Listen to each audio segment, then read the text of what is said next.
Hi everyone, hope you're well. Chris Cowlin here. Now, before we get into it, I'd just like to inform you about a new website selling quality current and retro Spurs jerseys, okjersey.com. They sell all current and retro Tottenham Hotspur shirts in all sizes. They sell the current fan and player versions, as well as the 80s and 90s retro shirts, including my very favourite, the 1991 FA Cup final shirt.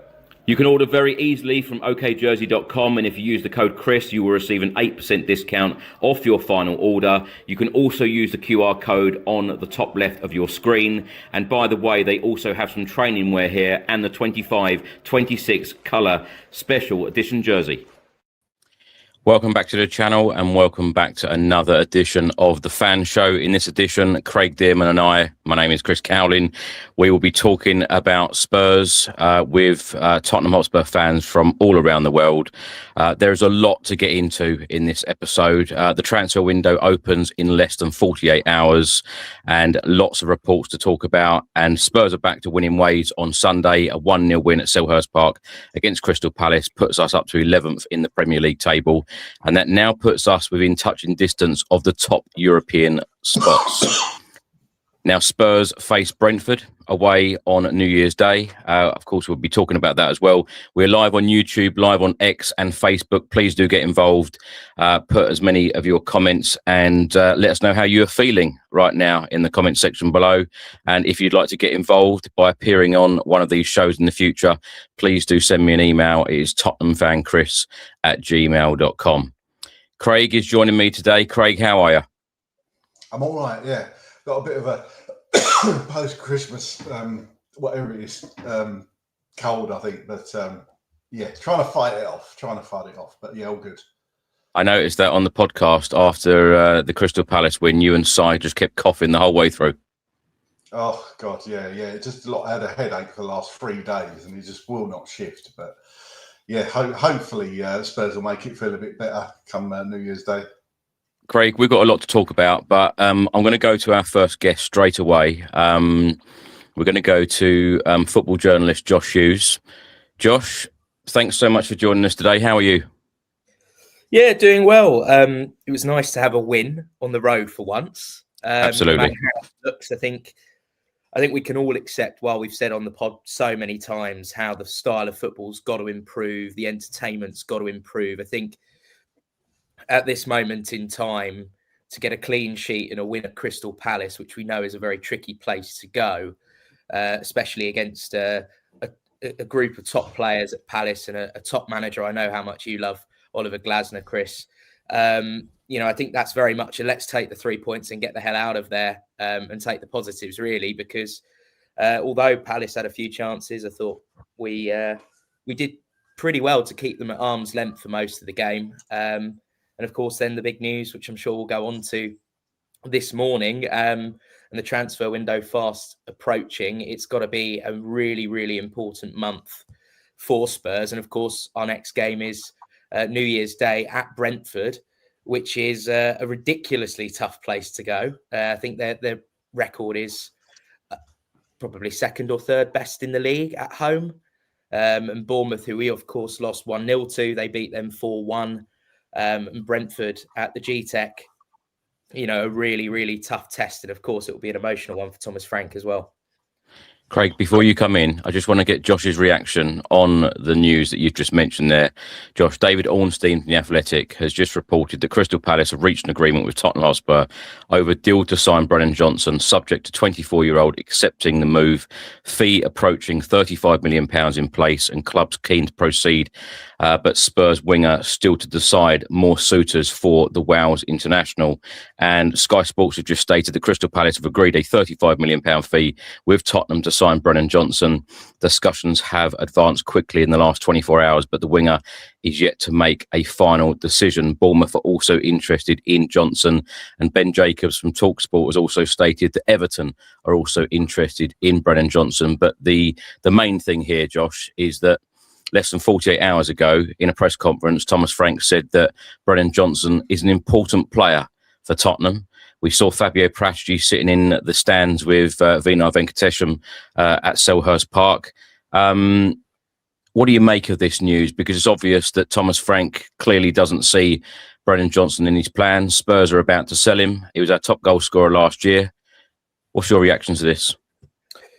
Yeah, I mean, look, I'm not overly surprised. I think with the fact that Brennan Johnson's clearly been out of favour this season under Thomas Frank, it doesn't shock me. And if you're a player like Johnson, who had the season he had last year, and of course, he will always be a Tottenham legend for scoring that winning goal in Bilbao. But for a player like that at the age of 24, you just want to be playing week in, week out. And with all of the competitions that we are in, you would think he would have had more minutes than he's had. I'm a little bit disappointed to hear the fee is £35 million because for a player that was, as you say, our top scorer last season, scored the winning goal in the Europa League, I'm sure if he'd been for sale over the summer, we could have probably got at least 15 million more for him, given the way that the transfer environment is. And there are players, that none of us have ever heard of being touted for 80 million plus. So that's a £12.5 million loss on a player that is 24, definitely not at his peak yet. And the thing that concerns me is that we were told we would have 150 million pounds worth of transfer investment for this window. And once again, it seems like we're having to sell before we can buy. And I must say, with our front players this season, the 6 that have been fit, Johnson is certainly not the weakest link there. When you've got the likes of Matisse Tell and Wilson Odobert, I like Odobert, but the stats don't lie. Johnson has 4 goals in 912 minutes this season, no assists, but most of those appearances have been substitute appearances, compared with Tell, who has 2 goals and no assists, and Odobert with 1 goal and 2 assists.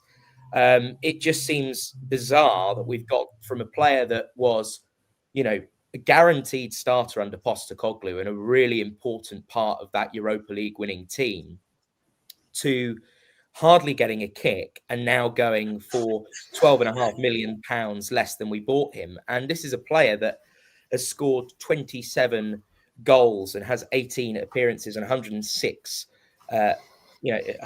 games for Spurs. And this is a player who has already bettered his stats at Nottingham Forest when we signed him for £47.5 million. So it just seems a little bit bizarre that now we're going to get rid of him when there are other players that I think are more of a priority. But I will say at the same time, I don't think Brennan Johnson is a starter for a top 6 club. And if that's where we want to be, he's not going to be starting week in, week out. But I've not been overly impressed with Mohamed Kudus either. And I don't think the drop-off from Johnson to Kudus is that significant that warrants selling him when you've got the likes of Tell still at the club.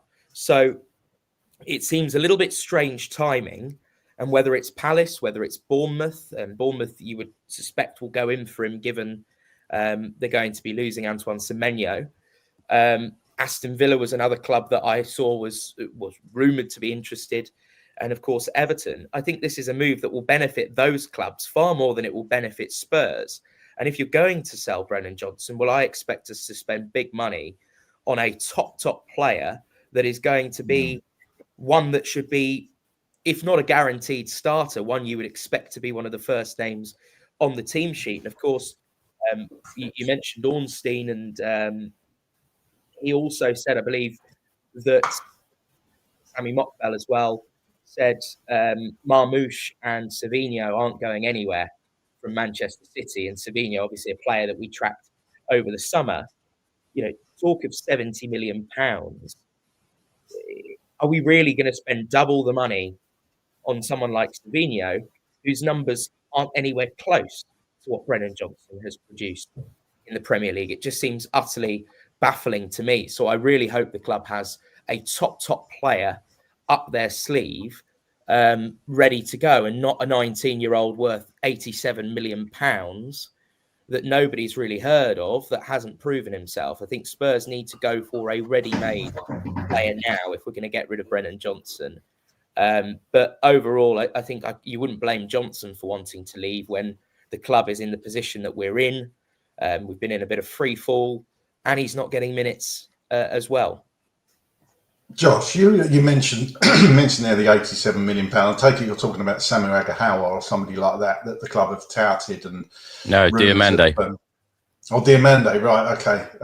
Well, I know Agahawa has been mentioned as well. So either or, like Both you're saying there, Josh, I believe as well.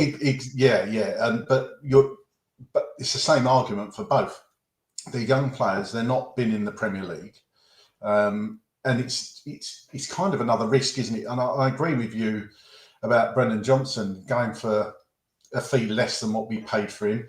He scored that winning goal in Bilbao for us, of course. Some would say, I mean, looking in the chat, people are saying it's,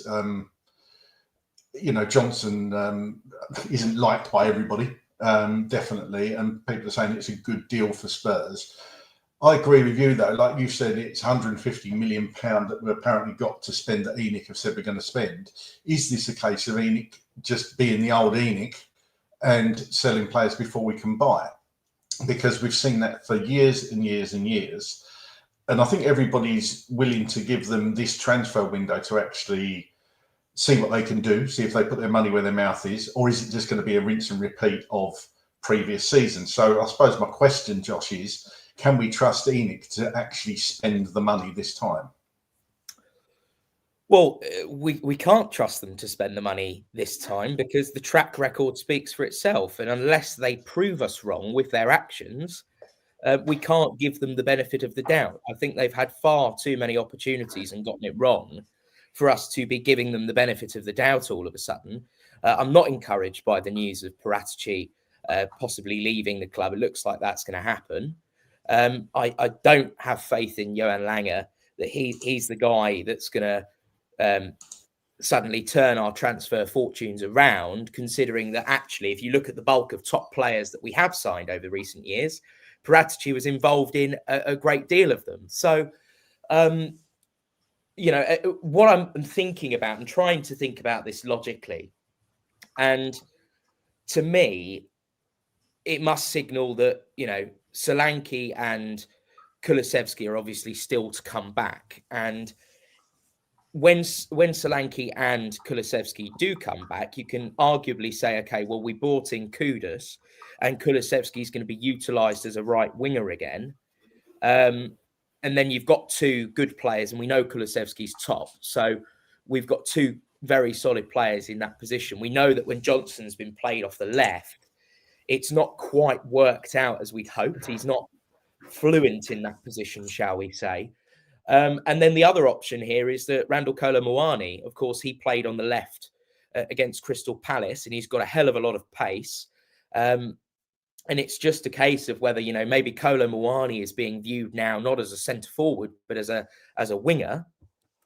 And then Spurs then go for a striker on top. So I'm just trying to think, what are Spurs going to do now? Because I don't see that we're going to sign an out-and-out right winger, having brought in Kudus with Kulusevski to come back, knowing that, Johnson didn't really cut it on the left-hand side. We know that left-hand side, that left wing position is the position that we need to strengthen in after Sonny left.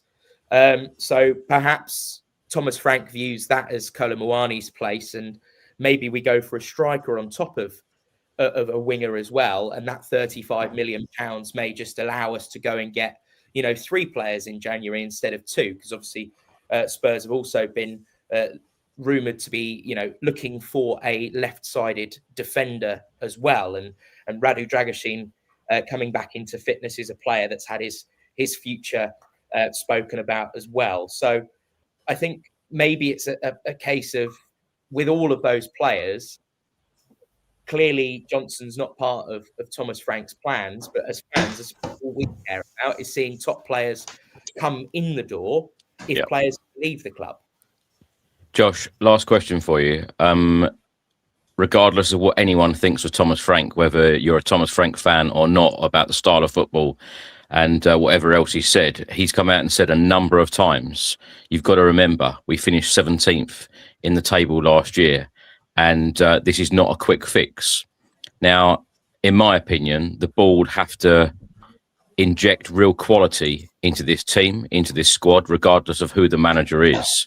And, when you think about where we were last season, 22 league defeats, and, we've had a fair few this season so far, and it hasn't been entertaining football. When you're losing a player like Brennan Johnson, you would certainly hope that the board would have an ace up their sleeve. And you mentioned about the money. The Sun reported a couple of days ago that there's a war chest of £150 million available for this January transfer window. If you add the 35 from the sale of Brennan Johnson, that's 185.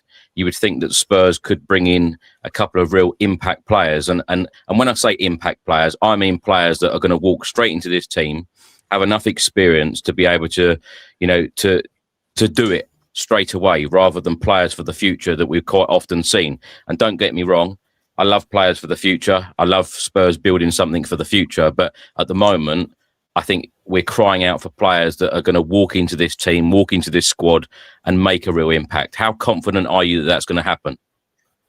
Well, I'm not entirely confident, no, because we're not going to slap £100 million on Morgan Rogers and he's going to drop Aston Villa, who are without a doubt in the title race. But we're also hearing that the wage structure should change in this transfer window. So you would hope that things would be different. But that's great. But who's going to come to Tottenham right now? If you're that top level player, right, we're talking 80 million plus, that top player. Why are you going to come to Spurs? And why is the club going to sell? So we've got to look at it two ways, right? We've got to look at a type of player that is at a club that we as Spurs fans, arrogantly or not, would associate as being a smaller club than us. So you're looking at a bottom half kind of player. Second of all, why are they going to come to Spurs over other teams? If there's a player worth, say, take Semenyo, great example. Semenyo had no interest in Spurs and he's going to go to Manchester City, it looks like. But Liverpool, Man United and Arsenal were all, having a sniff as well. So in my opinion here, it's a case of that's great, but how are we going to actually convince that top player? Is that top player going to be 70 million for Igor Thiago at Brentford and another 55, 60 million on Kevin Schade? Is that what we're going to see? Or are we going to see Antoine Semenyo type players? We're not going to slap 100 million on Morgan Rogers and convince him to come to Spurs with where Villa are. It's not going to happen. So as far as I'm concerned, the jury is really out and we've got to see who Spurs can bring in. I just think right now, and they say it's a difficult window, January, I can't see how Spurs is going to get a top draw Premier League player in the door or two this window. So I'm looking at more players like Kenan Yildiz at Juventus and these types of players who are performing well abroad that we may look to bring in, who may be attracted by the option of playing in the Premier League, especially with the financial strain that European clubs are under. Josh, we could talk to you all day about Spurs, but we've got limited time. So thanks so much for joining us, and we will get you back on the channel very soon. And Happy New Year to you. Happy New Year. Take care, chaps. Thank you. Cheers, Josh. Right, we're going to go all the way to Canada now to speak to our good friend Brian Dagel, who we haven't spoke to in a while. And the last time I saw Brian actually was Nottingham Forest away at half time. We didn't get the chance to really talk, Brian, but the looks to one another said it all. Yeah, it did. Well, I'm still in London, so you're not all the way in Toronto. I'm still in London till the end of January. And I was thinking just before I came on, Chris, the time before that where I saw you was at Molineux. So maybe you and I shouldn't look at each other or find each other on away days. We might be a bit of a jinx. But wishing you, Craig, and all your listeners and viewers a happy New Year, and I hope you all had a good Christmas. Thank you, Brian, and you. Let's start with a positive, Brian, because we say that we've actually got the best away record this season under Thomas Frank in the Premier League. The away games have been far better than the home matches. But what have you made overall of this season so far? Well, funnily enough, you're coming to me, and I'm going to be the ray of sunshine. I'm Mr. Positive at the moment. I really am. I am a huge fan of Thomas Frank. I made him plural. I have been. I wanted him before Ange Postecoglou, to be honest. And then when obviously this opportunity came, delighted that we got him. And I still think he's the right man for the job. And he will get us playing and get us up the table within time. And having a transfer window that he's about to have, the style of play at times have concerned me.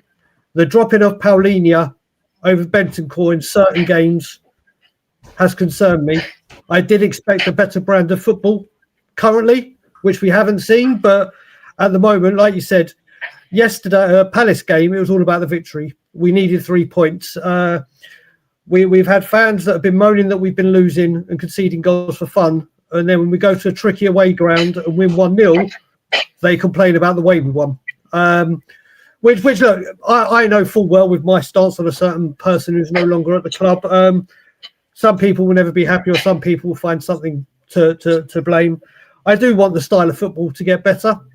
I do want there to be a better identity of what we're doing. And I do believe once he's got this window and the summer window, hopefully he's still here, we will see that. We will see that. So expected better football-wise, but he's come in. He's been playing four competitions. Obviously, went out in the Carabao Cup, which he's not done before. And like you said, we're in touching distance of the European places so far, because the whole Premier League's been unpredictable, hasn't it? Apart from Arsenal and City, really, it's been the most unpredictable Premier League campaign. I mean, Aston Villa didn't even score for their first 4 games, and now they're on absolute fire. So I do believe this window is massive for both Frank and the club, and we'll go from there. Brian, do you have any faith that ENIC are going to spend the money and bring in the players that Thomas Frank is going to need, however? See, Craig, this is the thing. I've been looking at this a bit differently to how my good man Josh was just before. And I've taken out I've looked at it from the other side, as in not looking at it, does it make us weak? If you look at this, I think we've all agreed that Spurs have had a problem of getting players out the door. Whoever they are, whether they're a top player, whether they're average player, and normally we let their contract wind down, and then they start going out on loans with options to buy, and then we end up, or sometimes selling them cheap, or they're going for free. I look at this transfer team that have taken over, and obviously we're going into a brand new era this January. No one knows what we're going to do. And this transfer team had a lot of bridges to build with how we've been dealing with transfers and how we've dragged transfers out. And I've wanted to see Spurs, when they get bids in for players like a Brennan Johnson, we're using Brennan Johnson for obvious reasons, that if he's no longer considered a first-team player, get him out where you can get some decent money for him. But obviously you want a higher quality replacement to come in. Now, that's where the question is, Craig. Do Spurs now use this money that they've got to bring in proven quality, or will it be potential again? We've heard before about the wages, but ENIC and Tottenham have been making all the right noises leading up to this moment.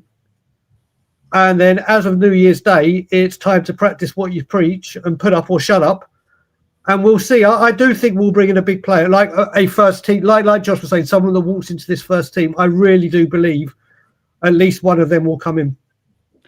Brian, we know, and we've heard this term, and I quite often say it as well, January transfer windows are extremely hard to bring in a real quality player. It's either, a player out on loan or a player that comes in that is completely out of favour or fallen out with a manager at another club.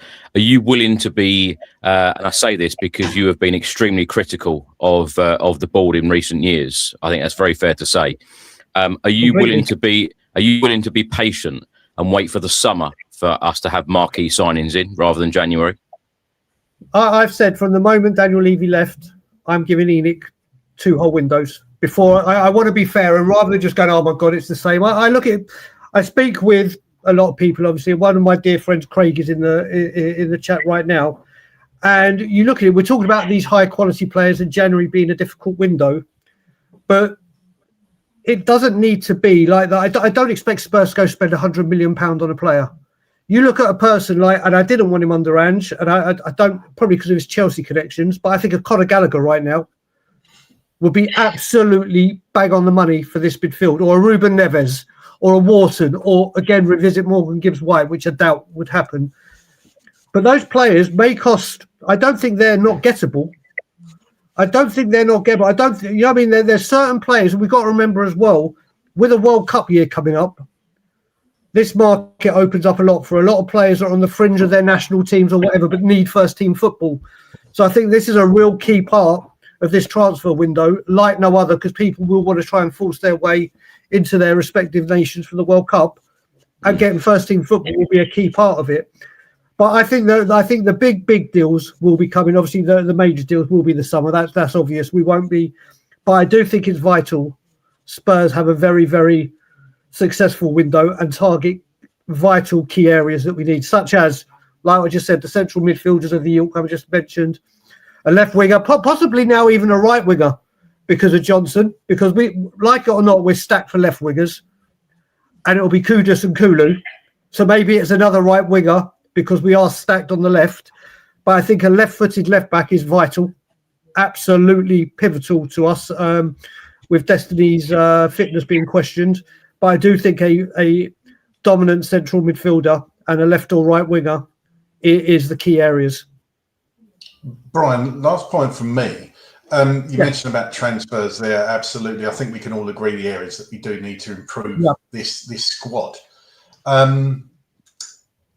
I mentioned in a video that went out on the channel just this morning about the likes of Adam Walton, and people saying, and people have said in the chat, right, he's never going to come to Spurs. Now, I'm actually of the opinion you could get any player if you pay the money and you pay the wages. Now, we've heard that what's held Spurs back under Daniel Levy is the wages we pay, and apparently that's going to be addressed.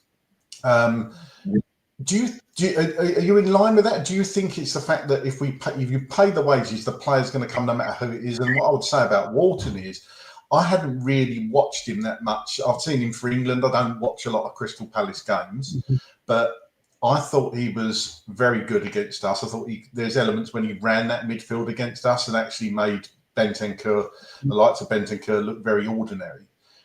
I think he could really transform that midfield along with a couple of other players. But people saying that we'll never get Walton, is it a case that we're not simply paying the wages at the moment, and that is something big that the club need to address? So with Walton, I think he's a magnificent player. He's going right to the very, very, very top. We've lost out on so many players, Craig, haven't we? And Chris, where we've matched the valuation of a player with a competitor, but they're prepared to pay the wages, and we've seen it all the time. We all say that footballers will go where the money is. I remember when we were growing up, it weren't about the money. If Liverpool came for you, you went to Liverpool in the 80s because you knew you were going to win titles. It didn't matter about the money. It was about the prestige and winning things. And obviously today, the money in football is ridiculous. So I think you pay the money, you'll get the player. But I think what Spurs need to do, if there was a chance for Adam Walton, if there was the slightest chance, what Spurs need to do is be ruthless and act quick, like we've just done with Johnson, like we tried to do with Morgan Gibbs-White without giving anyone a chance.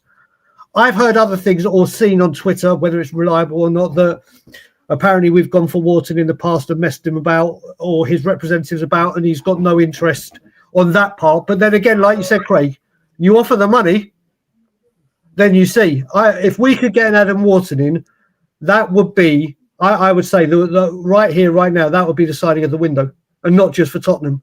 He is a magnificent player. I would love to get him at the club. And who knows, Craig, if you offer him the money, it's down to him, isn't it? You can't, at least if this happens now, we hear Spurs have offered him, let's say 275, not Wharton, but let's say 250, 275.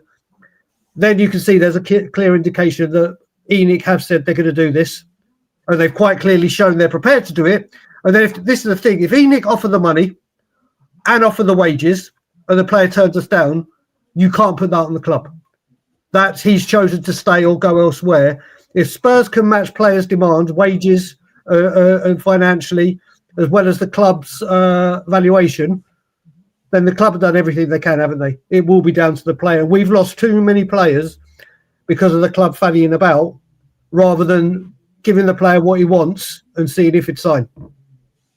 Brian, just a quick last one from me. I just wanted to ask you about the criticism aimed at Thomas Frank since his arrival, and you mentioned so many valid and really good points. And it's funny, actually, the three of us on here together, Craig, I think Thomas Frank has lost Craig. I have been concerned about the style of play. I've been concerned about our results. you're completely, pro Thomas Frank. What would you say to people who have been really critical of Thomas Frank? Because we often hear within the fan base about time and patience, but since I've known you, how many different managers have we spoken about? I think we've had we've had a lot of managers since 2019, since Poch went out the door, including 3 interim appointments as well. And can we keep going around in circles by keep appointing managers and not giving them the time and patience? Yeah, well, exactly, Chris. This is the thing. What I will say about this is the irony that when I finally went and Jow after the North London derby in January, which was the first manager I've ever turned on in my Spurs life ever, the amount of heat I got saying, how dare you turn your back on the manager, blah, blah, blah. Now that I'm keeping faith with the manager, I'm getting loads of grief for actually sticking with the manager. You can't make this up. What I will say, obviously, like you said, Chris, we can't keep chopping and changing managers. Right here, right now, you look at it, you'd say the top 2 options, if we're to do a little poll, it would be Glasner and Iriola. Well, Iriola has shown right now, Bournemouth aren't doing particularly well. Does he play a great brand of football? Absolutely. But people forgot that his first 10 games, he didn't win 1. I was on the verge of the sack. And then that all changed. Bournemouth have a brilliant scouting network, and he's played a brilliant brand of football. He's done very, very well there. But he comes to Tottenham. If this was to happen, he's got to build again. He's had time to build Bournemouth. As for Glasner, amazing manager. But again, he got off to a rocky start, and it's the same thing for him. I think the crying calls are for Nagelsmann or Poch to finally have this comeback in chapter 2 of his Spurs career. And they're the kind of managers that if we haven't worked with Frank, which I think we will, whether he gets a second season because of the World Cup and if Poch becomes available, we don't know. But like you said, we can't keep sacking managers after 4 months. We just can't keep doing this. And you look at it, I think you did, Chris, as well as loads of people, after 16 games, showed where we were this stage this season to last season. And after 16 games, and was on top for pretty much all the metrics, I believe. Yeah, but now there's no narratives to that, by the way. I do it every game, so and now it looks better for Thomas Frank. And it's funny, Brian, because I went on Sky Sports recently and said that it was boring football, and then got absolutely hammered on X for saying that Spurs were boring and calling me negative. And as you know, recent years, many people have called me an over positive fan. So you can't really have that opinion without absolutely getting battered for it. And me calling the board out the other day, and then people were saying it's not on the board, it's on Thomas Frank. So you can't ever win what your opinion is. It's just an opinion. Chris, I've actually come to the conclusion that if every Spurs fan in the world agree on something, we all die. Never happened. We cease to exist. That's it. If we all agree on one thing, we all spontaneously combust, and that's the end of Tottenham. But like we said, we see where we go from here. Like we said, the style of play needs to improve. Yep. And the most important thing at the end of the day is 3 points is 3 points. Winning is winning. Yes, we want to see a better style of play, but if we want to get into Europe, if we want to go far in the FA Cup, then the most important thing is scoring more goals than the opposition. And yes, we've got, you look at the games before Crystal Palace, we were conceding goals for fun, we kept a clean sheet.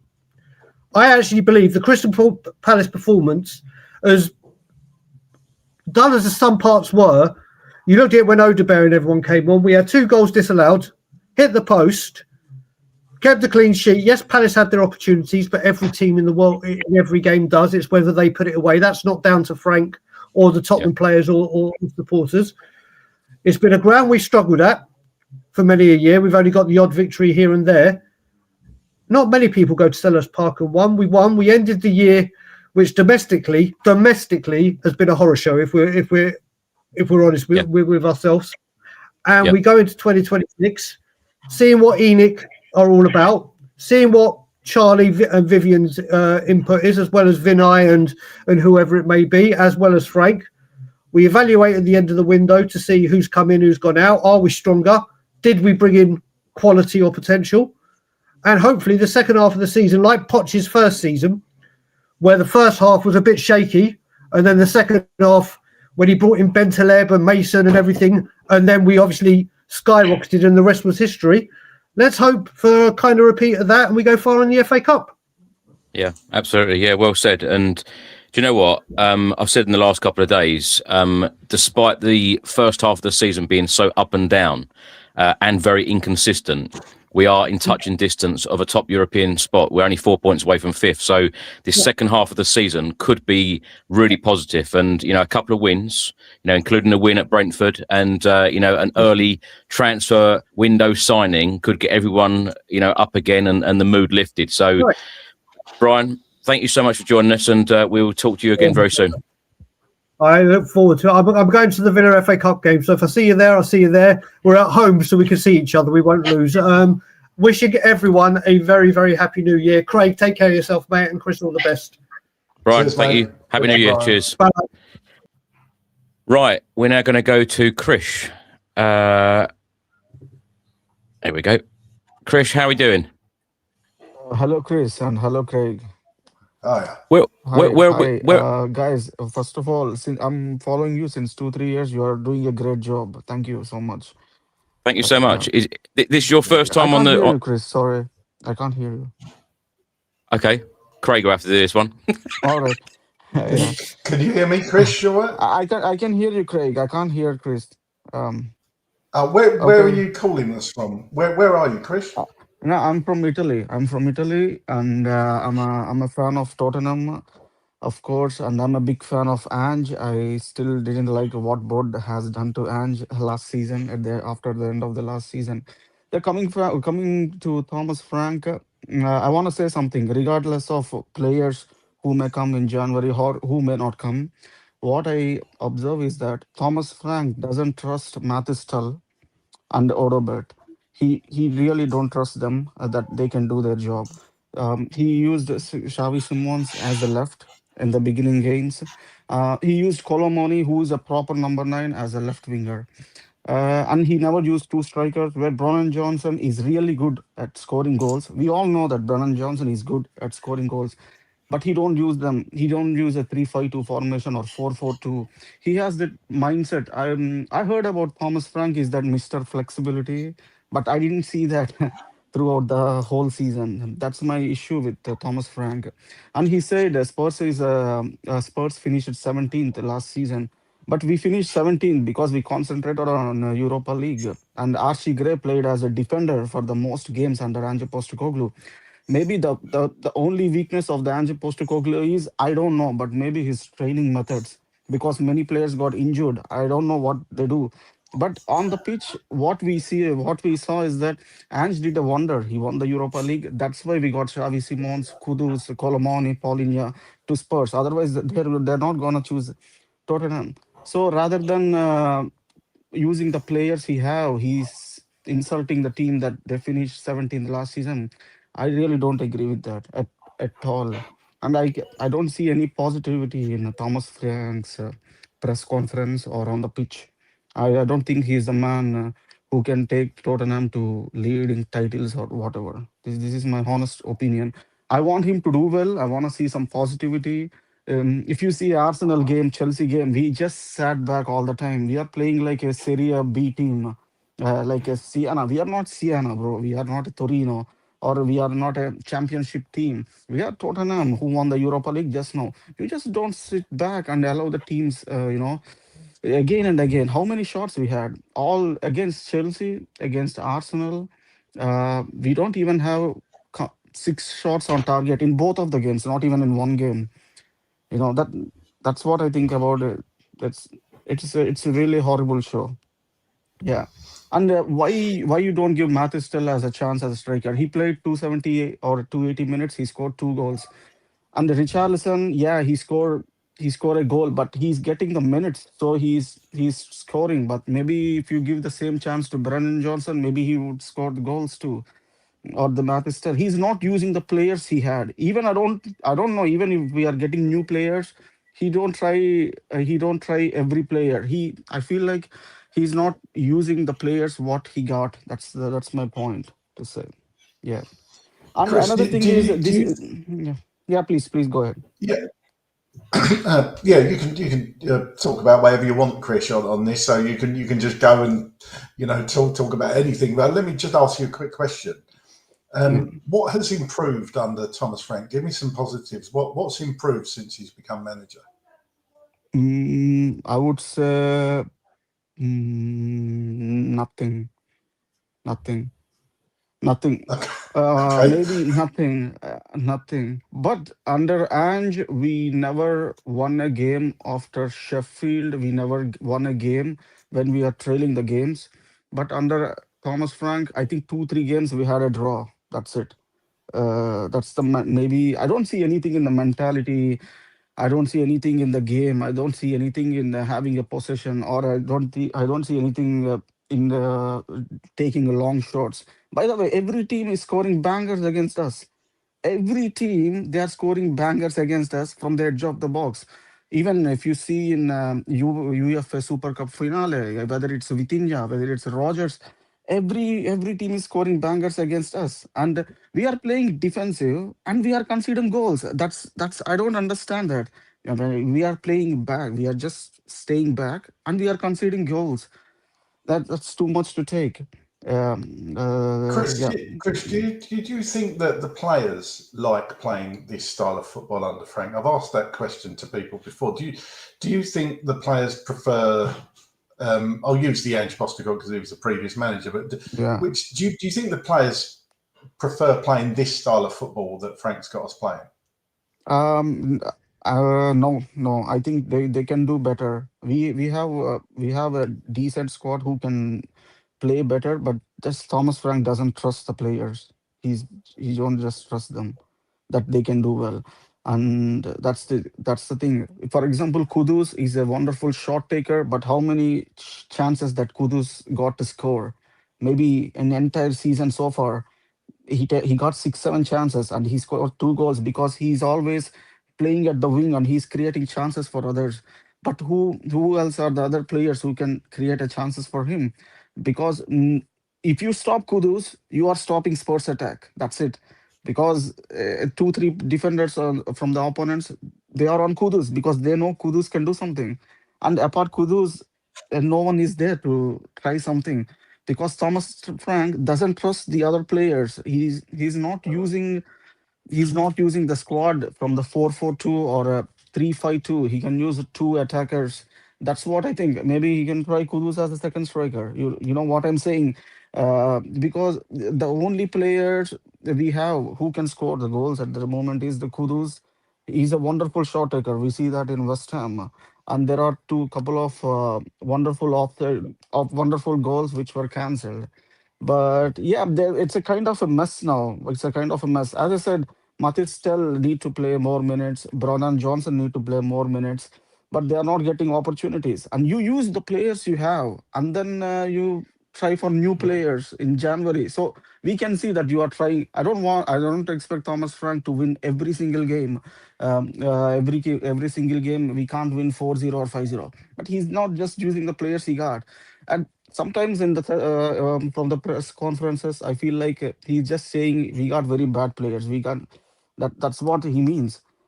Yeah, we finished in fifth 2 years ago, and then 17th because of many injuries, and then we win Europa League. I want to tell to all the people right now. I want to take this opportunity who says Ange Postecoglou won Europa League because it's in the Europe. They are not a good team, but I want to say this from the round 16, every preview in the YouTube, I can see comments as Spurs gonna knock out from this round. When Bodo scored that 1 goal in Tottenham Hotspur Stadium, they said, "Nah, Bodo gonna kick out in their stadium." No one believed Tottenham Hotspur. And then when we won the Europa League, nah, it's because of the small teams. He got 17. He got 17 because he chose to, bro. He chose to. He don't have a players. I want to say again, Archie Gray played more games as a defender. Ange Postecoglou deserved third season, but it's a past. We can't do anything about it. But Thomas Frank, I don't think in January also we don't get players like Vinicius or Rodrigo. The only realistic target is to get Rafa Leao from Rafael from Milan, because Spalletti not gonna let Yildiz go. Yildiz is key player from the Spalletti, bro. I'm in Italy. I watch Serie A as much as Premier League. If Spalletti goes Yildiz, it's a blessing for us. I'm telling you, because he's the key player in Juventus right now. And then who else? Who are the big players who gonna come in January? I don't know. I don't know. Maybe in Spain, are there any fantastic world class wingers who wanna join Spurs? I don't think so. We gave motivation to Kudus, Colomoni. Okay, this is a Champions League side. We can go to Spurs. But right now, who can come to Spurs? A big players? I don't see that. Yeah, even if we have a decent players, it's about Thomas Frank how he used them. And that's yeah. Chris, What do you think? What do great you think guest. And about the realistic? What do you think about the realistic targets we can approach for the left side? And also, guys, Pedro Porro. This is what I want to say. Pedro Porro. Oh my God, 90% of his crosses, which goes to goalkeepers. 90% of his crosses. Whenever he crossed, when the goalkeeper takes the ball, I was like, I want to throw something on my TV, you know. And we need as a right back, a right back is as much as important as a left winger. That's the point. I think, yeah, you've made a lot of points there, Chris, and realistic targets. I think it's all about Spurs showing ambition for me. So people saying that the likes of Savino, Marmoush, I wanted Marmoush when he went to City. I was gutted we didn't even look like we went for him at all. Yeah. But that's the type of player I think we should be going for. And I've said this time and time again, you want to show ambition, you go for big players, you go for ready-made players, because those are the ones that you almost, if anything in football, you can't guarantee it, but they've got more likelihood of succeeding. Chris, you've been a really good guest. I hope you come back on a fan show again soon. Really good debut for you. Sure. Let me ask you a very quick question before you go. Yeah. Where are Spurs going to finish this season in the Premier League? What position do you think? Bro, I feel like maybe in this way, I think 12 or 11. I hopefully we win at least FA Cup and stay in Europe next season. With Thomas Frank, I don't see any surge in our position. No. Okay. We're gonna have a rough 2-3 years again, like this. But I want to do him well. I mean, we are of course Tottenham fans. I wanna do it. I wanna do him really well, but I don't see that. Yeah.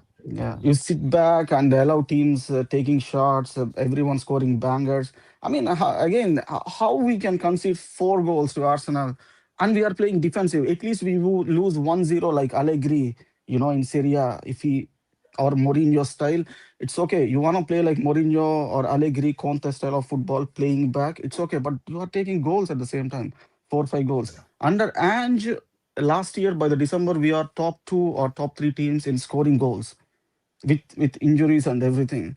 But this time we are conceding goals and we are not scoring so many goals. There is zero improvement with Thomas Frank. Zero, man. Well, I heard he is a Mr. Flexible, but I never saw that. That's my biggest point. He's not Mr. Flexible, man. He's not that. Okay, Chris. Well, thanks a lot for your input today. I hope to have you back on the show again soon. Yeah, sure, man. Sure. Yeah. Guys, you are doing a wonderful job. Keep going. Thank you. Yeah. Bye-bye. Thank you. What a fantastic guest with so much to say. And that is what we love about these shows, because, people are very welcome to come on this show and say exactly what you want to say and exactly what you want to talk about. We are now going to go to Steve, who has been waiting very patiently for us. Steve, how are you? I'm all right. Thank you, guys. Yeah. Okay. Steve, how are you feeling? We haven't spoke to you for a little while. How are you feeling right now? And how are you feeling about that Crystal Palace win? Because it was huge for Thomas Frank. Yeah, I'm feeling mixed. I think Thomas Frank is getting a bit too much stick. I think the game against Palace, I remember last season we played Brentford away and we won 2-0 and everyone was saying, oh, this is how we should be playing away from home, much more pragmatic. We won that game with the previous manager. And I felt that, obviously the football hasn't been anywhere near as what we'd like it to be. But I guess he feels that at the moment he doesn't quite trust those players to play in that expansive way. And I think, to me, I always believe in football, you build from the back, you get that defence, you get that defensive midfield sorted first. And then you try and build up and the attack then hopefully starts to flow. So I do feel we've been a little bit harsh, but obviously I'm a lifelong Spurs fan. I want us to play better football than this. I think that the manager's learning. I think he's learning how to juggle playing 2 games a week. Sometimes, in 2 or 3 different competitions. I think that's been hard for him. I think the squad, it's obviously got big gaps in it. And I think it's also, what I think he's trying to do is get a better mentality within that squad. So the Liverpool game was interesting. Although we lost it 2-1, there was something about it that made me feel a bit more encouraged. I felt that maybe in previous years we might have gone on to lose that 4 or 5-0. The fact that I felt that we stayed in the game. When we lost, went down to 10, went down to 9.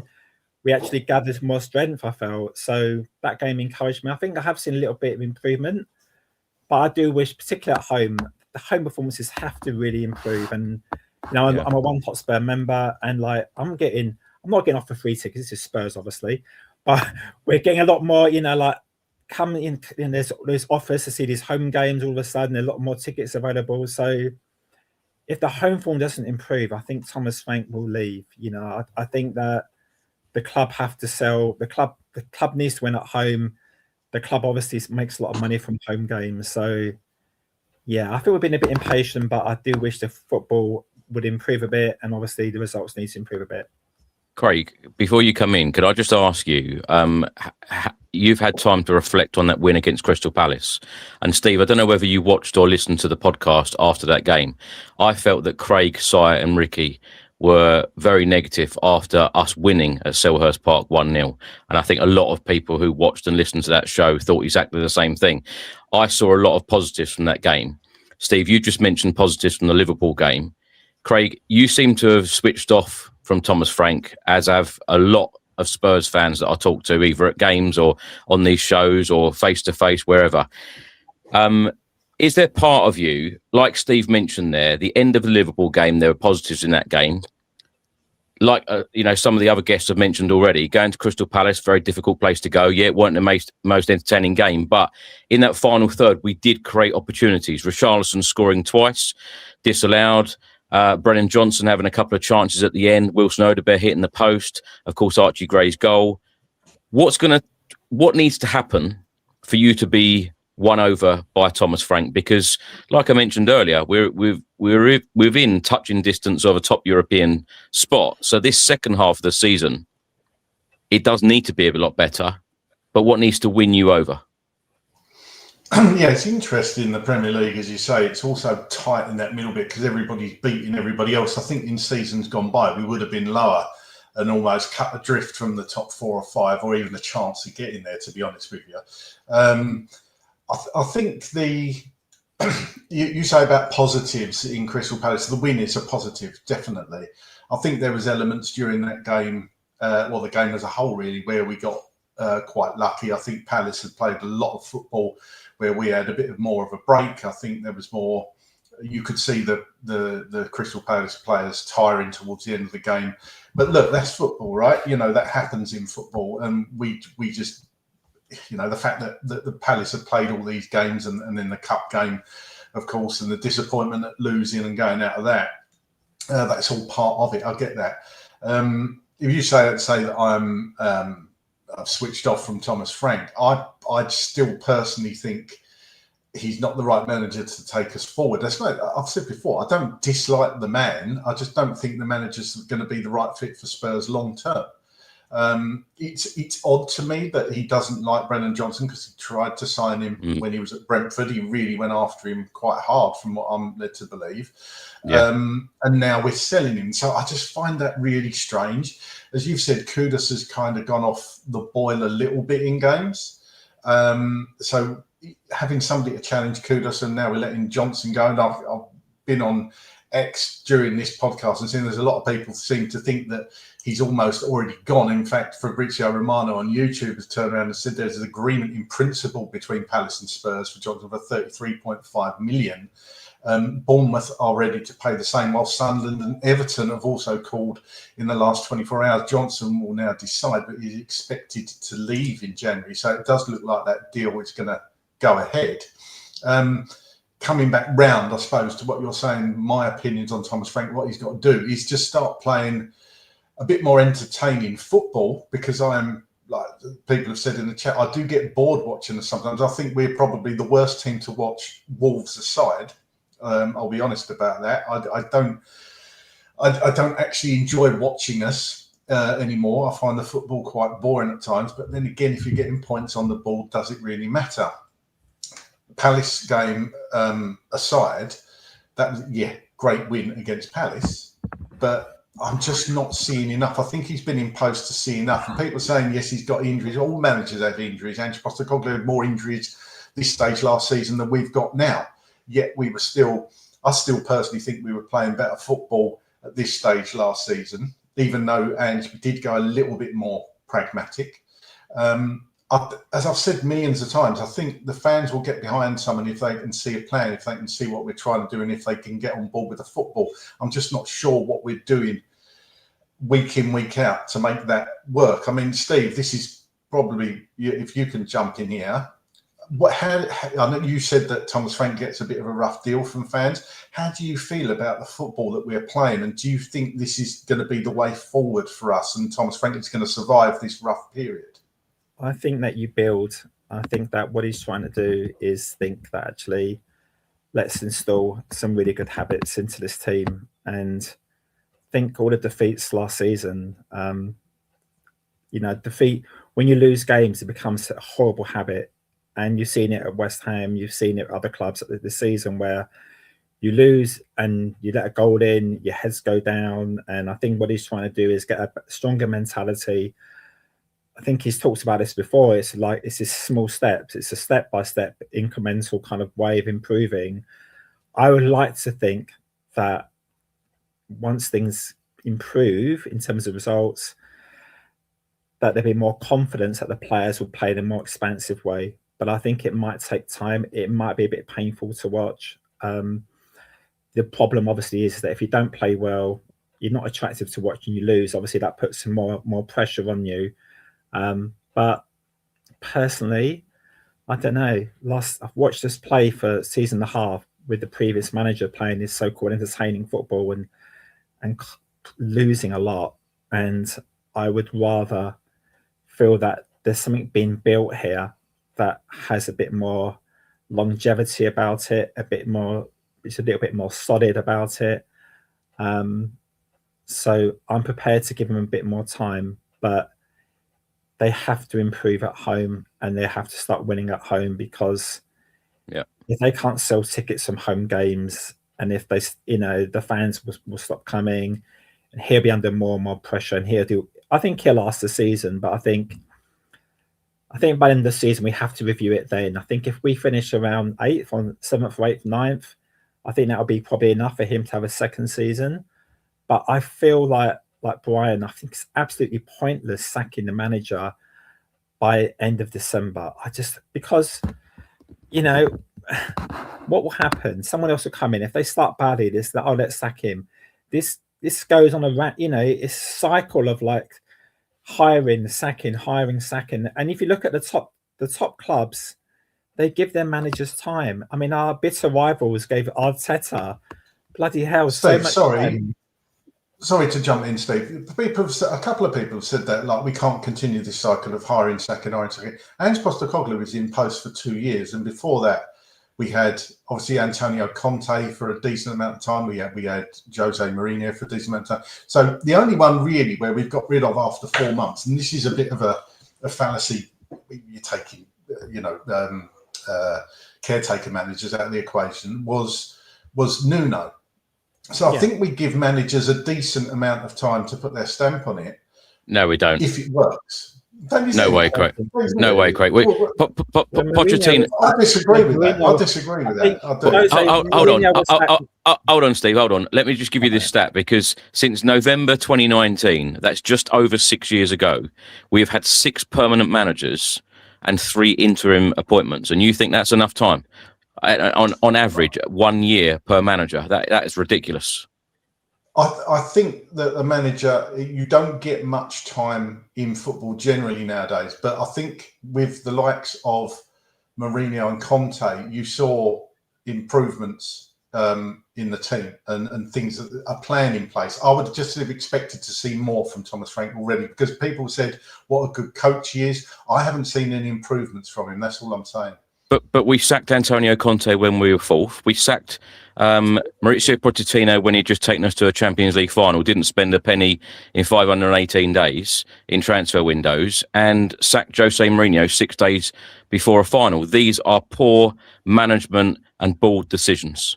I mean, we're behaving more like West Ham, really, I feel, in terms of our hiring and sacking. And, well, I think as well, guys, that what we do is that we then go from, we don't have no long-term plans. So we hire a defensive manager, more defensive, pragmatic manager. Then we hire an attacking manager. Then we go back to hiring a more defensive manager. It's like, actually, what is this long-term?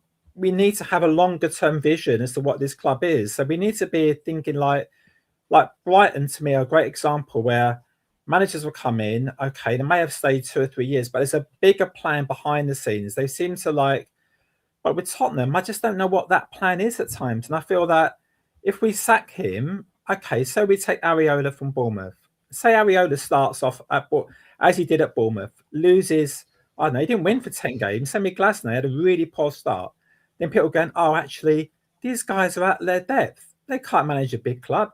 Fine managing Bournemouth, fine managing Palace. We have the same problem. I just think it'd be really daft. It's not like, I mean, Thomas Frank, whatever we say about him, he's managed in the Premier League for quite a long time with very limited resources. He deserves more time to see what he can build at Tottenham. Definitely. There is a comment here. Let me just find it. It says, sorry, Chris, but Conte sacked himself with his public. I don't know what that word's meant to be, but we know what you mean. I think there was a lot more problems behind the scenes, actually, because Conte and Spurs were sitting in the top 4 at that period. And I think that a lot of people since that burst out of Antonio Conte and the comments made, I think a lot of people have agreed with a lot of what he said. Steve, how are you feeling ahead of this Brentford game, and where realistically do you think Spurs will and should finish?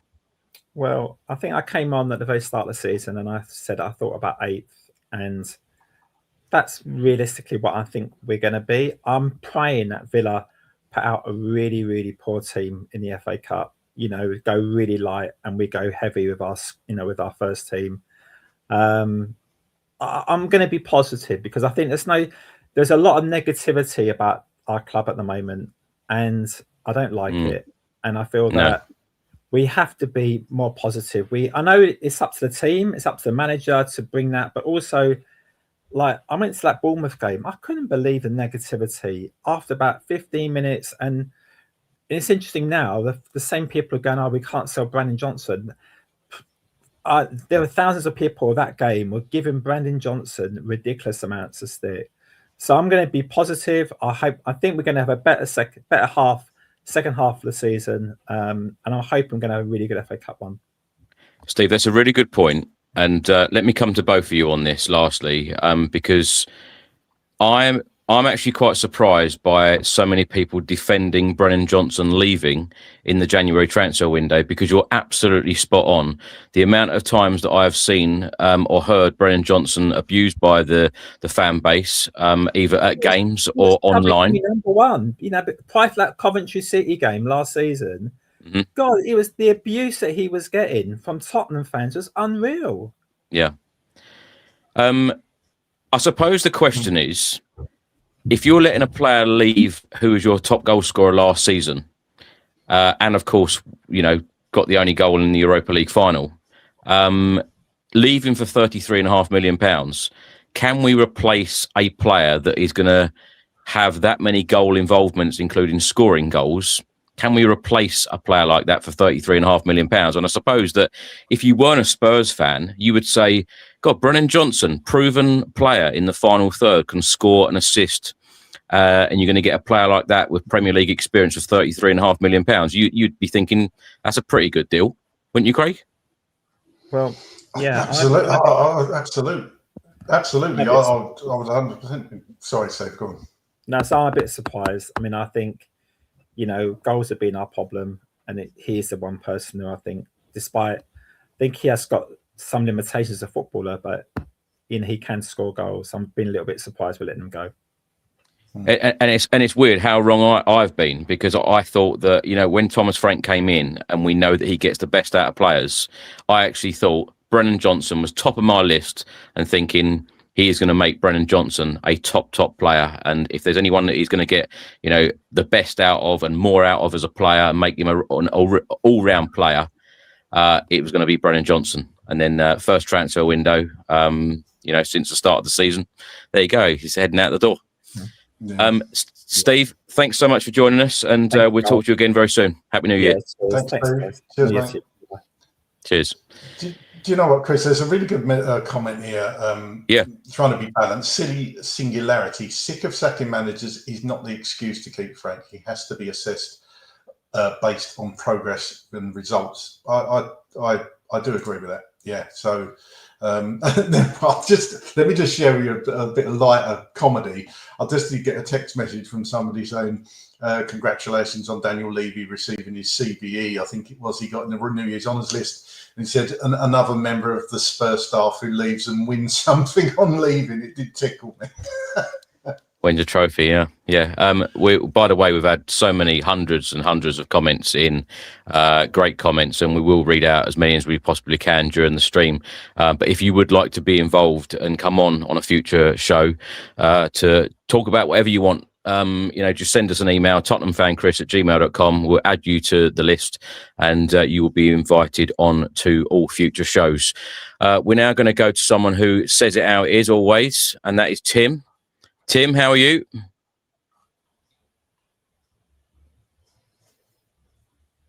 Had the mute on. How are you, Tim? I'm good. Yeah, I'm good. Especially after this weekend. I feel much better after this weekend. Are you feeling like Spurs can get some consistency and, put 2 wins together? Thomas Frank, of course, going back to his old club. This is going to be a tough away game, but we do have the best away record in the Premier League this season. We do. I think, if anything, it's obviously better. Isn't it strange that it's better that it's away, and I feel more confident that it's away? I think we stand a decent chance. I called it last time we spoke. I thought we'd scrape a victory. And that's entirely what we did. And I think there's obviously a lot more on the line for Frank this game and the team in many ways. So I'm feeling reasonably confident without feeling confident that it'll be a good display, which is our season, right?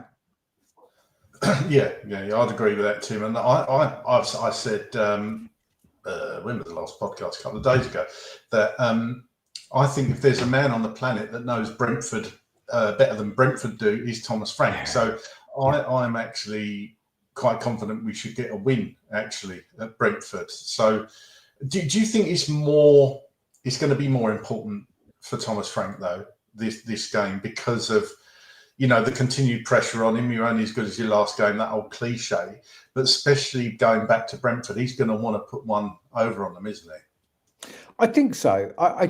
Although I get a sense that he probably doesn't worry too much about that. He seems quite clinical in the way he's dealing with things. I think that's more about commentators than anything else. I got a feeling he's got a thing in his head about what he wants to do. Of course, there's a little bit extra on it, and he doesn't want to fail in front of his old club. But I don't think it's as big a deal for him as it perhaps is for us. I just get a feeling that I'm getting a sense that he's finding a bit with the younger players, with Gray and Bergvall and the like, that seems to be sticking a little bit. Again, I still haven't got a sense of how they're playing, but I'm enjoying watching Gray and Bergvall, and interestingly watching Odegaard come on. He adds something a bit new and a bit of pace. So I'm getting a feeling that really slowly something's coming together. Clearly he doesn't like Johnson, which seems a bit odd to me. I know he's a bit of a divisive figure, but one of our top scorers. And I thought at one point he might even think about doing something like a 4-4-2 and sticking him up front. But clearly he's got a very firm idea of what he wants. And I'd hope that this clear message that he's going, because it's all over the papers that he's going somewhere, means that they've already got someone lined up. History tells us that's probably unlikely, but maybe things will change. Someone said, Davies gone. Maybe there's a new era where we're letting a player go with actually having a replacement right in the wheelhouse straight away. So a few questions comes out of that. I think he'll stay till the end of the season, and I kind of want him to see how it pans out. And I think he's showing buds of green shoots, if you like. Are you happy that Brennan Johnson's going out the door or not, Tim? Do you know, excuse the language, I don't actually give a toss. I'm not really minded either way. I don't think he's a remarkably good player. He's a good player, and I think he's been misused. But if he's not for this style of play, whatever that may be, or the project going forward, I'm content that he goes. But what I'm less content with is us waiting till like 1 minute to midnight on transfer deadline day and still wondering who the hell's coming in. It's hard to say, really. If Kuda's coming back, that's him and Kudos on the left, really. So on the right, rather. So who would they want to bring in? Maybe someone new on the left. I think they're talking about a striker quite a lot in the papers as well. So I don't know. With this decision being made so early, you would certainly hope, we would all hope as Spurs fans, that we do have a master plan that we are going to bring in X, Y, and Z into this, into this January window, particularly when all of us, week in, week out, including Thomas Frank in the press conferences, says about how thin he is in that final third when you're missing the likes of, the creative players, Maddison, Kulusevski, Dominic Solanke. We never know when Solanke's coming back because Frank hates that question. What, with their little knocks that they had, Solanke and Kulusevski, it's been the longest knock in history. Chris, we've been Spurs fans for a very long time, and we know unless something major's changed, they're going to leave us dripping till right at the end. We've had a few things the last couple of transfer wins where they got people in early. I just really, really hope that if this is what they're doing and trying to sort out the squad in January to some degree, that actually they've got a really good plan for it and who they're going to go for, and they've already got people lined up to do that. History tells me you've got to be kidding. I'm just hoping beyond hope that they do something a bit new this time and kind of change things around. I said last time around, what I was really worried about was not just about Frank and the style of play, but just the general disorganisation of the whole club from board down through Frank and the players. I'm just hoping that that's a kind of reshuffle the cards and it will come out with a different set post the window where everyone kind of knows where they're at and what they're doing. So, for instance, signing Mickey on a longer term contract, so our back four are done in, and trying to solidify things out. Reasonably hopeful, but I'm from Spurs, so Craig, always waiting for the drama. Craig, can I ask you here?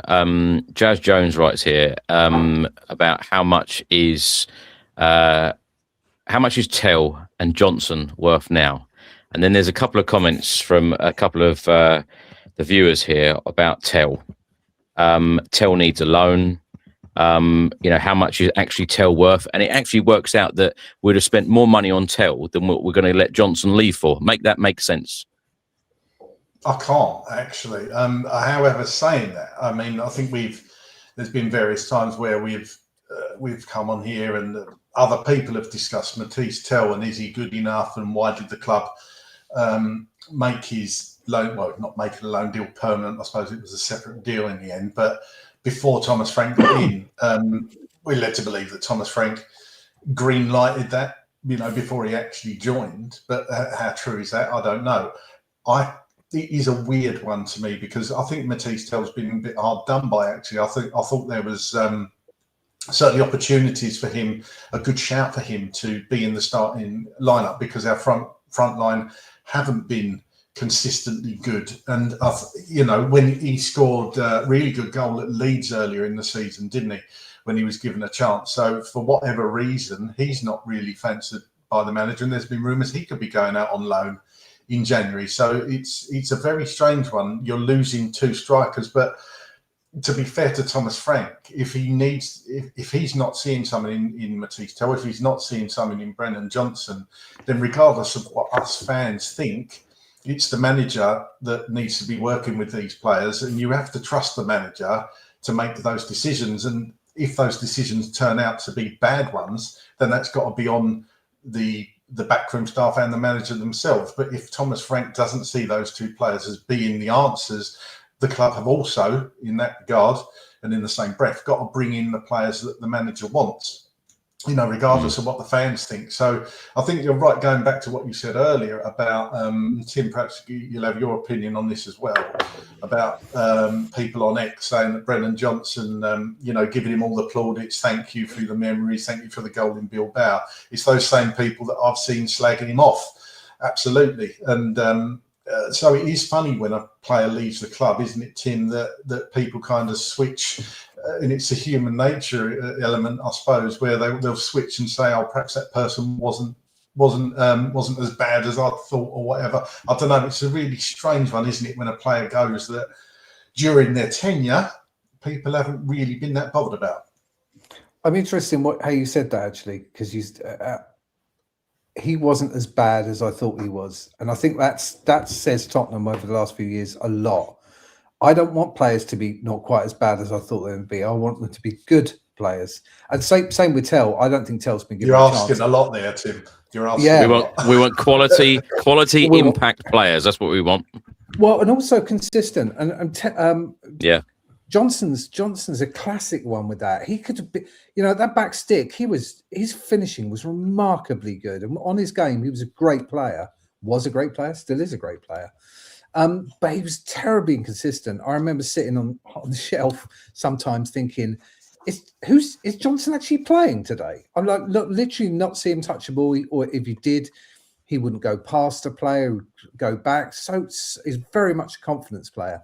So I think, thanks, Brennan, but you're not quality enough, and that's the way it should be. Good clubs have to be brutal and say, "Tel, you seem like a good player, but you're not at our level at the moment. Off you go on loan." And I don't think there's been enough of that. We've been giving players far too many chances. There's too many players who are kind of fairly decent players, like Bentancur, who I was a massive favour of. He looked like a real Spursy player when he turned up. Silky skills on the ball, quite hard in the tackle. Spursy player. You want to rephrase that, Tim. Yeah, you can't play Spursy player. Fielder, if you like.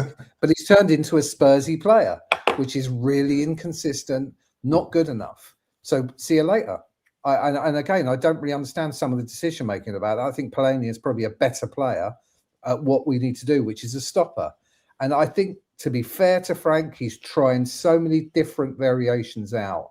And he's finding who, I think someone put in the comments, to be fair, he's the one who sees them every day in training. He knows what they're good at, what they're bad at, what their mental status is, etc., etc. And if they don't fit in with that system, he's going to ship them out. And if he's going to do that, I'm more than pleased that he does that. And it goes back to some of the issues we had a few programs back, Chris and Craig, which was mouthy players showing disrespect to the manager. And I think him asserting himself and saying, this is the way it is. If you don't play the way I like, you're out. I've not got a problem with that. And I'm hoping that the last few months of it being breaking up and the problems with the crowd, etc., kind of settle down, and the squad settle down, and Frank settles down into what he's doing and kind of move forward a bit. And I'm really hoping out of this that some of the younger players are given more of a consistent chance to play and show what they're good at. Because I think we got two of the most potentially greatest midfield players in the Premier League with Bergvall and Gray, going forward for the next 10 years. So play it right. I think we've got a decent future. And if we end up out this season, I said 7th, 8th, and I don't think that's changed. I think people will come back, will do a half decent job, things will improve, and I hope we have a decent FA Cup kind of run. Tim, looking at Brennan Johnson's stats here, since he joined us in September 23, 27 goals in 107 games. And of course, the one that he will always be remembered for is the one in the Europa League final. This season, He's played 16 games in the Premier League. He's only started 6, scored twice. He's played 605 minutes, no assists this season. But my question to you and everyone watching and listening, do you think that he has been given a fair chance under Thomas Frank? Because when you look at recent games, Arsenal away, he played the last 12 minutes. Newcastle away, 77 minutes. Fulham, he didn't play. Brentford, he didn't play. Nottingham Forest, 10 minutes. Liverpool, 32 minutes. Crystal Palace, most recently, only 5 minutes. Has he been given the opportunity under Thomas Frank? Not at all. And I think there's 2 reasons for that. One is Kudos, and Kudos is a great player, right? And he wants to play him as much as possible because he's probably been one of our only creative players to do anything. Although he's been a bit flaky the last few games. And 2, I don't think Brennan's style suits Frank's play very much. He's not overly quick. He doesn't take players on. He was very much an Ange player, coming in on the back stick, knocking balls into the penalty area. But he's not really a great wide player as far as I can see.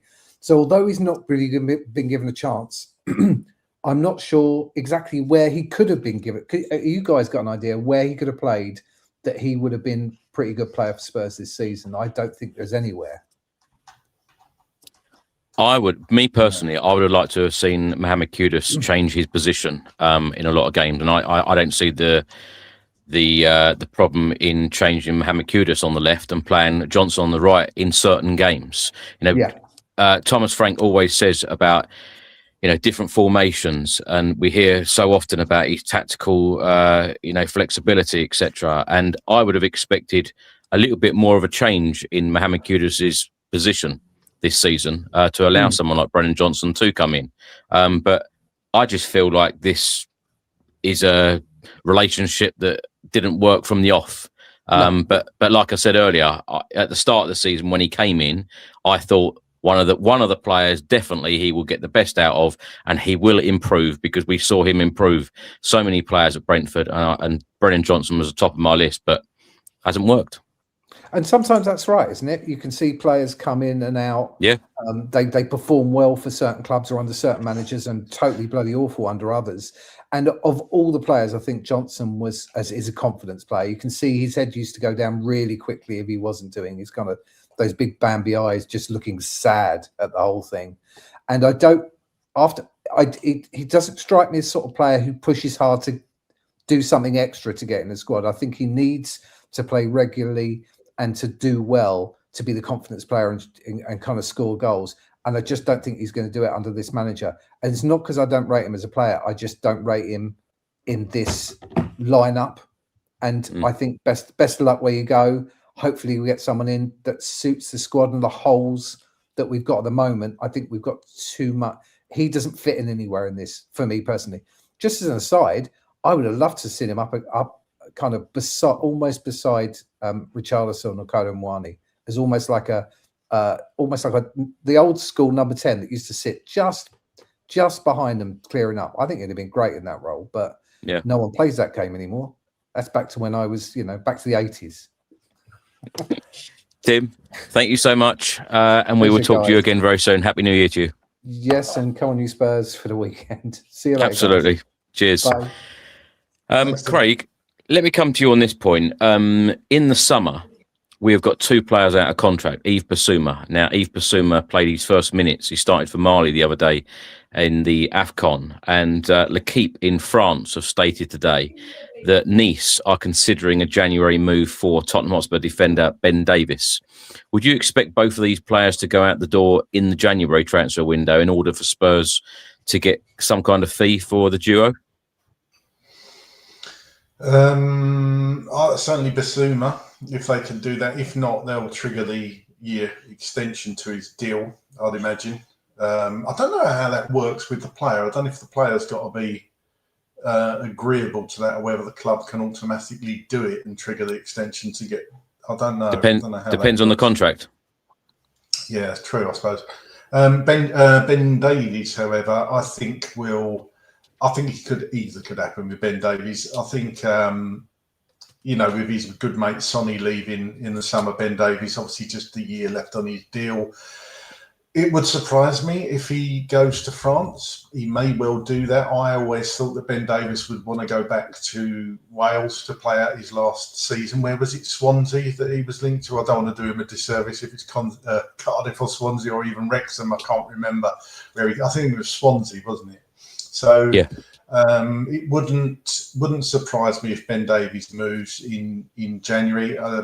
You know, my feelings on Ben Davies, brilliant servant for the club. I know a lot of people over the years haven't thought Ben Davies was good enough, but that's the kind of person, in my opinion, you need in and around the squad. Very reliable player. Enough managers over the years have trusted Ben Davies, and I think it's fair to say he hasn't really ever let the club down at all. So he's a very big part of the Spurs setup, and as Mr. Mark said there in the comments, Davies needs a proper farewell. He's up there with Sonny in the regard, the respect that he's had for Spurs over the years. You know, never in the press for anything bad, or he never talked bad of anybody. A real consummate professional. So whatever happens with Ben Davies, I do hope that the club do the right thing again and do something for him. And even down the line, he's doing his coaching badges. Does he come to Spurs as a coach in a couple of years' time when he's finished those badges? So I just hope the club do the right thing with Ben. Yep. Right. We're now going to go to speak to Jake. Jake, how are you? I'm very well. Good to see you again, Chris and Craig. Thanks for having me on. Studio was full for a while, so I'm waiting patiently backstage and joining in the chat. It's great to see you guys again. Thank you, Jake. Thanks for coming on, and thanks for bearing with us. I know these shows are very popular sometimes because people have a lot to say. How are you feeling right now as a Spurs fan? Oh, mate, don't know where to begin. Feels like the usual roller coaster. I've been to only 2 games this season, Burnley and Liverpool at home. Obviously watched the Palace game the other day, and mixed feelings about it. I don't feel it's that many positives in my opinion, although it was great to get the win. As Craig said earlier, it's a difficult place to go to. Thought we defended well, thought the players showed some fight. I've seen on your podcast and other podcasts, so is that something really to be that celebrated, players showing fight? You know, we should expect that as a bare minimum, really, shouldn't we? But there's been plenty of games this season where they haven't showed enough fight for me. So it was good to see the players show some fight. It was great to get the win. And the table suddenly looks a lot better with us only a few points off 5th place. I was going to say, Craig, let me come to you on this one.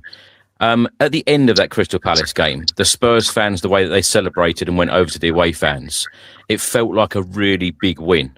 And the last time that I felt like that was Manchester City away. That felt like a really good win, but we were on a good run. I think it was a big win purely because somebody stated earlier that it's been a tough place to go, and it has been a tough place to go for a lot of teams this calendar year. I think Palace had only lost 2 games at home this calendar year, or it could be from the summer. Forgive me, I don't actually know the exact stats, but I know that not many teams have gone there and got points. But I think it was a bit of a relief, certainly for the players, that we got the result, and I think that was the ultimate thing. The performance again wasn't particularly good, but you know, football is a results business, and getting the 3 points was the most important thing. And I think you're right in what you said earlier. The state of the Premier League at the moment, if you can string 2 or 3 wins together, you're not only keeping yourself within touching distance of the top 5, but you're kind of pushing to be up there. And I don't know if somebody does know this, please put it in the chat. But does the Champions League go down to 5th this season again for qualification? Because obviously it did last year with the coefficient. So that would be interesting if Champions League goes down to 5th. You haven't actually got to get 4th. So perhaps somebody knows that. I don't know myself. But the club's main, it's always been the main priority for any manager is European football, isn't it? Ultimately Champions League, but primarily just getting into Europe obviously, preferably, you're going to want Champions League, but could we even get back into the Europa League? I still think it's doable, no matter who's in charge of the club. If Thomas Frank gets given till the end of the season, I mean, Jake, you can jump in here.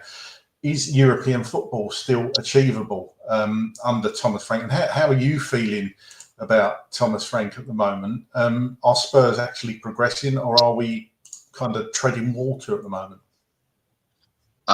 It's a great question, and to be honest, I think there's to be honest, it's so many games I've seen recently. It looks like we're going backwards, actually, rather than just even treading water. And it's very difficult to get behind a manager when you're not seeing any sort of green shoots of improvement. You know, I can handle us losing if we're playing well, or I'm not really seeing decent patterns of play at all with Spurs this season. The passing and stuff, it's just been awful. Some games, it's like the players can barely string 3-4 passes together sometimes, you know. So I'm not optimistic. I'm always Mr. Pessimistic anyway. Spurs have broken me so many times. Been supporting them for 40 plus years.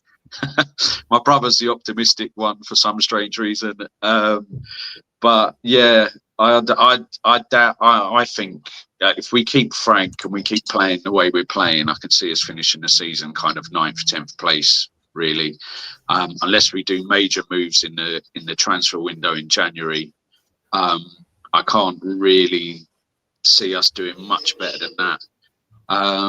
Champions League is always a bit of a funny one for me, because I know it's vital for clubs in that you want to get your name out there across Europe, and you need it to attract the top players. But let's be honest, we've got a very slim chance of ever winning it. You know, getting to that final even was, let's be honest, was a shock to most Spurs fans. And the ticket prices this season have been a disgrace. It's something that needs to go back to the club. You know, it's £80-90, I think, for a ticket to, you know, in a midweek game. You know, there's been lots of empty seats, you know. And in some ways, I feel next season, if we're going to really try and build and compete, we'll do a lot better if we haven't got the pressure of all the additional games. I mean, we want to see us in Europe. We enjoy watching the games midweek, but it does detract from your Premier League form, especially when you haven't got a great squad in terms of strength and numbers, which we don't have at the moment. You know, I'm looking at Arsenal as Woolwich Wanderers squad, and with great jealousy these days, because their strength in depth is amazing. You know, hate to say it, but it's true. If you compare our two squads on paper, you know, you look at our bench and you look at their bench, ours is incredibly weak. So long story short, I'm not convinced it'd be the end of the world if we missed out on Europe this season. And hopefully it give the board a kick up the arse to go out there and get the checkbook out and really back the manager finally. I don't ever think that is an option of Spurs not having European football. Of course, we had that a couple of years ago. I don't think the club certainly won't want that again. Jake, do you think, with all the criticism that Thomas Frank has had this season, do you think there's any chance that he will turn this around and we will finish the season successfully in a really good European spot, and even go far in the Champions League, or even a good FA Cup run? Because, you know, when you think about, you know, every time I say this about the FA Cup, the last time we won the FA Cup, and it was for a record time back in 1991, it just seems such a long time ago. Yeah, mate. I remember it like it was yesterday. I grew up in Finsbury Park, and I went to a primary school that was about 99% Gooners and a few Spurs fans. And I walked in on a Monday morning with my Tottenham shirt on after we won that FA Cup, and gave it to as many Gooners as I could. And I love the FA Cup. It's a disgrace. It's been so long since we've won it, you know. But we've, just to go back to the previous point, with the board not accepting no Europe, then the actions speak louder than words. They've really got to back the manager this January. Then they've got to give him 3 or 4 top players, needle movers that are going to improve the team. And then I think Frank can hopefully change it and finish the season well, and we can look at getting in that, you know, maybe 5th or 6th place. Can't really see us winning the FA Cup. Villa is a horrible draw. They're absolutely flying at the moment. They're playing amazing football. I think the previous guest said the only chance I really feel we have is if they play a weakened team. I think that's a horrible tie. We always get such horrible, difficult draws in both cups, don't we? And Arsenal always get the easiest bloody draws. And with regards to the Champions League, I think there's just so many teams in that are playing at a different level to us at the moment. I think we'll hopefully get through the group. Then I can see us getting through a difficult knockout tie and going out in the next round or the round after that at best. So I think at best, if we sign a few 3 or 4 players that can make a difference, then I think Frank has a chance of getting us in the top 6. If we don't, and the board do not back this manager, and we've all seen it so many times before, our board failing to back a manager properly, then, like I say, I think we'll finish 9th, 10th place at best. Jake, if you make a point there about being backed, let's say ENIC do put the money where the mouth is and the manager is backed in January, but Spurs finish mid-table, say 9th or 10th. Is that progression? Is that enough for Thomas Frank to remain in the job? I don't think it will be, because like Chris quite rightly pointed out earlier, the board are all about the European places and the money and the revenue that brings into the club. And if they have significantly backed him in January, then I think he'll be gone. Yeah, definitely. Jake, how are you feeling ahead of the Brentford game on the 1st of Jan? Well, as I said, I'm always kind of pessimistic. I've got a horrible feeling that Brentford will be so up for it because of Frank returning. The whole ground, their fans, they'll treat it like a cup final in a way, and they'll go all out for the win. And I think they've been playing fairly well recently, haven't they? Apart from when they came to White Hart Lane and we beat them 2-0. I think they've done fairly well since then. They looked really good when they beat Bournemouth the other day, although Bournemouth are on a bad run. So I'm thinking probably my default score prediction is always a Desmond 2-2. So I think it'll be a 2-2 draw. If I had to put money on it, I'd say a 2-2 draw. But I'd love to win again, obviously. Jake, final question for you. If you could handpick 1 or 2 players in January, who would you like to see Thomas Frank sign? Oh, it's got to be Wharton. You know, I'd love to see us go all out and go big and pay a big fee for a player that's really going to make a difference. I think he's at an age where he's only going to obviously get better and improve. I just think it's a difficult window for us, because even if we do put the money out there, finishing 17th last season and being sort of so up and down this season, it's going to be really difficult for us to attract the top players. And the other one is a left winger, is a left wing forward. I would have said Semenyo, but sadly it seems the City deal's done and it's just a matter of time before he signs them. So I'm not really too sure who else is out there. Maybe people can put in the chat. But I'd say definitely Adam Wharton and a left wing forward. Jake, thanks so much for coming on, and Happy New Year to you, and hopefully we can get you on again very soon. That'd be great. Great to see you guys. Thanks a lot for all your brilliant videos and everything. And yeah, come on, you Spurs. Cheers. Thank you so much. Cheers. Thanks, Jake. Craig, before we go to our next guest, there was a report out this morning from Football League World that Bolton are interested in signing Jamie Donnelly on loan. Now, of course, you and I have spoken over the last couple of years very, very highly about Jamie Donnelly, of course, being a real star for the Spurs development side, the under-21s. Then, of course, a very successful loan out of Leyton Orient. He's currently on loan at Stoke, but not getting the game time. In fact, he's had more game time playing for his country, Northern Ireland, than he has Stoke City.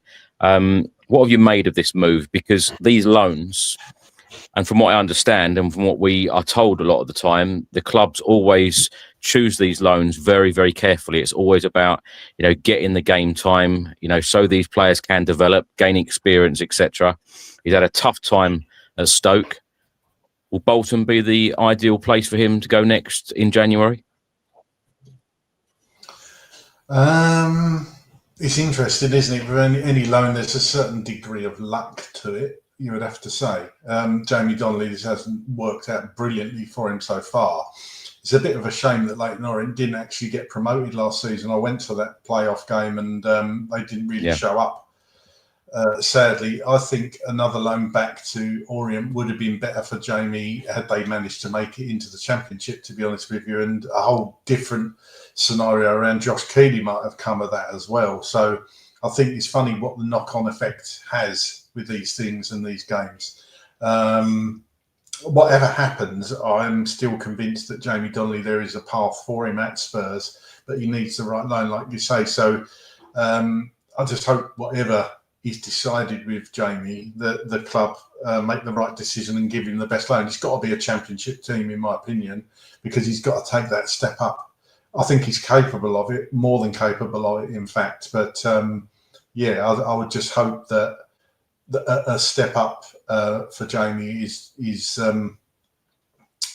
forthcoming, because he's got all the talent in the world, but he's just not been in a position to showcase it at the moment.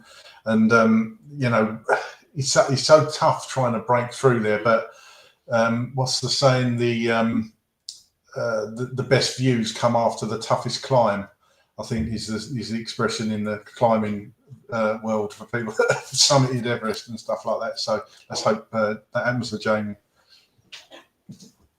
Is that a saying, or did you just make it up? I think I just made something Bear Grylls said, actually. Right, let's go all the way to Singapore now to speak to our good friend It's quite good. And our stat man, Dustin. Dustin, how are you? All right, how are you? Very good. Very good, Dustin. Very good after a win. How are you feeling after that win? And I tell you what, for anyone watching on YouTube right now, do head over. Once you've watched this stream, do head over to Dustin's latest episode. It's incredible. I tell you, Dustin, I can't thank you enough for the time and the patience and the work that you've put in these last couple of videos for the channel. Simply incredible. So do check those out, because they do deserve a view and a watch. And Dustin points out so many interesting things and facts there. It's incredible to watch. So thanks for that.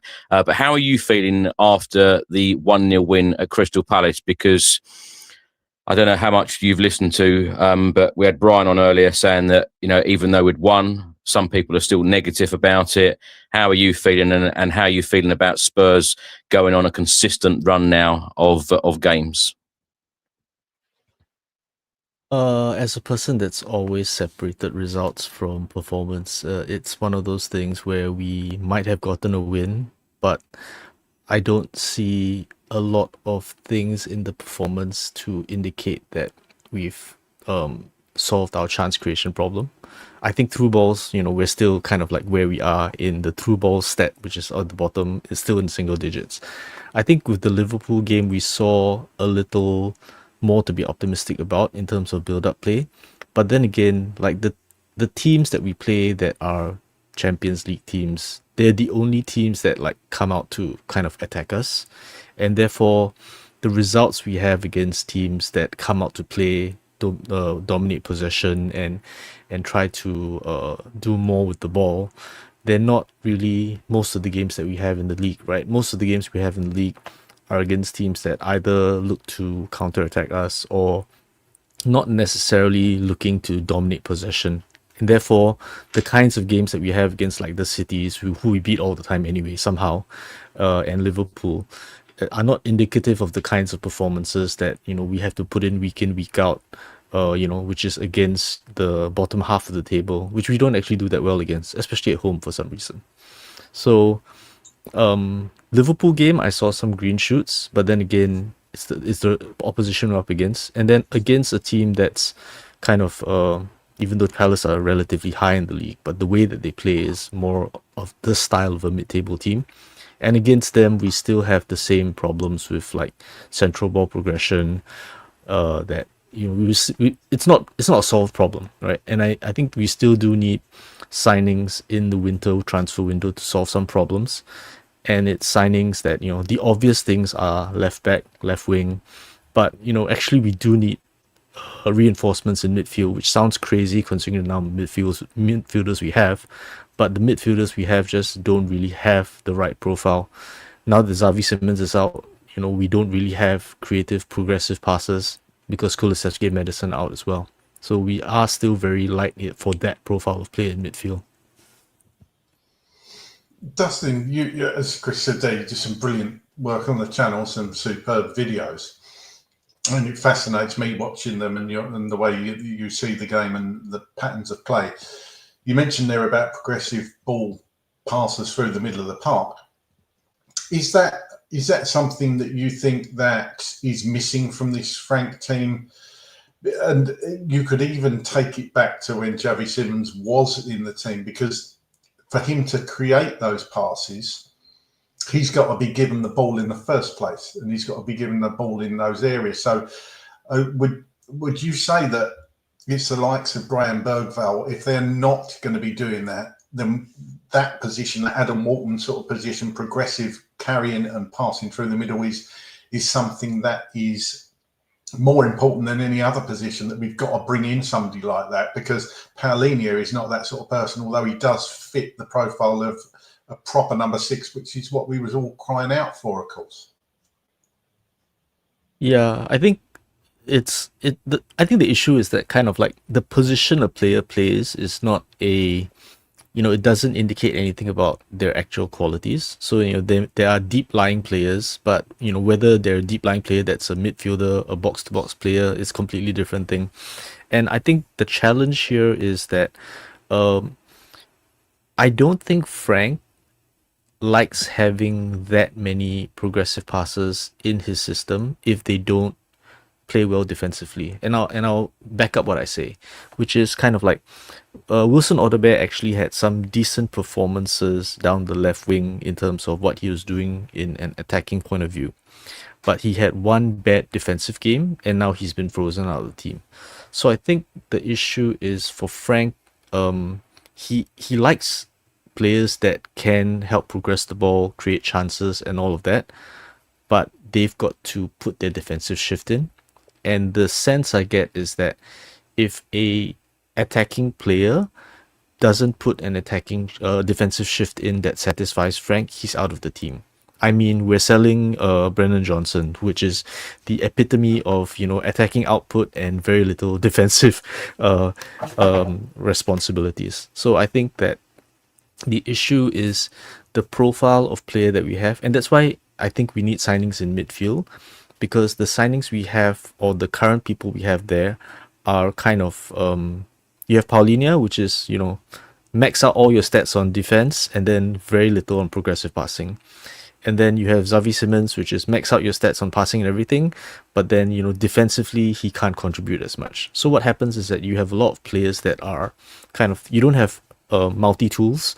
You have you've got a knife, you've got a scalpel, you've got a hammer, and, they're very single-purpose tools, and that makes it very difficult to compose of a team that can play multiple matches, because then you're kind of trying to mix together 3 midfielders and you hope that the mix of their abilities helps you. But if you don't have midfielders that, for example, a Caicedo can be a defensive midfielder, but, he can also progress play. Busquets can do that. And, players like that are expensive, I understand.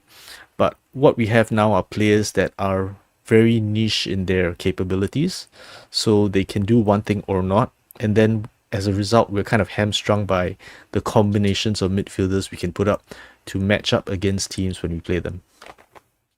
Dustin, I've put a graphic on screen here, and this is from Spurs PL Statsman. Do check those out, because they publish some great content on their X page.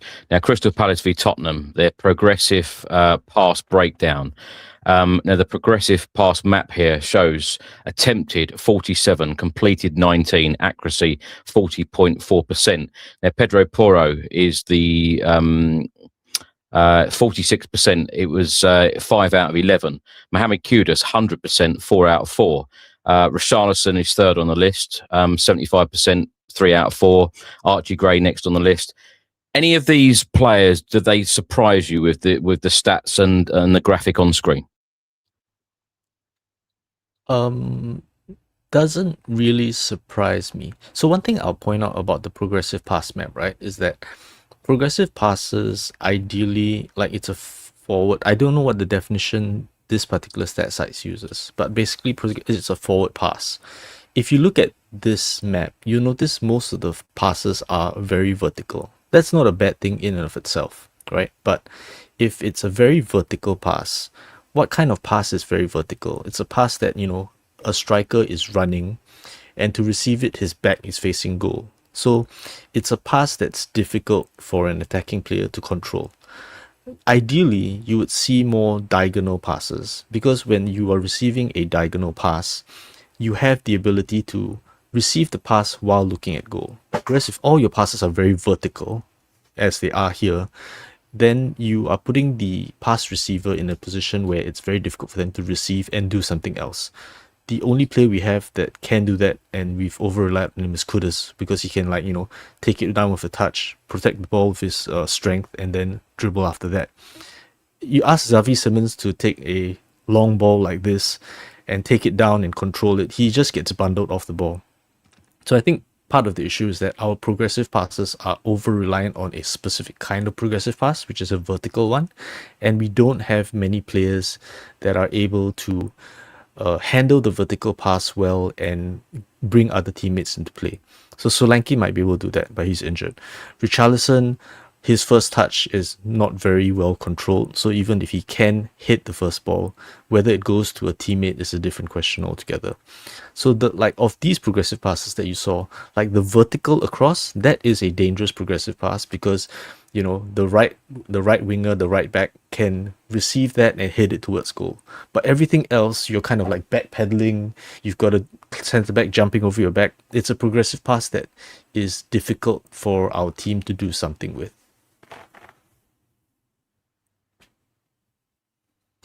Sorry, Justin was on mute there. What players in that case do you think we should be targeting to bring in? Ultimately, we don't want mediocre players. And Frank said, in fact, I think the phrase he used was players that are not committed. What players would you like to see come in? If you give me some names, what players do you think could really revolutionise this Tottenham team in the second half of the season? Do you want them to be realistic, or do you want them to be It has to be realistic. It has to be realistic. Yeah. I mean, because of Adam Wharton. I mean, if we're talking realistic and we're talking they can come in and kind of hit the ground running, it has to be Premier League proven, just because the change in physicality of the league is so different that there are very few leagues that you can just drop into the Premier League and instantly be playing it well enough to save our season, so to speak. So Adam Wharton is one of the first names that comes to mind. But if you're talking about players from overseas, which might be a bit more realistic, but it's hard to think of any player that leaves during the winter transfer window unless they are already frozen out of the team. The kid from Monaco we played against, Akliush, looked like a very good prospect. I think that it's central midfield progressors that we're looking at primarily, and the difficulty of the reason I asked you're looking at realistic ones is because very few leave during the winter transfer window, and if they do, it's because they're frozen out, and they're frozen out, then whether they are physically able to contribute is a different question altogether. So it's very rare that you would get good signings in the winter window unless it's players frozen out. Dustin, lastly, how are you feeling ahead of the Brentford game and the schedule in January? Because we've got 8 games in January. Games are coming thick and fast. You mentioned there about players coming in through the door. They've got to be ready-made players, haven't they? They've got to be impact players that can help Thomas Frank with this busy schedule, and ideally, be there from the start of January, get these signings in early. Definitely. I think that's kind of the trend that we've had. We've always had, we talk about back the manager, but backing the manager means not, hamstringing him with a squad that's too thin and, not fit for purpose. I think that there are different things to look at, which is even if you gave him progressive midfielders, would he actually use them? Whether it's actually in his style of play. But the other part is, of course, we have balance issues, and the fact that we have a right-footed right back that's covering left back all the time because our left back is permanently injured is an issue. So, as much as left back and left wing seem to be obvious places we need to upgrade, it's actually central midfield specifically creativity in central midfield with progressive passes that we need. We have enough dribblers, but we don't have enough good progressive passes. 7 through balls in the half of the league is all you need to see. Is that stat though? Is that stat down to how Thomas Frank wants to play, or is it down to the players that we have? It's down to how he wants to play, because through balls is like the way that he progresses play is that he is happy to send vertical balls in, but to the wing. That's why we have so many, like a lot of it is like balls to Kudus. It's vertical along the wing. It's not along the center, which is fine. But, for teams that if you're defending against a team and you know that, okay, he will send a vertical ball to Kudus, he'll send a vertical ball to Xavi, whatever. I'm fine with them people staying out on the wing, right? So all they do is crowd you out to the wing, don't show you inside, pack the center, and there's limited things you can do to break them down. So I think that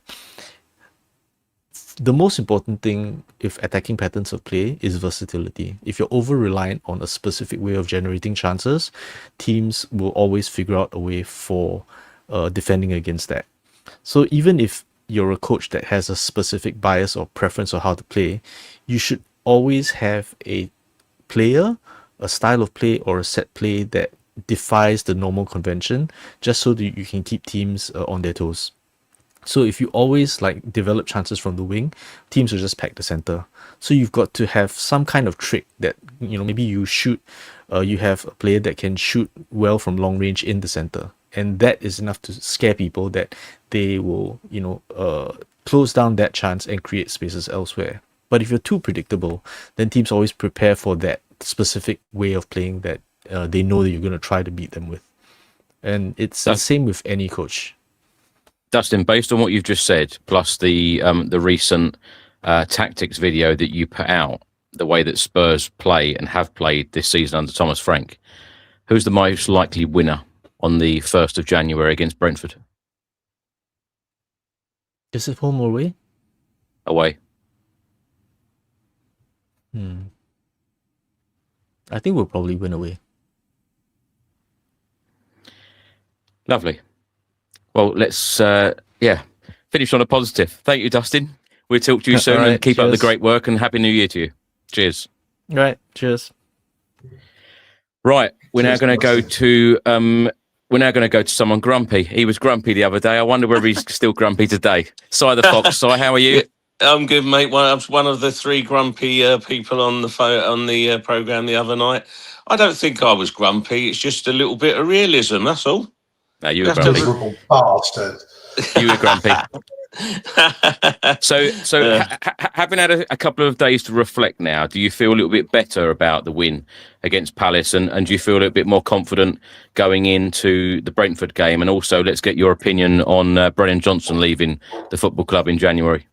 Well, I felt good about the win the other day. I'm telling you, my issue was with the style of play, and I think I predicted a win against Brentford. So I'm always upbeat, and I'm always looking for the positive of Spurs. And I'm also one of the people that doesn't want Thomas Frank sacked, because I just you can't keep doing the sack a manager, set, reboot. It's just, it's madness, in my opinion. And the definition of madness is doing the same thing over and over again and expecting different results. So we can't keep doing it. The Brennan Johnson one is a funny one for me, because I just don't think that the system, as Dustin has just said, suits the way that Brennan Johnson plays. So if you're not going to change your system to accommodate a player that was our top goal scorer. I saw an Ali Gold stat saying that we've sold our last 3 leading goal scorers the season after they were the leading goal scorer, which is quite interesting. But if you're not going to play a system that suits that player, then you have to move them on.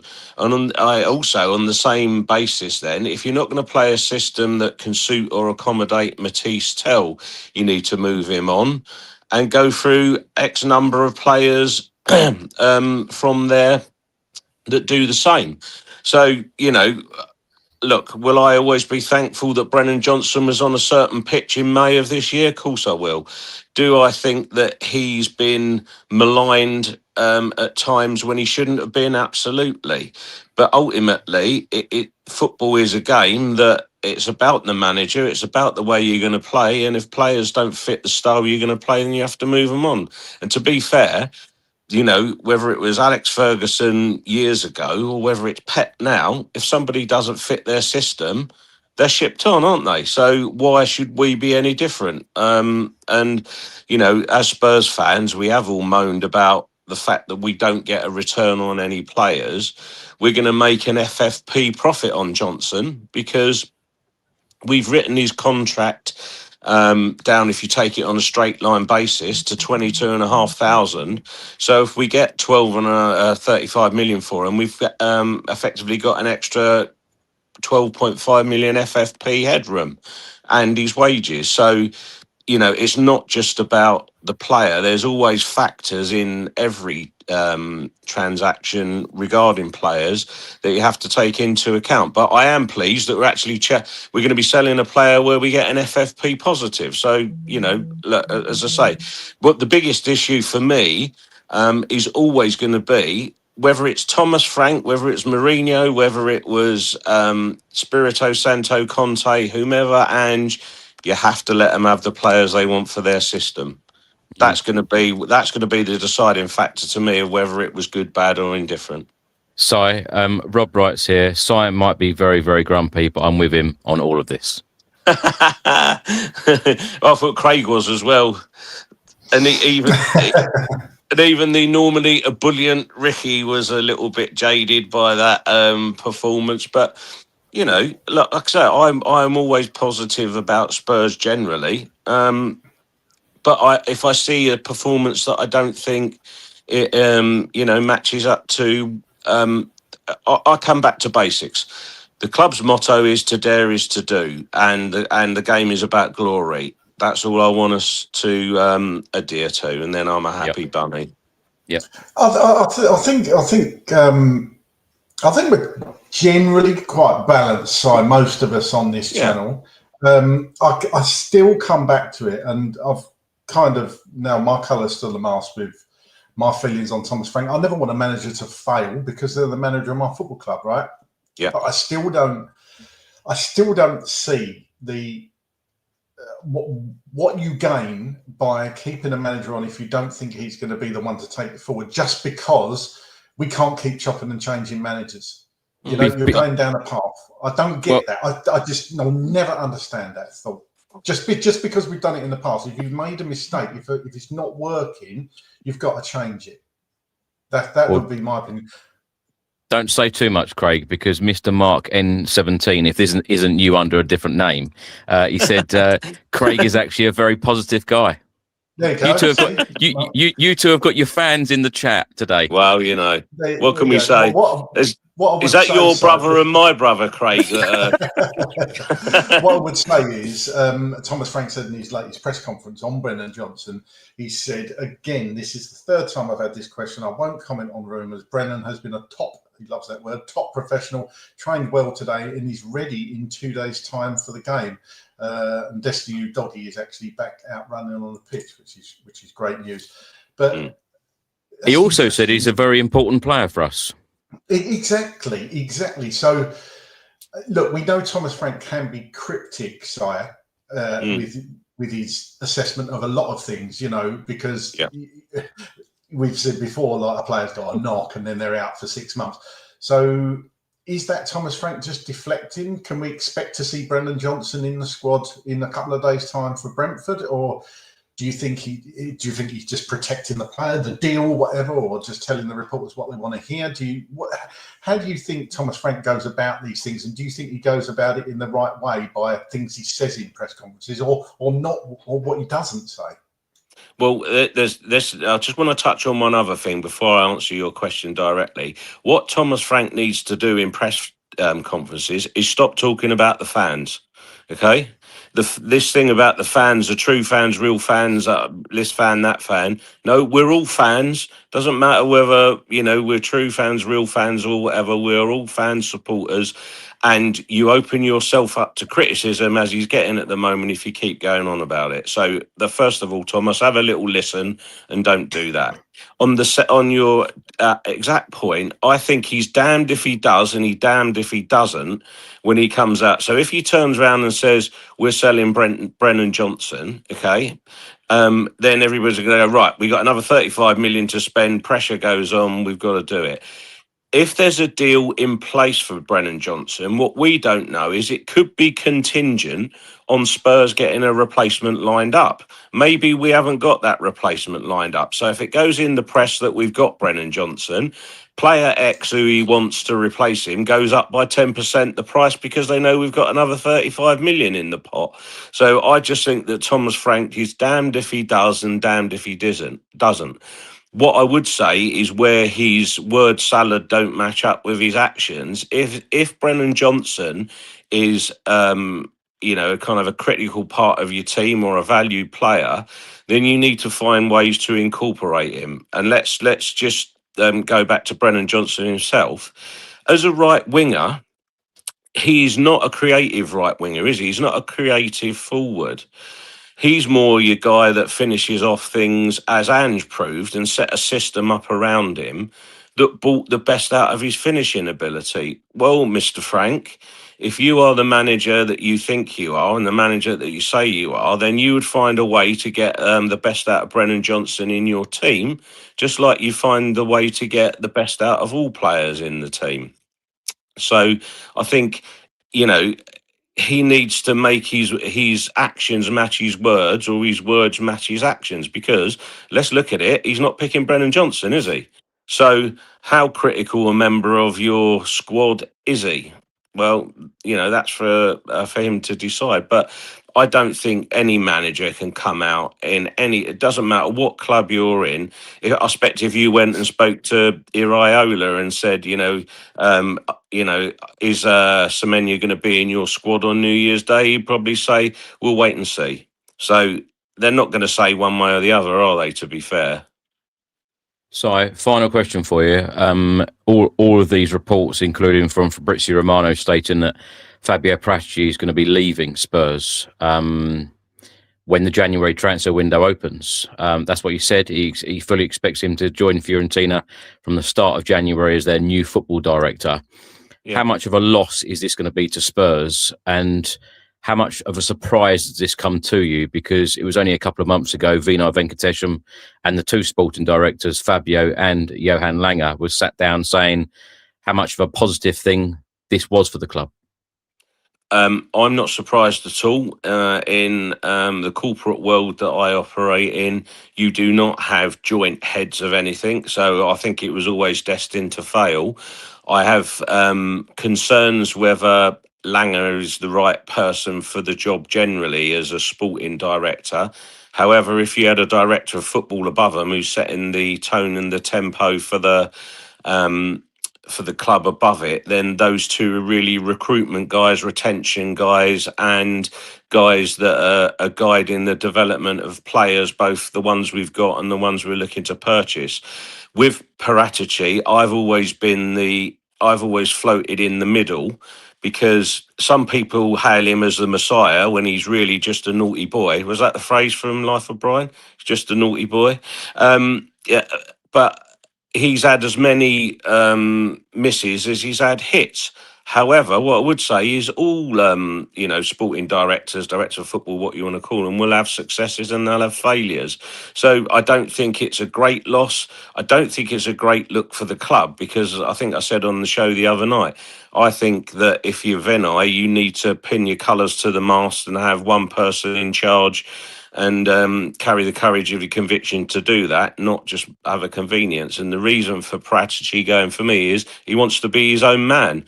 And what that's saying is that Tottenham don't want the reliance on one man. Where does that come from? Well, relying on one man for the last 25 years didn't deliver the sporting success that either the club say they wanted or the fans definitely want. So I can see why it's a convenient parting of the waves. And the other thing for me as well, regardless of whether he does or doesn't go, so I'm not surprised, is that all of the work for the transfer window would have been done already. So you know your targets. and you know the players that you're looking to recruit and who's on your target list.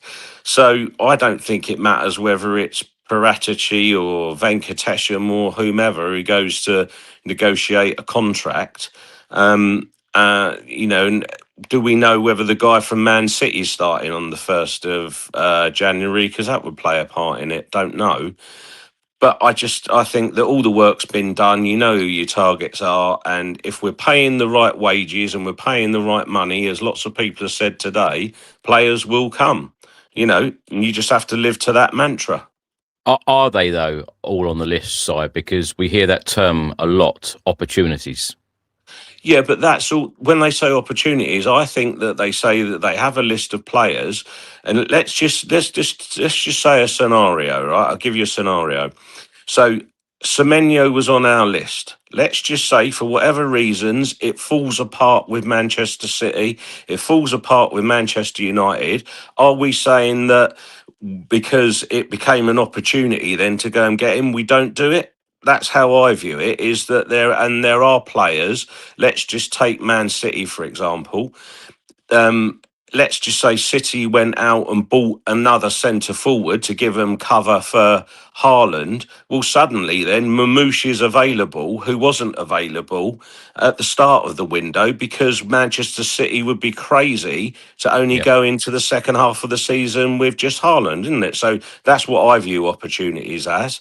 It's changing circumstances, but I think they will have a list of players that they want, and I think all of us know the areas that we need to strengthen. I'm still on the left back, left wing first, and then a central midfield ball playing player, a Stiller or a Walton, if you could get him, are the ones to sort that position out. So for me, if you can come away with a left winger, Anthony Robinson, a ball playing central midfielder, job done. So always a great guest. Thank you so much. Happy New Year to you, and thanks so much for all your input. Yeah, lovely, and love to all the Spurs supporters around the world. Wishing them health in 2026. Thanks for having me on, mate, as always. Bless you. Cheers, Si. Speak to you soon. Cheers. Bye. Right, we've just got an update from Thomas Frank on the team news ahead of the Brentford game. On Romero, he said yes, he is ready for the game. Update on Destiny Udogie has just come out and said he is running out there on the pitch doing individual sessions, so that is good. And an update on Lucas Bergvall, he has stated Lucas is okay. I'm quite positive he will be available. There is a small doubt, but I'm pretty sure he will be okay. That's positive news, Craig, isn't it, on Bergvall? It certainly is, yeah, I read that. I wasn't sure. I thought it was like his groin, it seemed to be. It was quite not a lot of information about it, wasn't it? But a key player for me in the middle of the park, a bit more progressive. So, yeah, that's good news. Absolutely. Right, let's go to Simo. We haven't spoke to him for a while. Simo, how are you? I'm all right, buddy. How are you? Very good. How are you feeling right now? Mate, I've got to say your pods are too popular. I was clean shaven when I came backstage. So was Craig. I'm with the legend that is Craig Dearman. No, I'm only thank you. Well, hold on. Is Craig a positive fan, a negative fan, or is he a realistic fan? What would you say? Mate, you take the worm every time, mate. I dangle that little worm and you bite straight onto it every time. I'm only teasing you. You know you're a legend. I've been following you since you were walking around the stadium. No, not me, Craig. I was talking about Craig. Yeah, well, Craig is always Mr. Happy, and I call him Chuckles. Right, how are you feeling about the season, Thomas Frank? How are you feeling about the last couple of games, and how are you feeling about the Brentford one? Depressed, mate. It's been, I've got to be honest, I've been dragging my bottom lip around for the last few weeks, couple of months even. I wasn't overly enamoured when he was appointed. I just felt he was a mid-tier manager coming in, and I was thinking, is that really our aspirations now? And I just feel like he's a bit of a Levy legacy. I thought the timing of the sacking of Levy was interesting. I'm sure there are good reasons behind it that we don't know about, But after the window's shut and you've appointed your manager and you've made all this big change, and then you go and sack the chairman, I mean, it all seemed a bit cart before the horse. So, yeah, I mean, do I want him to stay? I think that's irrelevant. The fact is, I think that we're stuck with him. It's World Cup year. All the managers in the international side that you might want. Obviously, Poch is one of those that the name, his name's going to get bandied about. They're not going to move. They've got a World Cup coming up. Nagelsmann or whoever you might be thinking of. Are we going to prize someone like an Iraola out of a job or some other manager out of a job? I can't see it happening. So, frankly, I think we're stuck with him till the end of the season. That worries me because how do we attract the good quality players that we want? Now, I get Semenyo wanting to go to Man City, and I think, Man City is still a massive draw. Even though they've had a rough couple of seasons, they're still a massive draw. They're going to pay the wages. You've got every chance of winning stuff there. So I don't put too much blame on Frank and the regime on that one particularly. But I think it's a real struggle. How are we going to rebuild the side? How are we going to get this midfielder that I think that we need, a left back, a left winger? How are we going to attract people who improve our squad when we're playing as we are? We're not progressive. We can't pass to each other and we can't get a shot off. Sorry, mate, but you asked. Simo, what do you think needs to happen? Because it's quite obvious that Frank polarises the fan base, and it's not just Thomas Frank, to be fair. There's a lot of things that polarise the fan base at the moment. I just remember, I'm not saying before people say, oh, you're going on about Ange Postecoglou again. It's not that. I'm talking about the atmosphere at the club. Those first 10 games when Ange came in, we was absolutely all over the place when he came in. Harry Kane obviously left just before the first game against Brentford, ironically. Yeah.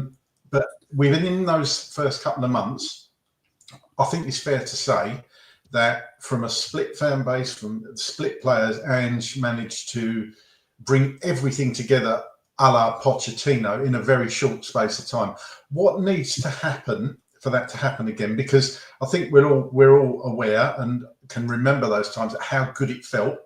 Obviously, we were winning games, but to bring the fans back on side, to bring to get the atmosphere in the stadium when we're hearing Freed from Desire played, everybody's dancing, the stadium's a nightclub, how good that felt.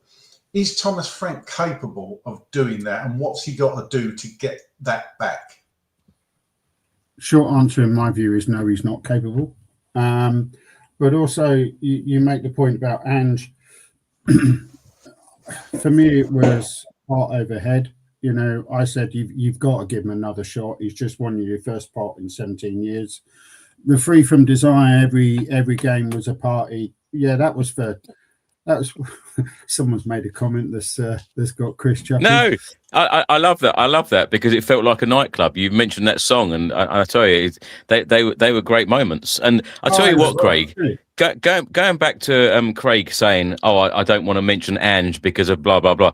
You mention Ange. Ange won us a European trophy. He's rubbing shoulders with Keith Birkinshaw and Bill Nicholson. Whether people like it or not, we mention Ange. He's a part of our history. A successful manager. You can say what you like, but you mention him as much as you want. It tickles me, Chris. Sorry, Simo, I know this is all about you, but it does tickle me when people get annoyed when you mention a manager that won us the second biggest European trophy that you can possibly win. And people get annoyed that you talk about Ange Postecoglou. I will never stop talking about Ange Postecoglou because I was there at the parade, like I'm sure most people are. It was one of the best days of my life supporting Tottenham, being there with friends and family, waiting 7 hours in a plant pot with Chris resting his phone on my head doing an interview with BBC Sport was something that will never leave me. It was one of the best days. We had brilliant weather.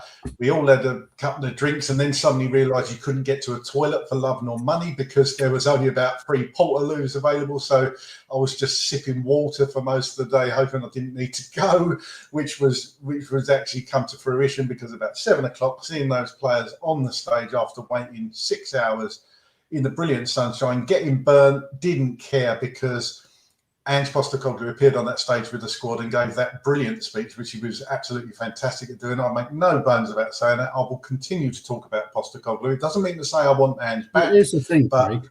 Yeah, you can talk. You can talk about Ange. You can just all the other stuff. Just speed up. Yeah, sorry. Yeah, we've been here 2 hours, 20 minutes. Sorry, I do apologise. And we have a full waiting room. So, Simo, what else do you want to get off your chest? Come on. Well, that's you off Craig's Christmas list next year, Chris. He's used to it now. He's used to it. Yeah, I bet he is. No, look, Ange, Chris is right. I mean, he's part of our history. He is a ledge, and he'll always be welcome back.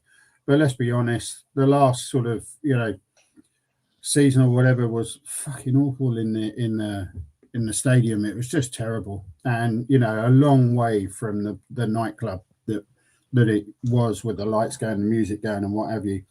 Frank, I just don't think that he has it in him to really turn that around into a top 4 team. I mean, Chris, I heard you asking people earlier about, where do you think we're going to finish? I can't see us getting better than 10th. If we got above 10th, I'd be pleasantly surprised. I can't see us at all getting into the European spots. If you can't pass to each other and you can't get a shot on goal, then how are you going to win any games? And we've, as I say again, we've got some average players, but we've got some really flipping good players as well. I mean, Mickey, Romero, Romero needs a bit of a kick up the backside, I think. But, we've got some good quality players. Yes, we've got injuries. Every side's got injuries. The Woolwich have got injuries, but they're cracking on. To your earlier point, Craig, that you made around, you don't hang on to a manager just because you can't keep swapping and this, that, and the other. If he's not good enough, you bomb him out. In principle, I agree with you, but not if you haven't got a replacement. I mean, even Matty Wells has buggered off to the States, right? So what are you going to do? Bring Ryan Mason back or something out of West Brom? Or just there isn't someone out there to go and bring him, to replace him with. We're stuck. Simo, final question for you. The Brentford game, what are you expecting? What do you want to see? What I want to see and what I'm expecting are two different things. I was talking to a mate pre-Forest game, and I said, look, I really don't see it. He was going, no, I feel optimistic. There we go, get tonked 3-0 and a terrible, terrible performance. The game against Palace, kind of 50-50 on that, and it went our way. But to your earlier chap's point, the result didn't mask the performance for me. So I just don't think we've improved. Because this was such a big win at Selhurst Park, and we've had a few guests come on here already, and in the last couple of days, many people have said, it's a difficult place to go. At some point, you feel like it's going to be a turning point. Do you get that feeling? At some point during this season, we're going to have that turning point where we can put a consistent run together? No, that's the problem. Is you can have a win. I mean, you could look at Man City away. That was a terrific win, brilliant win. You can think, okay, right, maybe we got something. But again, as earlier guests have said, I don't see patterns of play that shows me, right, this is how we're set up. This is how we're going to play. This is who we are, mate, to coin a phrase. I don't see consistency. I don't see players playing to their potential. I just don't see it. So I think it's going to be patchy, win 1-2, lose 3, draw 1. It's going to be one of those seasons. And I can see us ending up 10th. And then in the summer, it'll be all change again, because I just don't think you can change it now. As much as I think half the fan base probably wants it changed. You can't because there's no one to bring in. And then that gives us a problem leading up all the way through the rest of the season and through the January window. Who are you going to get in? Well, are we back to bringing in a 22-year-old for 35 million or something?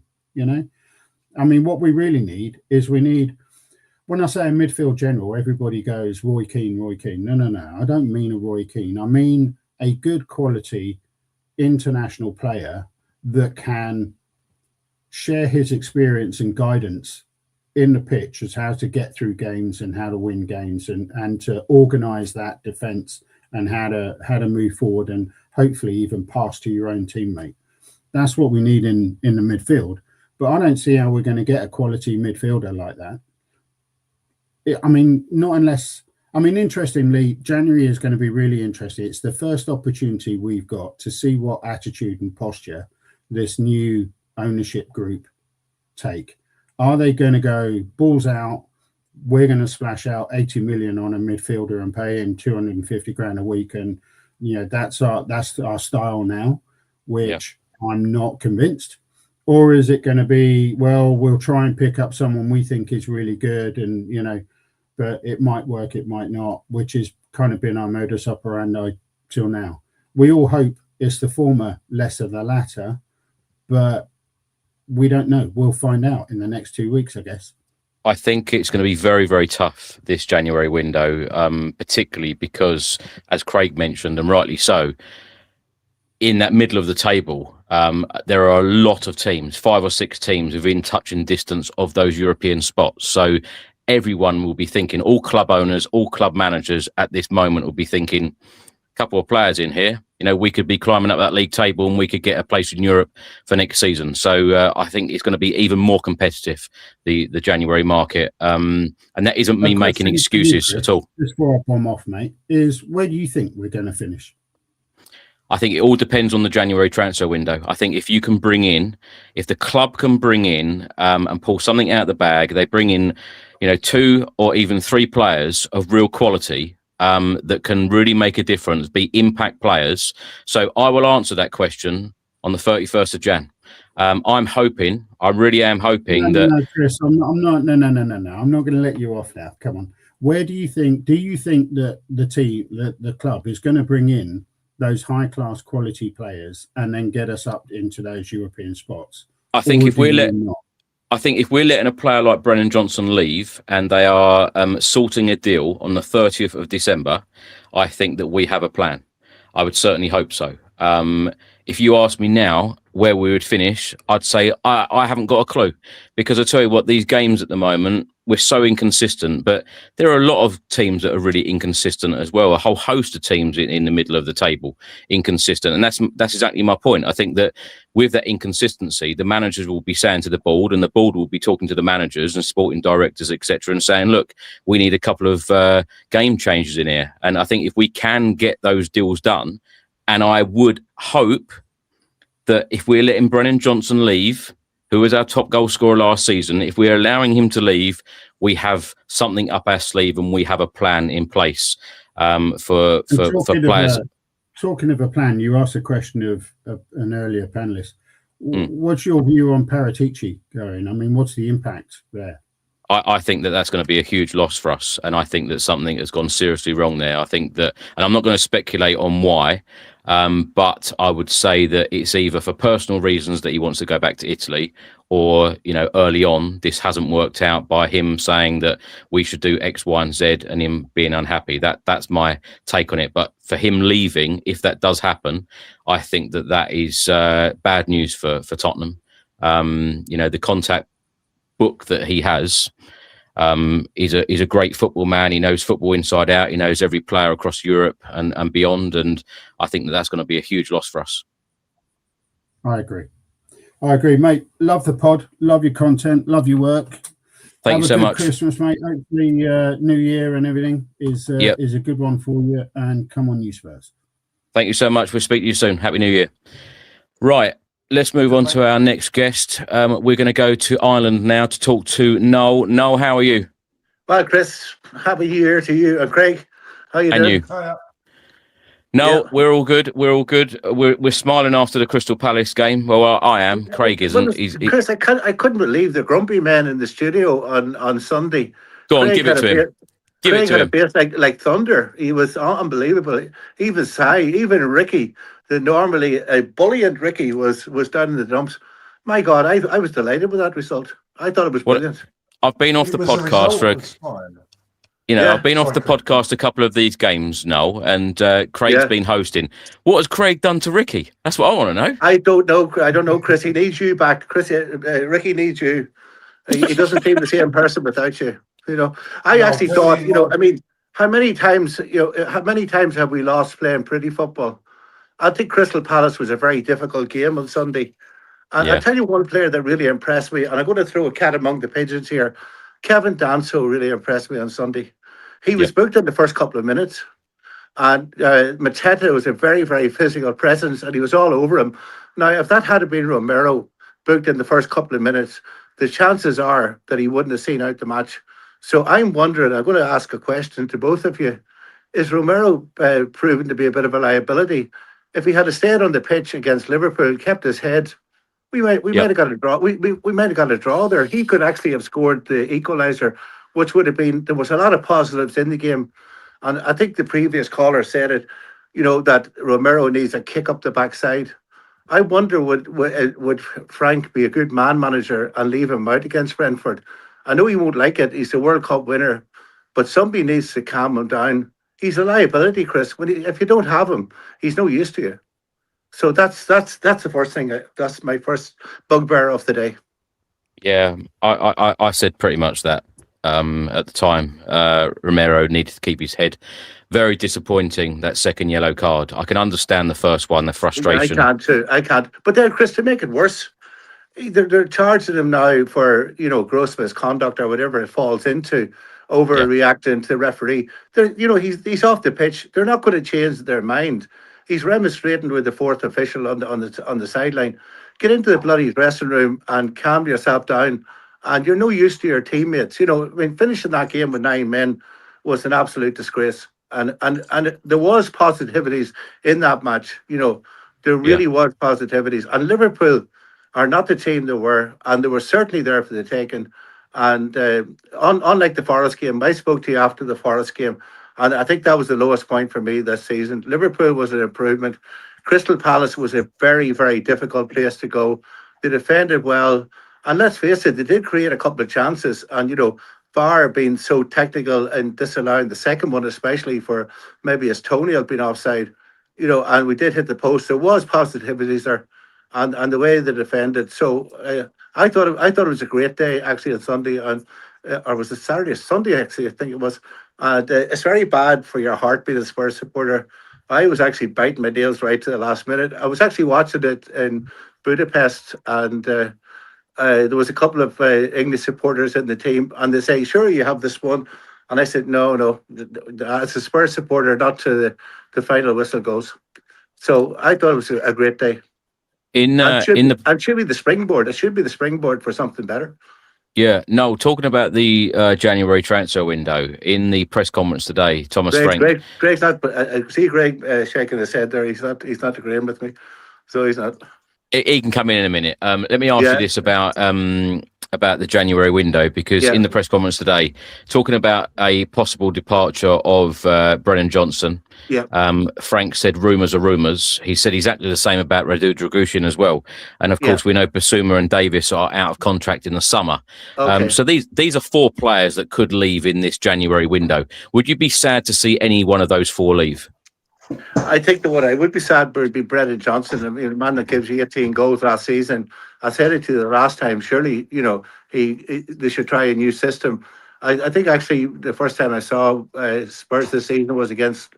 I actually went to a pre-season game in Luton, and Johnson was shifted over to the left actually because Kudus was playing, and he looked it completely. It's not his position. He's, as somebody said, he works from the back stick, and he can get you a goal from that position. So even when he comes on, Chris, he's not going to do anything in 5 minutes, even though he did have a good cameo.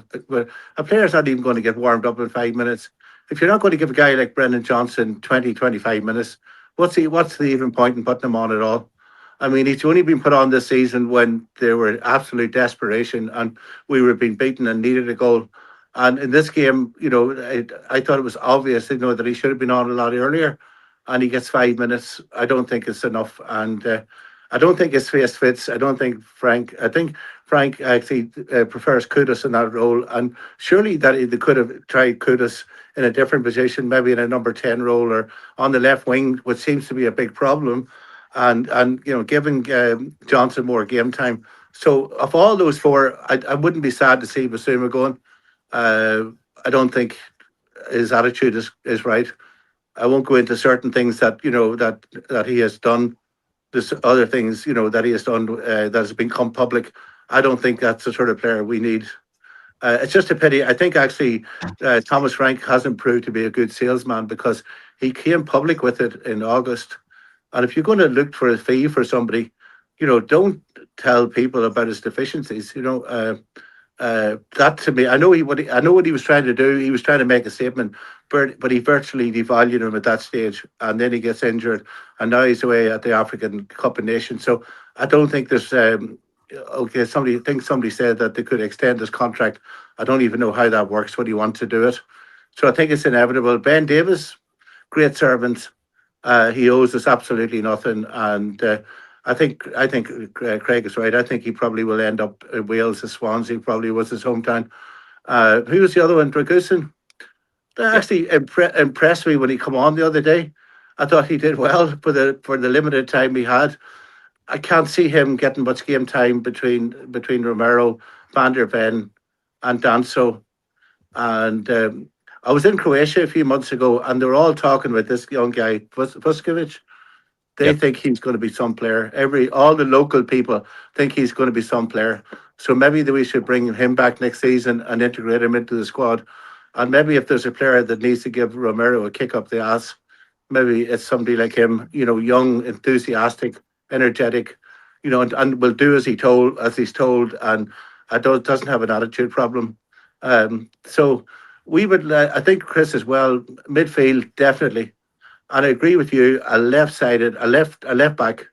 We need somebody. I mean, Jed has been good, very, very good. But I always say you need a balance in the team. When you see a guy with the right foot marauding down the left-hand side, and then he has to stop and then come back onto his right, the whole team loses the momentum. So somebody in that position and a wee bit more creativity in midfield. I'm actually getting more impressed with Richarlison, Chris. I think he's actually trying very, very hard. And very unlucky that some of his goals have been absolutely meaningless. But maybe there is a player eventually beginning to come out there. Don't think Malani is a left-sided player. Was impressed with Odegaard. I thought Odegaard did very well with his limited time on Sunday. Yep. Tell doesn't seem to be getting a chance. I don't know what's going on there. I never really fancied him, to be quite honest with you. Bergvall, good player, will be a great player, but sometimes I just think he's a headless chicken. He runs about a wee bit, but he has fantastic energy. And if there's a player that can learn the game, I think he's going to be a great player. Delighted for Andy Gray. And it's an amazing, that the two young guys are starting now as starters in midfield. Incredible, but I think we need something more in there. And Adam Warden. And it was interesting when somebody said earlier on about paying the money. I don't know if you remember back this far, but this was in 2008 when Dimitar Berbatov was spot on to go from Tottenham to Man United. And Man City come in at the very last moment. This was when the Arab money, oil money was coming in, and they were able to attract players. So I think actually, if you want a player bad enough and you can convince them, they'll come if you pay the money. So I think, this will be a big test. Edic on this week. This next month was going to be a massive test. It's all about money, Chris. I've really enjoyed these guests today because you guys have spoke so much. Craig can't even get a word in. It's so funny. Yeah, I'm too polite. I want Craig to disagree with me. Craig, what have I said that's so wrong? Oh no! Look, no. It's the time we wanted him to talk earlier. He's sitting there eating biscuits. Yeah, I've got caught me flipped Well, back. look, it's been 2.5 hours, Chris. He must be hungry now at this stage. Yeah, no, this is like Chris said, it'll only be a quick one today. Nearly 3 hours later, I knew it. Well, I did do I'd done over 6 hours by myself the other time. I noticed that. I was. No, you weren't on your own. No, I was here for the first 3.5 hours. So. It's like an old married couple. It felt like it was on my own. Yeah, but I just want to say something, Craig. Here we go. Go on. Sorry, Craig. Go ahead. Come get a word in. Yeah. Go on now, mate. Go on. Come on, tell me where I'm wrong, Craig. You were shaking your head when I was making some point earlier on about the Crystal Palace match. That's what we were talking about. Yes. Yes, yeah. I can't exactly what you were saying. I personally thought we got away with one against Palace. That's all I would say. That's why I was disagreeing. I thought Crystal Palace tired. And don't get me wrong, there's a difference between the result and the performance, clearly. And I think there's been a lot of that this season. I thought we got lucky against Palace. If Palace had took their chances, you could argue they would have won that 4-1, 4-2, something like that. They just couldn't score. Mateta's been off it for a little while. And they had so many good chances. But look, hey, that's football, isn't it? You have to take the chances. Overall, the performance was garbage again, in my opinion, but we got the result, which is the most important thing. And I absolutely love speaking to you, Noel, because you've been on here for the last 2 or 3 years with us on these fan shows. And me and you, I would say, it's fair to say, agree on a lot of things. But obviously this on Thomas Frank, I would say, you sounds like you still think that we need to stick with Thomas Frank. Is that a fair assessment? And just before you answer that, Noel, another big supporter of the channel, King Hoddle. Big up to King Hoddle. He's always here, come rain or shine, and differing of opinion. Me and King Hoddle have got vastly different opinions on Thomas Frank. Absolutely. What I would say, King Hoddle, if you're willing to come on, and you seem such a positive fan with regards to Thomas Frank, come on the podcast and tell us if you're willing to. Of course, not everybody wants to be on screen. Of course I would, yeah. But Craig, I think one second. Ricky Norwood has just messaged and said that he's tuned in, he's listening, and he wishes you a very happy New Year. Fantastic, Ricky, fantastic. I tell Ricky to start smiling again, Chris. Give him that message. You can tell him. You can tell him. He's listening. Ricky, start smiling again. It doesn't suit you. Apparently, I'm a bad influence on Ricky Norwood. So you know, and even Sai was down in the mouth. Jeez, we were just after winning the game, and we. He's listening as well. Go on, give them both a message. Yeah, Sai, come on! I'm surprised at you, man. You know what I mean? Yeah, they're both miserable bastards. Honestly, it's nothing to do with me. They honestly moan about everything they do, don't they? So, they talk about influencers. Craig is an influencer now on them two. Yeah, obviously. But Chris, you said it earlier on. This month is going to be the most crucial month. If you don't have trust, if the board don't have trust in the manager, you're going to get him out. You're not going to give him 150 million pounds to spend and waste it. So they must have faith in him. Give the man a chance. He's only been there a wet week, and he's trying to put his ideas ahead into operation. He doesn't know his best team. I still think there's a lot of deficiencies in the team, and I'm agreeing with Craig here. I'll go back to agreeing with him. I don't think the spine of the team is right. I don't think the goalkeeper has made a lot of mistakes. And I go back to, the spine. And Romero is the one, for me, has been the biggest disappointment. He thinks he's fantastic, and he is fantastic. But even against Liverpool, he gave the first goal away against Liverpool. Now, the second one was debatable. And in many games, he's no use to you when he's sitting on the sideline. And then midfield is not quite right. And up front, we don't have the balance. We don't seem to be able to get that balance. Like, I don't think Richarlison and Mawani, whatever his name is, in the same team is the right balance. So there's a lot of issues with that team, and it's going to take time. This transfer window is only the start, and I could see him. I think he will get the season, and they will evaluate it at the end and see where we are. And I'm going for a 2-0 win against Brentford, Chris. I'm a positive person, unlike Jake, one of your previous guests, who openly admitted to being a pessimist, and I'm an optimist. So I'll go 2-0 and make it a good January start for us. Well, thank you, Noel. Ricky has just replied here and said, "Okay, Noel, smiles for 2026. It's all Craig's fault." You were getting it today. You're getting it today, Craig. So you are. Yeah. That's what he said. Chris, nothing to do with me. Chris, I really love your shows. I've been tuning into them all, and I think we've talked many a time, you and me, and you always say nothing ever surprises me about Spurs, and nothing ever surprises me. And, and maybe that big statement signing is waiting in January, and whether it's all bluffed by the board or whether they're really going to say. But I think a big statement from them was going back to, like, you know, they obviously sacked Levy because of the Eze affair. So that was a massive statement, and they have come on record to say that things are going to change. Well, it's time to put your money where your mouth is. You know, the usual. Do it or stop talking about it. You know. I think there's a lot on the board this time. No, I really do. I think they need to absolutely deliver in the next couple of windows, because if we want to be fighting on all fronts, like we have heard a number of times, and Thomas Frank has come out and said that this is not a quick fix.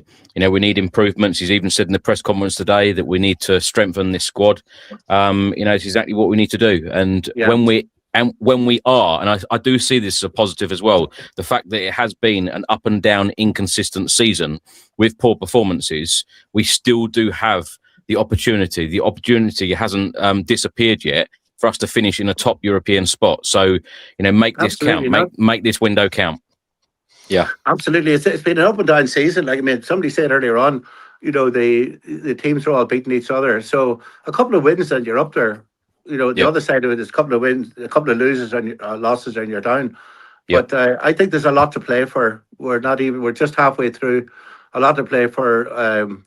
Get this transfer window somewhat right and get into the summer where there will be more. Don't forget, it's a World Cup year. There's going to be players. There's going to be players become available. We don't even know about. You know, some guys are going to take the World Cup by storm, and will become available from smaller countries. So. A lot to be done. I think Paratici definitely going? He is, yeah. Is that the way it looks? Let's wait and see. There's lots of speculation. There's lots of reports from very well-known and respected journalists, but let's wait to see what happens next. And like I always say, Noel, nothing surprises me. Whether he goes, stays, whether Spurs sign no one, whether Spurs go out and do the business and, we show real intent. Nothing will surprise me. I just live in hope that that things do move forward. Chris, just want to say something. Actually, you're right. My son and myself both. You met Gary earlier on this year. We both Tottenham supporters. We depend on you for all our news. We watch all your podcasts and get our information from there. We live in Ireland, so obviously it's a vital channel. And your dedication is second to none. Incredible. I don't know how you do it. Honestly.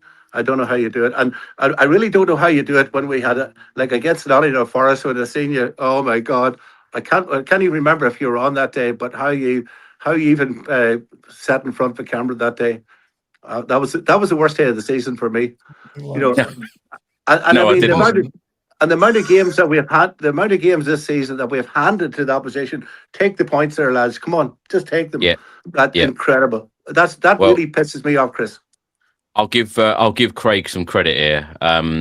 He was actually on the podcast that day, and he actually sent. Actually, can I read that even out, Craig? That message that you sent me. You're off with David Bentley having a great time. I'll put it politely. You're off with David Bentley having a great time, and I'm sitting here talking about another defeat. It's something like that, wasn't it, Craig? He does a great job when you're not there, Chris. I have to hand it to him. He's good. As Mr. Spock said to Captain Kirk, there may have been some use of colourful metaphors in the text, but you've declined to, Yeah, there was. Yeah. Happy New Year, Chris, to your and your family, and Craig, and a positive end to the season. Brilliant. Let's see a bit of positivity. Yeah, absolutely. No, thank you so much. Happy New Year to you and the family, and we'll speak soon. Okay, thanks, Chris. See you, Craig. Cheers. Thank you. Bye-bye. Bye-bye. Right. We're now going to go to Steve in the Czech Republic. Steve, how are you? Hi, guys. Yeah, Chris, doing really well. Yourself? Yes, all good, all good. How are you feeling right now, and how are you feeling ahead of these next games? 8 games in January. Games are coming thick and fast. Premier League, Champions League, FA Cup. Have we turned a corner? Can we turn a corner in January? I tell you what, we will know if we've turned a corner when we play some of these games, because a one-off game, as we found out already in the past this season, we think, okay, we're on a bit of a run now. We're going to start a run. We don't. So I think definitely the league fixtures look quite favourable. Brentford, Sunderland, Bournemouth, West Ham, and Burnley. 3 away. We do well away. We've got Sunderland at home and West Ham at home. I would say we would have turned a corner if we get like about 10 or 11 points from the possible 15 there. It looks good. And then in between there, obviously, we've got the big FA Cup game against Villa. How I look at that is really, obviously, the positive would be if we beat them, if we beat Villa, which is highly unlikely, but it would give the team and the fans, everyone involved in the club, a massive lift and a bit of belief. Oh, could we, start to go on a run after beating one of the probably favourites at the moment? And on the other hand, if, according to form, we lose that game, we're out of the FA Cup, we'll all be disappointed at the time. But then again, we'll have a bit more of a clearer schedule with mainly the league and the odd Champions League game. Do you know what I mean? Because of the lack of depth in our squad. It's a positive coming out of a negative, if you like, if we did lose that game, which is, according to form, looks more than likely. Yeah, I'd like a good FA Cup run, obviously, next season. But yeah, no, at the moment, that's not enough for me. A game against a weakened Palace side, as Craig alluded to, there was 2 or 3 headers there. They should have put them away. Mateta, I think, had at least 2, and another guy headed it just past the post. Although, countering that, we were unlucky, obviously, with the offside goals and hitting the post, one thing and another. So it was a little bit of a better performance in terms of, I don't like this GX bollocks, but the chances we made, we did XG. Quite well. Yeah, the XG. Yeah, that's it. Sorry, yeah. But so not really turned a corner. But it's a very difficult draw against Villa. But okay, someone said maybe they'll put out a weakened side. I don't know. They've got a lot of stuff going on, haven't they? Depends on what they're thinking. Going to the transfer window. I mean, we've heard from everybody about everything, but my take on it is this: I really don't think we've got a chance of getting the 6 that we're looking for, which is i.e. Wharton or maybe Anderson. I think it is somebody like that, a proven Premier League 6. I've mentioned it before, not only you've mentioned it on other programmes, about, for me, I would probably, maybe he's been tried in the position, I would move Romero out of the position he normally plays into the 6. I don't know why he couldn't play there. He's a world-class player. He reads the game so well. We all know he tackles quite well. He's a bit of a hothead, and we've spoken about that. And he can play these through balls. I mean, he plays them from the back. But he can, at times, he messed up the other day playing a bit of a Hollywood pass against Liverpool, which hit someone on the back. But he can sometimes. So if he's in the midfield, much further up the field, he does like to get forward. He's very good defensively as well, as we know. He's not particularly good in the air. And why don't we, then if you put Danso in the back, I'm talking if we can't get a 6 in the interim, play him in the 6. Bring back Vuskovic. I don't know the rules on that with the team he plays for in Germany, in the Bundesliga, because Vuskovic is also fantastic in the air. We would have a very good aerial defence and switch out. So Vuskovic would come into Mickey van der Ven's position. Sorry to be going on about that. And move Mickey van der Ven out to left back and switch Spence across to right back, because Porro's been playing so badly lately, and play like that, and then Bergwell and Simmons up front, and then the forwards would be more or less as it would be. No, I just think we won't get a world class or an extremely good 6 in the January window. So we'd have to wait you have to wait until the summer before we got somebody of that quality. Can I just interrupt, Steve? Because Thomas Frank in the press conference today, talking about the January transfer window, he said there's a few things we need to understand. The January window is the most difficult window. I understand it's a window and everyone's excited, but that won't stop until after the 31st of January. I can't highlight enough that we're in the market, we are prepared, we are working, but every decision we take is for the future of the club.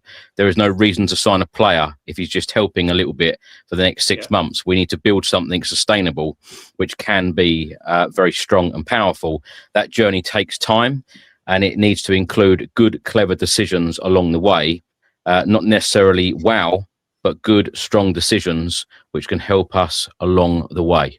Yeah, that's exactly what I mean. Well, we all know that. We all know the January window is difficult. Everyone wants, like we said, a Wharton or an Anderson or someone of that ilk in the six.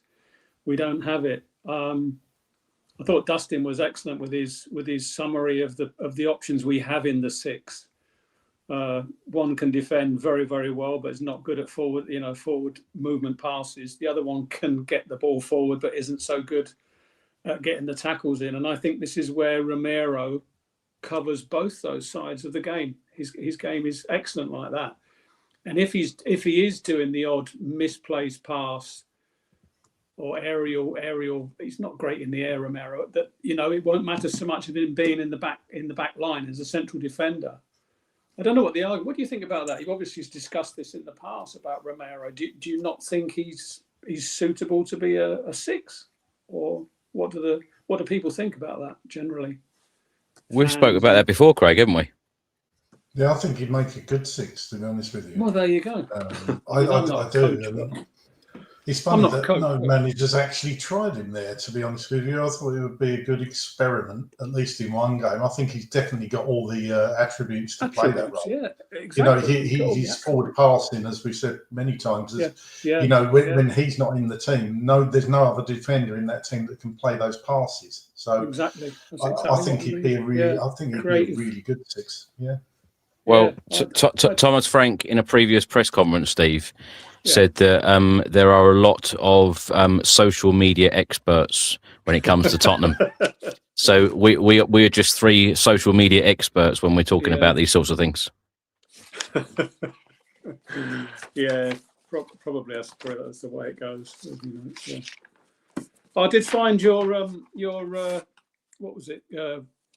Craig, your mention, what was it about climbing to the mountain top, get up to the top of the mountain and the view's the best? That is a real expression, apparently. I knew you'd stick up for him. Because I found one as well, it's really stupid. Get this is quite good about being, keep your eyes on the summit and your heart on the journey. I quite like that one, but this is more like Tottenham. The mountains remind us all to rise after every fall. Yeah, we've been falling a lot this season, so we need to keep getting up. That's the main thing. Yeah, get knocked down. Yeah. Anyway, so Brentford. Sorry, did you want to say something, Chris? Go on, go for it. No, the Brentford game. I think we might just nick that. 2-1. Brilliant. Hopefully, we turn up like we did against Palace. Hopefully, no reason why not. Yeah. So Romero's back, but Simmons is not. And if Bergwell's fit, I'll definitely fancy us for that. I'm a big fan of Bergwell. I know he does a lot of running about, but sometimes he goes on these runs into the box, and I'm afraid people like Kudus and other players just don't see it. You look at that run, the goal he scored against West Ham. Was it Romero's pass or was it Porro's when he headed the goal against West Ham, Bergwell? It was a long ball over the top, and he ran in, and that's what I mean. These kind of runs he makes. He's good at that. He's good. He gets stuck in. I like Bergwell. I think he's going to become a very, very good player, central midfielder, attacking midfielder. Yeah. Yes, really enjoying the program. And thank you, Steve. Questions for me? I like your questions. No questions. That's it. You must be tired after all this. Yeah, I came in a bit late. I saw your message when I was in a restaurant in town here, and I thought I had to get back. And then eventually I came on a bit late. So. As long as you feel like you've got everything off your chest, Steve. If there's anything else you'd like to say, go for it. No, I did. I got that off my chest. Mainly about the FA Cup run. Like I said, there's positives to be gained whether we beat Aston Villa or lose to them for different reasons. So tough game. I've got a massive fan base in Prague, actually, getting into my friends' local Irish pub. So I'll probably go up there for that game. Because most of the times I've been in there, we've beaten them and I've been in the pub. So, but if we lose, it's get a lot of stick. But anyway. So yeah, so have a good new year, guys. Really enjoyed the program and your input, and saw a lot of faces that I've met personally through your channel and live at the Tottenham Stadium. Si and the Irish chap just finished. Noel. Yeah, Noel. Yeah. As well, and so a big up to them and happy new year to all the guys that helped with your show, like Ricky Norwood. Yep. Yeah. Thank you, Steve. That's all right. Let you go. Thank you so much. Happy New Year. We'll speak to you soon. Yeah. All the best. Cheers. Bye. Right. We have a couple of guests left. We're going to go to Luke. We haven't spoke to Luke for a while. Luke, how are you? Sorry for the waiting. No problem, Chris. I'm good. How are you?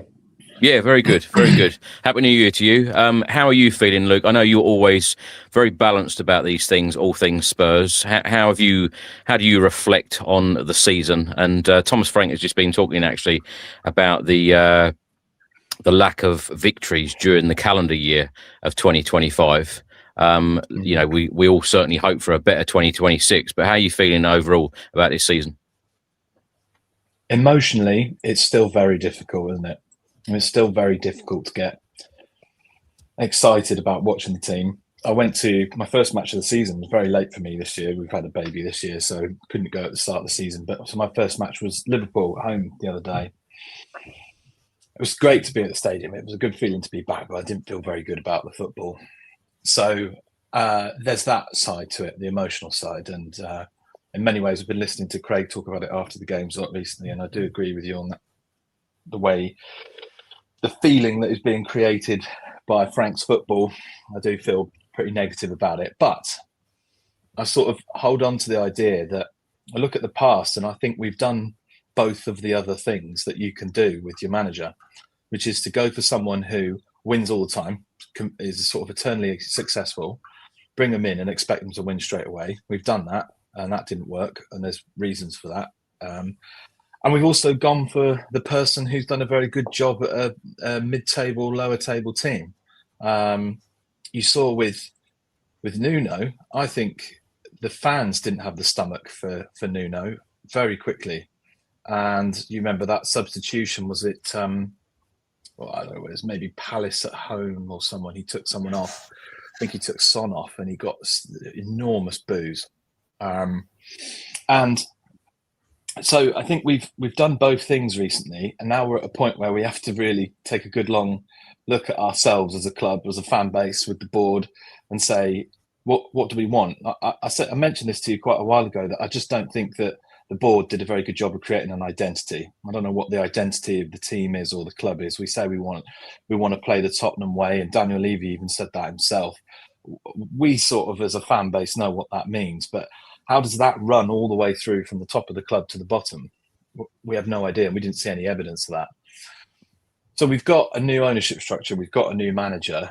I'm hoping, although I don't necessarily see signs of it as a supporter, I'm hoping they have got a bit more of a plan now. So my emotional side is I'm not inspired by the football. I don't enjoy watching it. It's been pretty poor. But on the other side, my feeling is if we are going to get somewhere, it's got to start somewhere. So I'm sort of holding on. I'm able to hold on logically to the fact that I think there's going to be a journey and there's going to be bumps in the road. I think with sacking Frank, if we were to get rid of Frank now, or even say we lose to Brentford on New Year's Day and we bin him off, I think what that message sends is to anybody who wants to come to the club is you've got 4 or 5 months at best. And if you don't perform in that time, you don't turn it around that quick, you're gone. And that's got to be the standard for any manager that comes in, whether they're a win now manager or whether they're a manager who's done well at another club like an Iraola or someone like that. And I don't like that idea, because I think that it suggests that the club is already set up to achieve success instantly as soon as they come in, and we're saying it's all the manager's fault. And I really don't think it is. We've just talked extensively there. I just listened to you say with quite a few of your guests as it Dustin earlier as well, talking about how poor the midfield is. It's rubbish. We just when you watch quite a few other Premier League teams, and I look at Villa, even Forest when they played us the other week. Some of the things that their players, apart from the fact that they have greater physicality than any of Spurs players in the midfield, they have ability to receive the ball under pressure and make a pass forward that's successful. And when you watch Spurs and you just see each forward pass fail again, you think the manager can tell you to do whatever you want, but if those players can't do the most basic things, the things that I could probably bloody do if I went out there, I do think that there's a big issue going on in terms of the squad building, and I think that needs to change. The questions I would have for you guys is: do you think? I think that what's happened with Frank is I think he's come in, and I believe that because Levy was still there at the time, I believe they've said to him, we want success. We want the team to finish in the top 4 or 5, maybe even 6th if we're being generous. But we want the team to finish up there. That's the ambition of the board, and we want you to do that. And I reckon he's turned around and gone, no chance. There's no way that the team you've got now is going to do that. Not just because you finished 17th last season, but because you've got one left back at the club. You've got players who were on loan last season who are gone now. You've got too many youngsters in the team that had to play enormous number of minutes last year. You had an injury crisis because you didn't support the team properly. So I reckon he's gone, I don't think I could actually get you where you want to get unless you give me time, you give me transfer windows, and you put money behind it. And we will see, won't we, in the next few weeks, whether or not that's realistic. I've just got this feeling that if they are putting together, and I really hope they are, that behind the scenes, they've got a plan.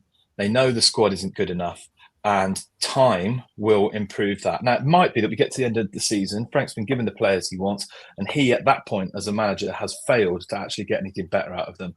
And at that point, I think it would be sensible to say, you've had a year, you've had players, you've had money, and we don't see that you're progressing in terms of the culture, the quality of the football, those things, and you need to move on, and they'll find someone else at that point. But I think what's happening now, and we're not hearing any rumours or anything about the club being, on his back, is because I think he was honest with them at the start, I reckon, and that's why I think he's fairly relaxed. And that has come out in some of his press conferences where he said, don't forget we finished 17th last season, and people have, rightly pointed out, but we've only finished outside of in the last 15 years, we've only finished outside the top 6 twice. So actually that 17th was a blip. But my feeling is, maybe I'm being too positive or hopeful, but I think that something is going to come out of this by the end of January. I've got a feeling we're going to be in a better position. And I think he deserves at least to the end of the season, and then we'll have a much better idea of where we're going. Sorry, that was a long answer. No, you are. I can see what you're saying, Luke. I suppose my question, I'll come back to, something that I've asked a couple of other guests. What sort of calibre players come in January then? And I get that you're saying you can only judge Thomas Frank on that, but he has had one transfer window already. We've brought in the likes of Jody Simmons and Kudus. Yes, we lost Son. What needs to happen? What is an acceptable overall thing for Frank this season? Is 10th and no trophy acceptable? Is that progress? Can I add something on that as well? Frank has just come out and said it's not going to be a wow signing. How many times, Luke, have you either come on this show or listened to all of us saying about we want a wow signing, we want a world-class signing, but at the same time, I do get his point where it must be a long-term plan. There's no point bringing in players just from January until the end of the season as a short-term fix. It must be a long-term plan. But at the same time, I'm sure all three of us are sitting here thinking, bring us something special. How many times have we seen a real wow signing at the club? Our record signing was worth £65 million. Of the other so-called top 6, all 5 of them have bought a £100 million player. And what that says to me is that those teams went out and bought that player because they said he's going to make a difference to our team overnight. And I'm sure we are all going to enjoy watching Arsenal play later without their £100 million player because he got injured against Brighton. So we'll see what impact that has. We haven't seen that from Spurs, but the problem is that you could be fleeced because we were with Ndombele. The same thing happened with him. We went and spent a lot of money and it was wasted. I think we've put ourselves in a difficult position because the football's been really uninspiring, and we're going to go into January and try and convince someone to come and play in a team that's not doing very well. I think the conversation probably has to go something like, you are going to make a difference to this team, and you're going to be the thing that makes us more exciting up front and links up the play better and all the rest of it. And that person's going to have to see, whoever that is, oh yeah, I'm going to make a real difference to this team and we could really turn things around. They're going to have to be very confident in that. Because if I were playing for, to be honest, most other Premier League teams at the moment, and Spurs came knocking, unless they were, really turning my head with a big wage, I'd be like, I don't know. I'm not sure you've got it right with this project yet. It doesn't quite look right. I'm going to stick where I am. So in that case, who are we going after? We're not pinching anyone off one of the top teams. There's some talented players out there. A lot of people have mentioned Adam Wharton. I'd be absolutely over the moon if we went for Adam Wharton, but that would have to be a £100 million signing. And the only way in which I would see that being feasible, or the club thinking it's feasible and worthwhile going for, is because he's young and because he will develop. He might even be worth more than that in a few years' time. So there's that. But other than that, I think what they actually need to do is they need to get a couple of bodies in. I know it sounds terrible, but they need to get the kind of players of the profile of Mickey van der Ven, Destiny Udogie, those kind of players who are talented, playing for perhaps an Italian team at the moment, something like that, and they think this person's got potential, they're sort of early 20s. That's who they should be going for in January, because they will fill in those spots. We cannot keep going with one left back. It's absolutely insane. So that's got to be a priority for me. I think there's been a lot of talk of them. I mean, obviously they tried with Semenyo, from what we read. So they're interested in a quality left winger. They want Premier League experience. Who else are they going to go for? I mean, there's Ilman and Jai at Everton, who's very talented. He was the first player I saw skin Jed Spence this season. He's a really good winger. But he's at the African Cup of Nations and he might be there till early February, and he could even get injured and never play for you. So he's a big risk. And I don't think Everton will want to let him go. So he'll be very expensive as well. Earlier on, Akliouche was mentioned. He was quality when he played against us. I really like him. He would make a difference. I think Monaco are having a bit of a mixed season, so he might be interested in coming in. But as I said, I think we have put ourselves, whatever they planned for at the start of the season, I'm hoping they've got a contingency for what's going on now, because they must be looking at it saying this is going to be tough. It's going to be tough to sell this project right now as it is. But equally, if we don't get the right players in, how's the project going to progress and get any better? So we are in a very sticky situation going into January for sure. Luke, final one, just a quick one. Score prediction for Brentford game. I have a feeling it's going to be very similar to the Palace game. I think it's going to be 1-0 Spurs. I think we've got a team and a way of playing away from home that Brentford have been very, very sort of forward and attacking with their football at home.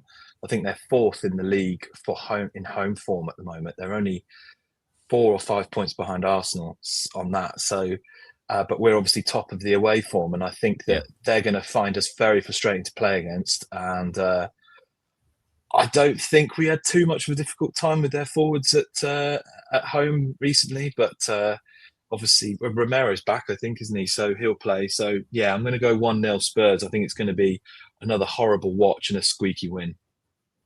Yeah, I said 1-0 as well. Luke, great to have you on again. Thanks so much for all your input during 2025. Happy New Year, and hopefully we'll speak to you again very soon. Cheers, guys. Have a good New Year. See you Cheers. soon. Thanks a lot. Bye. Right, we're now going to go to Portland to speak to Scott. Scott, how are you? Pretty much. I don't know, probably like Luke. I feel a lot like Luke. It's not good football, but I'm still okay with just what's happening. I mean, I've listened to you guys. You were moaning about Frank a couple times. I was like, I can't deal with the moaning anymore. But you're not moaning as much, so I like that. Good job. Way to buck up. Who's moaning? Oh, you were moaning about 2 weeks ago, just moaning about Frank. And I was like, oh, Chris, just give it up.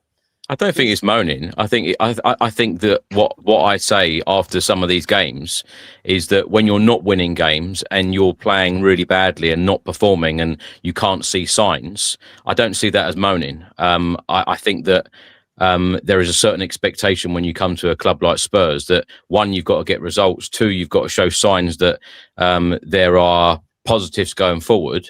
I try to hold on to as many positives as I can, Scott. And I tell you what, when I don't see positives, and I believe that I'm a very positive person, not just about football, but in life in general. And you've got to see positive signs week by week. And I've tried to pick out, and it's funny because I was the positive one on the podcast the other day, when we beat Crystal Palace. The other three were miserable as hell.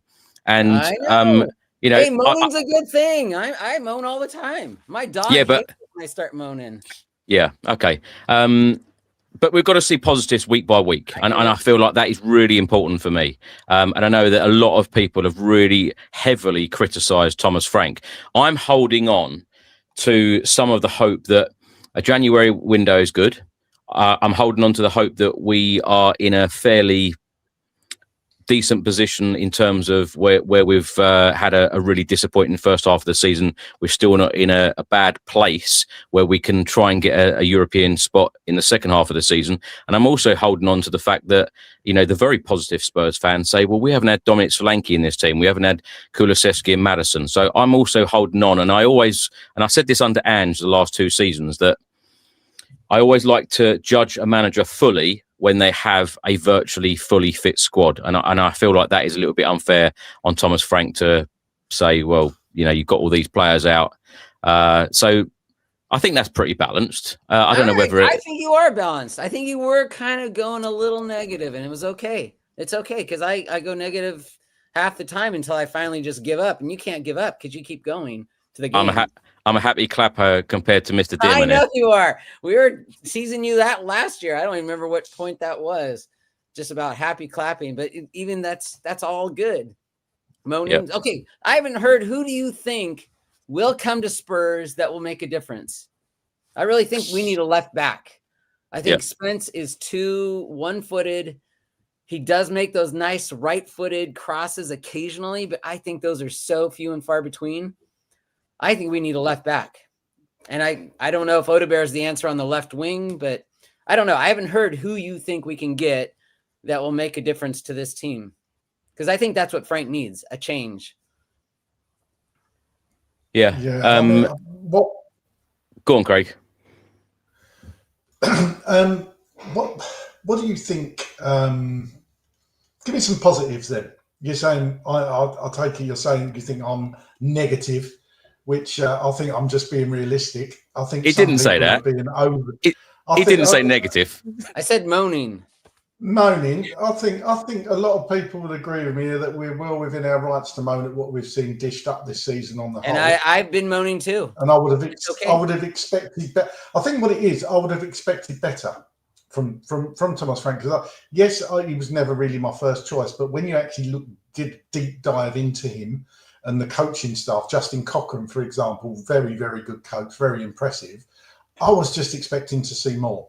I'm just not seeing it. And I think a lot of people are probably with me on this. If you can see it, you can get behind it. I just haven't seen that enough. So perhaps I'm being overly pessimistic. I think it's legit. It's just Scott, like after a while, you just can't take it anymore. I mean, it's like, I'm not saying you guys are the problem. I'm saying that the team is the problem. I mean, I can't take it. I watched them, and there's a couple of games where I couldn't actually watch it live. And it was a Chelsea game. I didn't see that game. And I just like, what's the point? I don't even want to watch this because it's lousy. I agree. I am moaning. I'm not saying it's bad to moan. I'm just saying I don't want to listen to everyone moan because I'm moaning inside too. Yeah. Do you know what, Scott? I always say this on the shows and particularly off the shows as well to people like Craig, who I talk to on a regular basis outside these shows. So what do the fans want when we have a successful channel like this, which is watched by millions of people all around the world? do you want, like, after we lose a game and it's a really poor performance, what do people want to listen to me and Craig say? Do you want us to sit there and say how positive it was that we've just lost the game 3-0 and we've had one shot on target and no attacking intent? No, that's just it. I just don't want to even go there. That's the sad thing in your case, is that you have to go through it. And I admire you for having to stick through that, because I'm just saying, I just don't even want to go there anymore. I read the comments, I comment in there. King Hoddle's a great one, by the way. Shout out to that guy. They're great, but it's just like there's so much moaning. It's like and I can walk away. You can't. And so I admire that you're able to do it.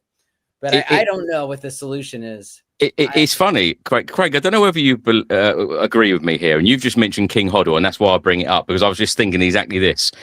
King Hoddle's comments last season and the season before, and this is one of our biggest viewers, I would say, is always here, like you said, Craig, always here on every show. I noticed King Hoddle's name come up.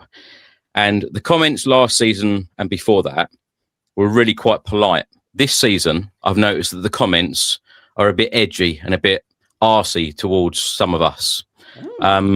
So does that tell you where we're at in some people's attitudes of change, whether they agree with us, whether they don't agree with us? Craig's invited King Hoddle on.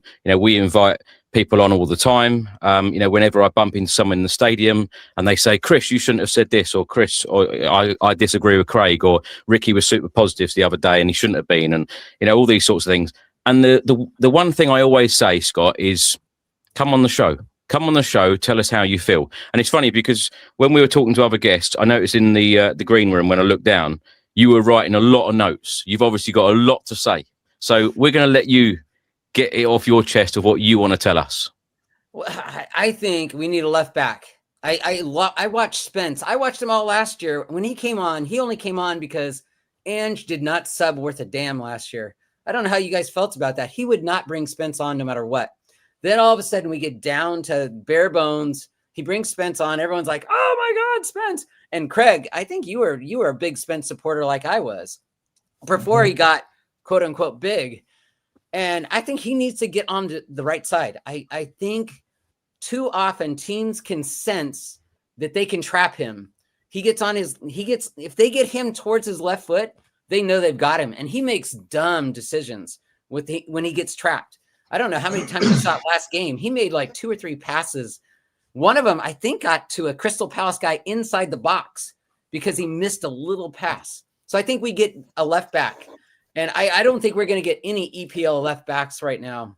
I just don't know who would come to Spurs. And yes, the money might make it sing, but I just can't picture who could come into our team from a good team. I mean, yeah, maybe we could sneak someone off the Wolves, but they've got a losing mentality. So I think we get a left back, and there's this guy, Sofian. He's in Utrecht, not a small team, and everyone's like against taking chances. He's fairly young, but Morocco. I watched, you watch the highlight reels. That guy can play defense and offense. He looks aggressive, and he goes forward. I think that's what we need. You get that, and I don't even know who's going to come to us for a left wing. Obviously, Semenyo said no. There was even rumor that he was a Arsenal supporter. I don't know if that was true or not. But we need something, because you can just tell that teams know we're going to go to Kudus. Kudus has started to struggle. And so I watch that. And again, I totally get why you get upset. And if the show's not great, it's just more me not wanting to just keep going with it. And you have to keep going because your show is successful. I love this show. I came to this show because you guys talk more sense than anybody else. Thank you. I think it's people have said, Chris said it quite rightly there, look, we would get, and we do get, I wouldn't use the word abuse because that's a bit heavy, although we do get that as well. We get criticised when we are balanced straight down the middle and people, well, what's your opinion, right? So you can't do that. Then if you're one way, people criticise you because your opinion is different to theirs. And some people get very, very upset that your opinion is different to theirs, which is, I don't get that at all, because it's just an opinion. We've got no say over anything, but if you don't agree with them, they get really arsey about it. Oh, I see it. It's pathetic. Do you know what I mean? It's very, very difficult because you want to buy it, and I've bitten a few times because I don't mind anybody having an opinion, but don't come at me or come at Chris just for having an opinion, and just because it differs from yours, don't sit there and have a go at us. It's your choice to tune in and listen, and then because we don't agree, it's weird. It's very strange. We do very much so, Scott, and I love people that do come on and ask us stuff and challenge us in some ways or our opinions, etc. Because I actually love people that come on this show who disagree with people like me and Craig, because it helps you learn a little bit as well. Like Craig mentioned earlier, give us like Craig doesn't see a lot of positives in Thomas Frank, so he asked a couple of the guests earlier, well, give us the positives to, make me change my opinion. I like that. I really do, and that's why we will always invite everyone on to have their opinion and their say. And like I've always said, Craig and I don't need to sit here and ask questions. I actually prefer when people come on and go, right, I want to talk about this, bang, bang, bang, bang, bang, and they just talk. I love that because, get it off your chest, talk about everything, and there isn't a subject that we don't ever talk about. I'm often criticised about not criticising the board enough. The last week or so, that's all I've done, criticise the board. If we want to change the football club, we have to do things differently. And show real ambition and intent in these transfer windows. Otherwise, we're just going around in circles again. We're going to replace another manager, and here we go again. Circles, no European football, blah blah blah, and it's going to become very, very boring. That's what I appreciate about you. You were really down on how we were playing, which is fine. And you were not like, Frank should be out. You're just putting it to everyone else. Do you want him out? And I think if we got rid of him, we're in no man's land, because no one's going to come to us and change this team this year. Yeah. We have to suck it up. And I hate that term. Sucking it up. You have to suck it up. You have to get on this show, even when you're just like, you've watched the most miserable game, who was the 4-1? What was that game recently? The Arsenal game. Yeah. Oh, yeah, that was painful. That was tough. So freaking painful. I could not. Yeah. That's maybe the one where I was just like, I don't even want to deal with this. I think as well. Sorry to jump in. I think as well. Like King Hoddle's got getting a lot of talk about today. Oh, he's always on here. You can watch him all day long. It was talking about having balance and getting people on that are basically Frank supporters. Well, Chris has said many times, and I've said, anybody can come on this channel and give their opinion. We don't care whether you're Frank in, Frank out, Frank shake it, all about. You come on. We don't filter the guests. We want to speak to everybody, whatever their opinion is. And the fact that there's not that many people that want to come on here and stick up for Thomas Frank, I think that speaks volumes in itself. Now, and those people shouldn't be scared to come in here just because I've got my opinion about Thomas Frank. Chris's opinion, where his stance. Yeah. It doesn't matter. We will entertain you as a guest, no matter what you want to come on here and talk about. We won't even have to ask you questions or give our opinion back to you about what our thoughts are. It's your chance as a guest to come on and tell us how you feel. So that's why I said, get people on here. People come in. You've got the email address. You can come on to future shows, or you could even pop on this one and tell us why you are such a big Frank supporter. And tends to be people haven't done that. Now, are those fans not out there? Do they want to tell us their opinion? We're not scary people. We will listen to what you're saying, and we will listen to what you've got to say, and so will everybody else. But if you can't do that, then we're not going to have that balance. That's all I'll say. Yeah. So do you think that we are trapped with Frank no matter what this season? We just if we go out, if we dump him, I think unless the results are terrible over the next month, I think he'll probably see out the season. But it will get to a point, and this is just my opinion, if the results are going like that and we're slipping down the league table, and luckily the teams around us are doing just as badly as we are, unless it real slides, we go out the FA Cup against Villa, we go out the Champions League. Do they look at bringing in an interim till the summer and reassess? I don't know, but I can't see them making a change while we're still where we are. That's my opinion. I think it also helps, Scott, when Frank has come out and said a number of times that we finished 17th last year. So, anything from 16th and above is seen as, better than what we had last season. And I don't like that attitude because, anything I ever do, I want to be, the best at it. and I want to be successful, and I want that for my football club as well. I want that attitude for my football club. I want Spurs to be challenging for the Premier League. I want us to be challenging for the top honours. So my expectation is all pretty high. But I think that at the start of the season, when we were doing well, my expectations were very high. And then all of a sudden, Thomas Frank in the press conference is coming out and saying that, you know, this is not a quick fix, like there's loads of issues. And it's funny because at the start of the season, or when the summer transfer window ended, a lot of people said, you know, we didn't have a bad window. And then all of a sudden, a couple of months later, when we start losing games, a lot of people then say, oh, this squad's not good enough. The windows were really bad, etc., etc. So the narrative really does change very, very quickly when you lose a couple of games. But I've also said, and I've tried to make a positive point, in that if we have one or two signings through this door early on in January, and suddenly we beat Brentford and Sunderland at home, then everyone's on a high again. And everyone's feeling very positive about things. And then the Thomas Frank, you know, big supporters of Thomas Frank will come out and say, I told you so, I told you so. But this fan base is always very mixed with opinions. I know that's general life, that, you know, people don't agree all the time with others, but the positivity could be back very, very quickly, and, you know, sooner than perhaps we think. Who's that signing? Who is going to be this? I mean, you gotta, if we're scouring, and yes, they do all the scouting and everything, who do you think is, and now Semenyo, obviously, I don't know if the Arsenal thing was true, or He's a wow signing.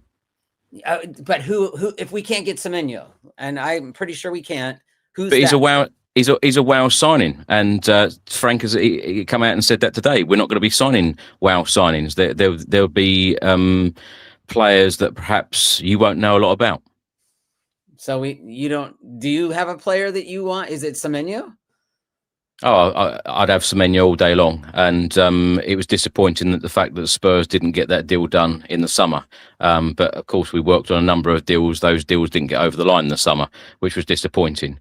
But I would just say that we need top quality players to move us up that league. And, you know, if we want to be fighting on all fronts, we need top quality players. I want wow signings. It saddens me a little bit that the football club will never go out and sign wow signings, because I feel like we've waited so long for a wow and a real statement signing.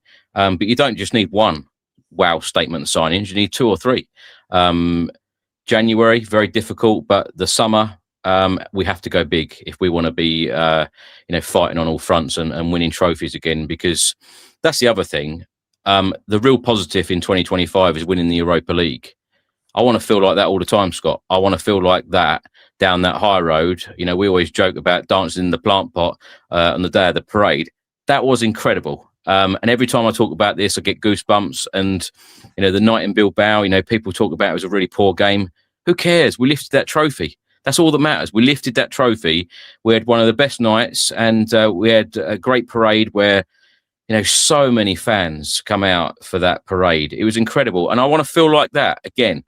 And, you know, at the moment, it feels like we're miles away from lifting another trophy, but let's wait and see. Things can turn around. Last question. Adam Wharton, was he on Blackburn? We were very close to signing him. And he went to Crystal Palace. Would he have been a wow signing back when he was available? No, he's developed into a top player.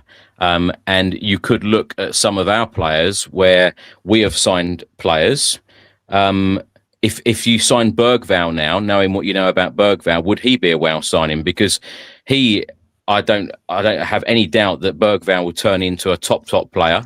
Archie Gray, I think a lot of people are very mixed about that opinion as well, whether he's going to turn into a top player. But what I'd also say, and to add real balance with this, when people slag our players off, they're all young. They're all young, top talented players who a lot of the top clubs wanted at the time, and they chose Spurs.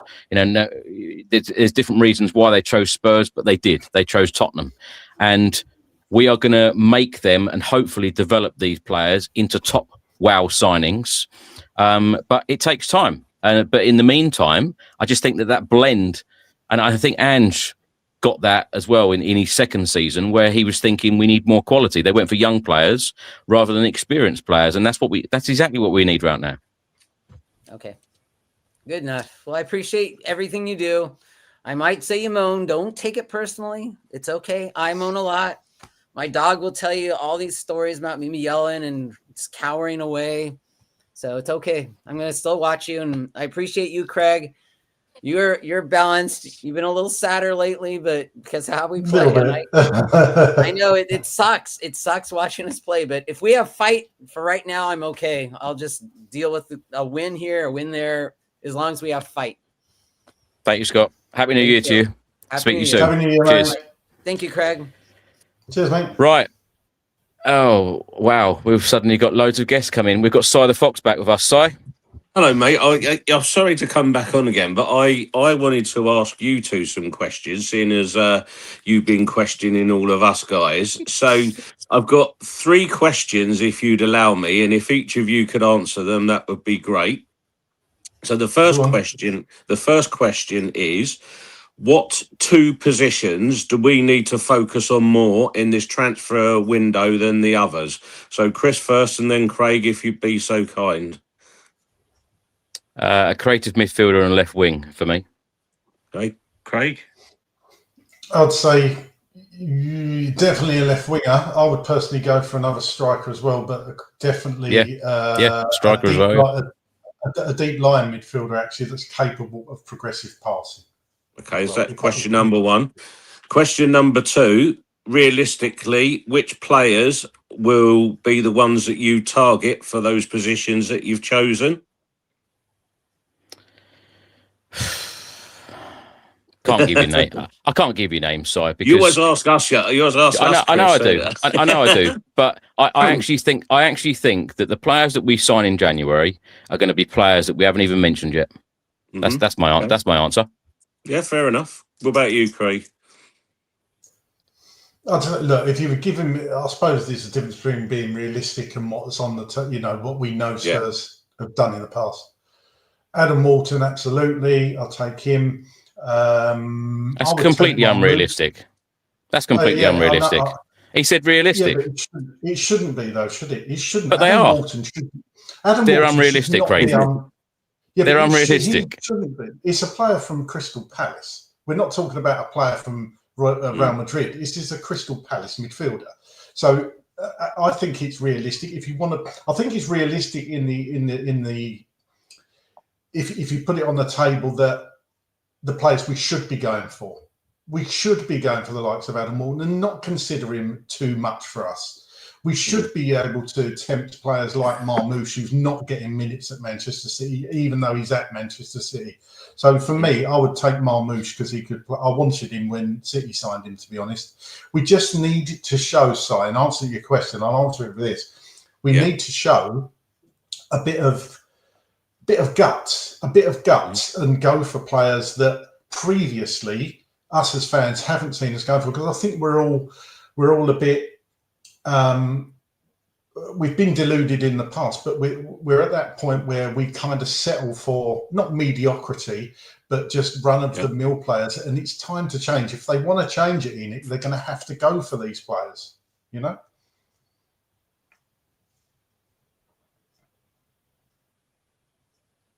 So have you fallen asleep? I think he's asleep. What have you done to him, Craig? What have I done? Right, let's bring in G. G from Brazil. G, how are you, mate? All right, Chris. You've just broken Si. Can you hear me? I think we've broken a few people today. All right, Chris. All right, Craig. Hello, mate. You all right? Actually, hope you had a good Christmas and that, guys. And you? We did, G. Thank you. How are you feeling about everything, G? Same as the other day. Actually, I only just came on here really just to big you guys up, just to say, you've got 200,000 subscribers for one reason only, and that is because it's the best channel.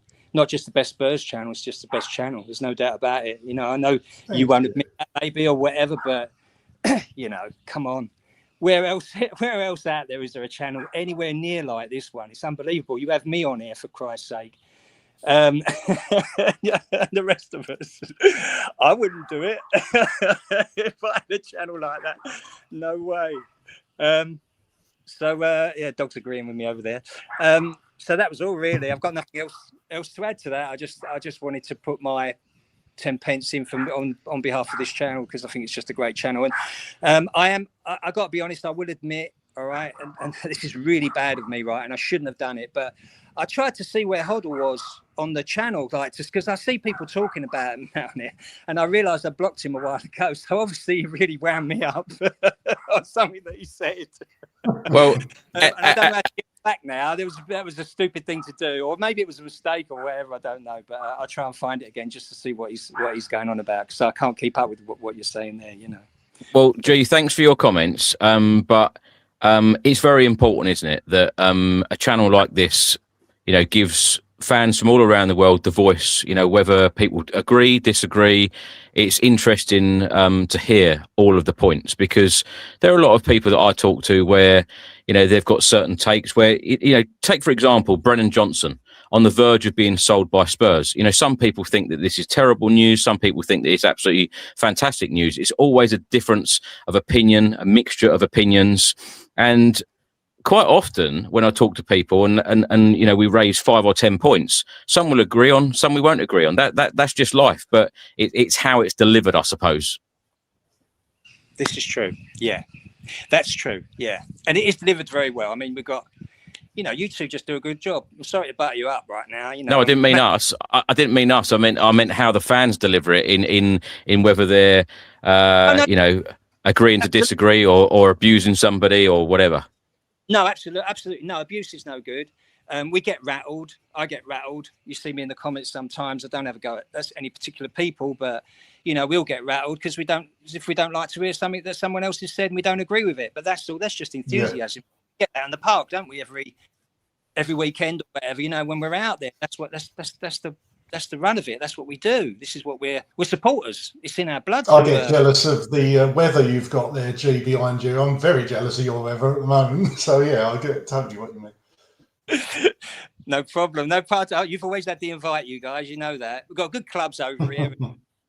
It's fun to be here for that. My mate is running a club over here at the moment. It's the guys from Hoffenheim. They've got a club here where they've got 150 kids that they're training up. And then they have deals across Europe where they obviously send them out, and of course with around the Munich area. And so I get to go and see them recently. I've just got promoted as well to Series C, which is great. But it's a good place to be for the football, obviously. You know what I mean? I mean, of course, I miss my Tottenham. I managed to see them this year, which was great. The first game of the season. But it's good to see football from other places, isn't it? Always, Yeah. G, before you go, give us a score prediction for the Brentford game, and how do you see January going for Thomas Frank in terms of the January transfer window and the 8 games coming thick and fast in January? Yeah, okay. Well, actually, I was going to say one other thing as well. The only reason I know what Frank is saying is because I hear it from you.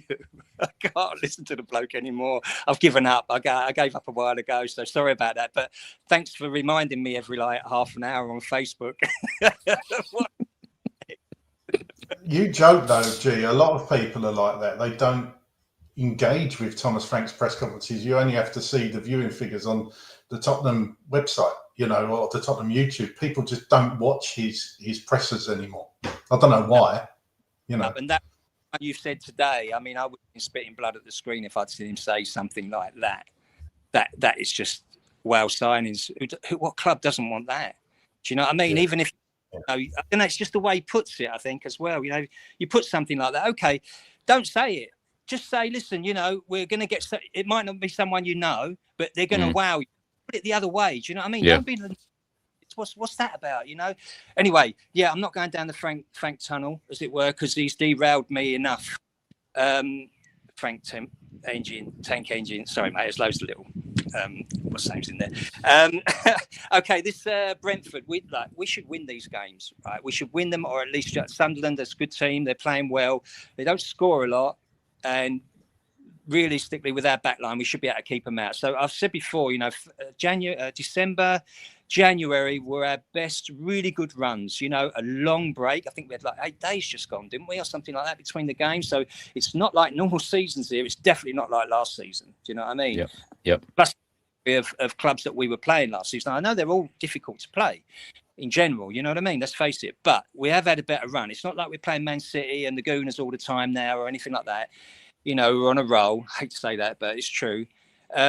But really, we should be beating Brentford. He knows Brentford. He knows that guy like the back of his hand. You know what I mean? He knows how they play. He knows the players. He knows everything. If you can't conquer your own little beast, then with what we've got, then that's a real problem. You know, so he should definitely be able to deal with that, and we should win that. Not just win it, but we should win it comfortably. Do you know what I mean? I don't mean like 4 or 5-0. I just mean that we shouldn't be like going on about a player sent off or a disallowed goal for this or that or whatever it should be. It should be the handball. I'm just saying we should do it with spirit and fight, and they should be up on front foot for that game. You know, now we should win these games, or Sunderland, like I say, maybe a draw. I don't know, because they're pretty good. Cool, actually, at the moment they're pretty good. They might be running out of steam. I don't know, but then we hit February. If he doesn't put it around now, you know, I don't care. Anyone who's franking Frank. Sorry to say franking Frank. I know you don't like it. Anyone to say Frank to hang around a bit longer, whatever or not. I think when we start playing those teams, the Cities, the Gooners, the Liverpool, and that, and they're on a roll, they're coming back into it. You know, getting better. If man, can you just imagine? I don't even want to think about what kind of state we'd be in then, because then we'd be on the back end of February, March, and they're back practically over then, isn't it? You know, it's all kind of started to be decided as well, you know. So there's my prediction. Thanks, guys. I'll come on in next time. I'm going to ask you some questions as well. I'm going to rattle off a load for you, seeing as size set the precedent here. Well, he's coming back. He's coming back, G. So thank you so much for joining us. Happy New Year to you, and we will talk to you in 2026. Yeah, Happy New Year to you guys, and Happy New Year to all the champions of Tottenham out there. Because we absolutely. Remember, thank you, G. Guys. Cheers. Thanks, G. Cheers. Right, we've got Si back, and then we will go to Charlie and Steve, and then we will wrap things up for the day.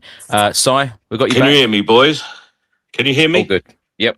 Right. So my final question for you, which was the one of the three, was: so what off the pitch do you think Spurs need to fix first? If you could have a New Year's wish, what are we fixing off the pitch that needs addressing, as well as the matters that we've got on the pitch? Wage structure, ambition, direction. Wage structure has to change. We've lost him again, but the wage structure has to change. The ambition, I think he's coming back actually. Sorry, mate. It's whenever we swap over. So where were we? I said wage structure, ambition, and direction. You know, the ambition of this football club should always be that Spurs should be one of the top teams in this country, and the wage structure has to change for me to bring in a better caliber of player. Mm-hmm. What about you, Craig? I agree with that. Wage structure definitely has to come in line with other top 6 clubs. I hate that expression, but you know, that's where you want to be. You want to compete with the likes of City and Liverpool and Arsenal. Our top earners kind of £200,000 a week. Yeah. I hate, absolutely detest the amount of money in football and the way it's going. If it could be achieved that you can bring down wages and bring down transfer fees massively, I would do it tomorrow, and I would be a champion of it tomorrow. But sadly, it's here, and it's probably here to stay. So, if we're making that money, we've got to play. You know, what's the old thing? You pay peanuts, you get monkeys. I don't quite, it's the sentiment of that expression. So we've definitely got to improve that wage structure and pay the players that are currently at the club, like Mickey van der Vens. You've got to pay them what they would get at the likes of Real Madrid, because you're never going to move forward with a better squad. I get that. Then my final question, and then I am going after this. So you can have the FA Cup and finish in 18th, or it's a top 6 finish. Which are you taking? Hold on, 18th? What, relegation? No, sorry, 17th. Apologies, 17th, mate. Oh, God, this is going to spark a big debate now, isn't it? This is exactly why you've done it. So 17th in an FA Cup, or what? or sixth and up in Europe? Well, sixth wouldn't get Champions League, would it? It'd be Europa League. I think from the football club's point of view, they would take that. But I think from the fans' point of view, the fans would love to see us win the FA Cup again and have another parade. Craig, how about you, Craig? I'm about the trophies. I'm just about agreeing there with Chris. I would say, you know, the fact, and this is a quick answer. I think it would be more meaningful and easier to answer had we not won the Europa last season, but we've got that. So, but it's all about the glory. And I suppose, you know, winning the FA Cup, it means a lot to me. 1991 was the last time. I think winning the FA Cup, would the fans see that as progression? The club definitely wouldn't see that as progression because you're not higher up in the league. As Chris said, you know, the money you get from the league finishing position and getting perhaps Europa League, I don't know. I would just about go for the Cup because it gets you Europa anyway. So I would go for the FA Cup, yeah. Let me follow that up. How did you feel, Sire, when Spurs finished second and third under Mauricio Pochettino and we finished top four with other managers? Were you dancing in a plant pot down the high road that we were top four? I wasn't dancing in a plant pot. However, the season that we came second was bloody enjoyable throughout because to see us actually in the race. And I also go back to the David Pleat team of 1987, where we got to the League Cup semi-final. We came, was it second or third? And we lost in the FA Cup final to Coventry. Although we didn't win anything, by God, the football was magnificent that season. That was the season Clive Allen scored 49 goals. We had Hoddle, Waddle, Ardiles. We were mean at the back with Goff and Mabbott. And that, for me, is still a highlight memory. But I still take the plant pot. Yeah, I was going to say, because you're talking about moments throughout the season. I'm talking about the end result of finishing. Yeah, because, you know, finishing in the top four, of course, it's great for the football club. It's great for the next season to play Champions League. But when you work so hard as a club, particularly the manager and the players, and they get that top four finish and finish Champions League, that next season is highly important to then be able to fight on all fronts. And your transfer windows, in my opinion, are a lot more important to be fighting in the competition that you've worked so hard to compete in. But trophies, you can never ever take trophies away. And I would take a trophy every time. Of course I would. So if I was asking myself the question, I'm taking the FA Cup and any pain that comes with it. So I'm there. Yeah, I feel like we could talk about that subject all day, and I've no doubt that it will spark a lot of conversation in the comments and beyond. So thanks so much. No problem, boys. Love Cheers. to you lot. Love to everyone. Cheers, boys. Right. We have got another guest come in. So we're going to go to Charlie now. Charlie, how are you? Sorry, Chris. I don't know if you can hear me. My audio's gone again. Give me 2 seconds. I'm just going to see if I can get it on the receiver. Can hear you, Charlie. We can hear you. We can hear you, okay. Oh, hang on a minute. There we go. Wait. Hello? Hello. Right, I can hear you, but very, very little bit. Okay. How are you feeling, Charlie, right now? I think we've been... Look, I sent you my player ratings yesterday, Chris, and I haven't been sending them that much lately because I really don't like thinking about Tottenham when we're losing so many games. I mean, that Forest game was absolutely awful. Liverpool wasn't great. You know, a sub had to come on and score, got 2 red cards.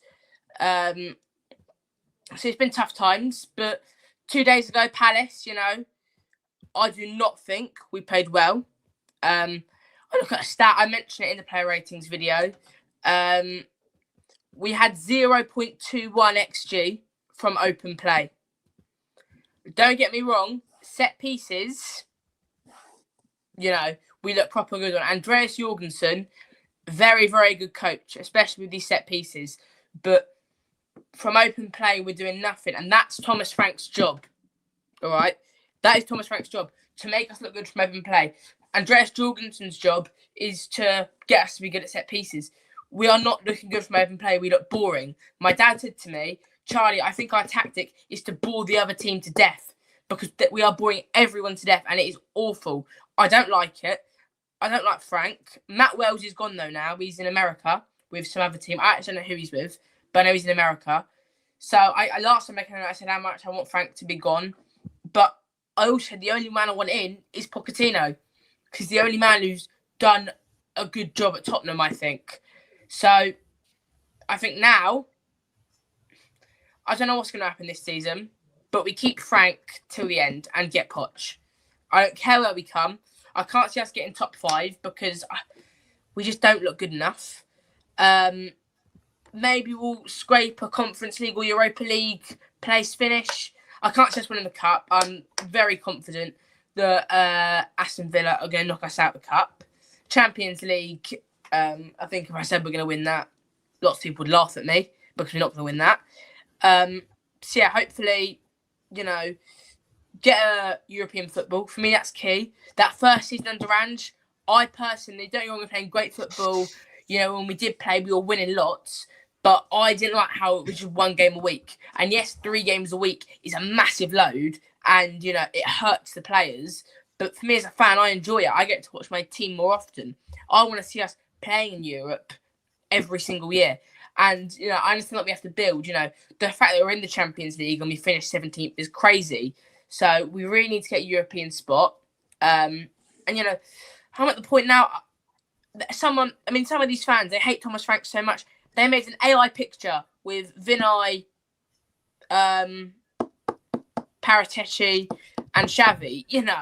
That is just stupidity. At least put Pochettino in the picture. That's what I'd say to that. There was one. There was one with Poch there. Pardon, Chris? There was one with Pochettino there. Was there? There we go. They don't like him, and I don't like him. I want to see Poch, and that's it. That is the bottom line. Give Frank to the end of the season and bring in Poch, because the football we're playing is so bad. And it's not like it's bad football, winning games. We haven't won the majority of our games.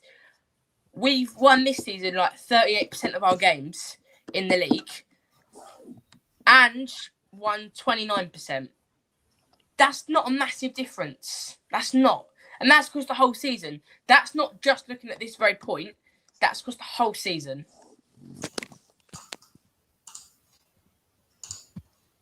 Well, you're still there, Charlie? Hello? Everything there? Yeah, you're still there. Go on, mate. Hello?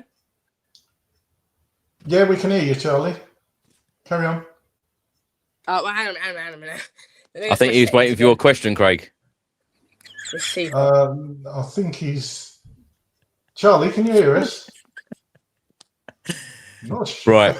We'll go to our next guest. Right, we're going to go to Steve. Steve, hello, how are you? Hi guys, how are you? Do you have a good Christmas? Very nice, thank you, Steve. Yes. Steve, how are you feeling right now? What did you make of the Palace game? Sometimes you've got to win ugly, haven't you? Yeah, it was ugly. It wasn't pretty, was it? But we got the 3 points, which I think is quite vital for us. I want to go back, take you guys back, and this is for Craig mostly. So Craig, you get to answer a question. But we had a conversation in January about a manager having the right tools to do the job that he needs to do to make success. Yeah. Yeah. Remember that conversation after the Everton game? Yeah. Okay. Going back to the summer, I don't think we did enough in that transfer window to help Frank out. And the reason I say that is because, yes, we brought 4 players in, but we lost Son. Madison got injured. Kulusevski, obviously, is injured. And obviously, Solanke's not playing either. So we've only just replaced those injured players. We haven't built a squad that can compete on all fronts. And I think that's where we are struggling at the moment, is we're not equipped enough to be competing on all fronts, which is why I think we're struggling. And I think that's why Frank is struggling. hopefully, like you guys have said today, the board to actually do something and put their money where their mouth is and help Frank in the January transfer window. You agree?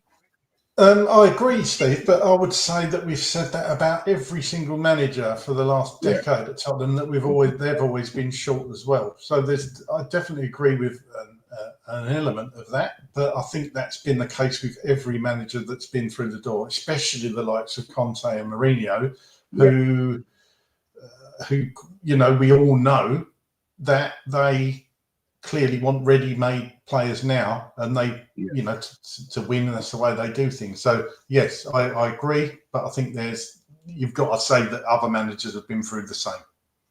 Yeah, which is why hopefully the culture of the club's going to change now. But this is what I'm saying though. It's like we've had so many managers, like you said, and apart from managers who won us a trophy, but we're in the league and stuff. So I just hope the club can do something, change their mentality. I think that's what we need, and I think Frank needs time. I think he needs time. I know some people are probably going to come for me for that, but I just think he needs time. It's like people have said, can't keep chopping and changing managers, and we'll just wait to the end of the season. If he's the right guy, he's the right guy. If he isn't, he isn't. So, I mean, what do you guys think? I know you're both divided on Frank, but time, Steve, time. Let's see where this can go. Let's see when Thomas Frank gets his attacking players back. Let's see this transfer window pan out. Let's see how the performances are throughout January. I think January is a huge month, actually. When I've mentioned, I know you've been listening for a little while, but when I've mentioned 8 games in January in 3 different competitions, that is a lot of games in a very short amount of time, and a couple of injuries here or there, could really stretch this squad. So let's see what happens and see where we are at the end of January. But let's hope that we can get some real quality in January. Final question, Steve. You've been listening and watching for a fair while. Who have you agreed with, and particularly who haven't you agreed with that have come on here and give their views today? Obviously, there's some people I haven't agreed with, like some of the guests, some of the comments. Some I have agreed with, but like you say, like you said, everybody is entitled to their opinion. Everybody's got different expectations for their football club, and where we should be right now. I think, but I think a lot of it. I think the ceiling's too high at the moment. I think we need to lower our expectations, because after the summer window, I was like, do you know what? I have no expectations this season. I'm not expecting anything to happen massively. So I'm just staying level playing field at the moment to see what happens in the January transfer window for the rest of the season, and then I can assess at the end of the season. But like I say, look, this is why you guys do this show. Get people on different opinions, and that's fair enough. That's fair game. So, but like I say, I think we just want to see which direction the club is going, I suppose, and that's the main thing, really. So, like you say, I'm balanced at the moment. I just want to see what happens for the rest of the season, and then I can assess from there. But like I say, thank you guys for putting in another 4-hour stint so far. Nearly 10 hours in the last few days. So, well, no, Craig normally leaves after 3.5. We're finishing on a laugh, shall we, Craig? Let's do that. But thanks guys for everything you do, and let's just hope 2026 is, a bit better. Positive. Yeah. Absolutely. So, anyway, thanks guys for everything you've done this year, and happy New Year to you and all your families, everybody in the chat, Spurs community. Happy New Year to you, all you guys as well. So, and let's see what happens in next year. So, come on, you Spurs. Steve, just want to say a big shout out to you, actually, and just a big thank you, because throughout this whole calendar year, I don't think there's any shows that you've actually missed. I always notice your name in the comments. You always come on these shows. You're always such a big supporter of what we do on this channel. So thank you so much, because it's people like you that, is why we do this. So thank you so much for all of your input during this year. And I hopefully catch up with you at the Villa game. And thanks, Chris. Yeah, no worries at all. Like I say, everybody that comes on the podcast, everything, you do a great job as always. So big up to all of you, and hopefully I'll catch up with you at the Villa game, Chris. Yep. Cheers, Steve. Happy New Year to you and the family. Cheers. Have a good one. Cheers. Bye. Bye. Craig, that is the end of the fan show. Just over 4 hours. Wow. I didn't think that we would be on here this long. I know when I put the invite out to everyone earlier, I expected a handful of guests, but yeah, as per usual, these fan shows are very popular. People have got a lot to say. Just in summary, Craig, how would you sum up everyone's feelings on Brennan Johnson leaving? Because it is mixed, isn't it? It is. I think that's the word. It's mixed, isn't it? It's very mixed. I'd be gutted to see him go, but then again, I can see a lot of the points other people have made about Brennan Johnson. So I think the key is we bring somebody in to replace him, and you've got to say, if you're selling like Brennan Johnson, you've got to bring somebody in who's better. Yeah, and he's going to produce a better return. I think that's the ultimate thing, isn't it? Yeah. And you saying it's gone on long. It's actually dark outside now. So we started in the light and we're finishing in the dark. So yeah, that's crazy, isn't it? But yeah, a lot to talk about as always.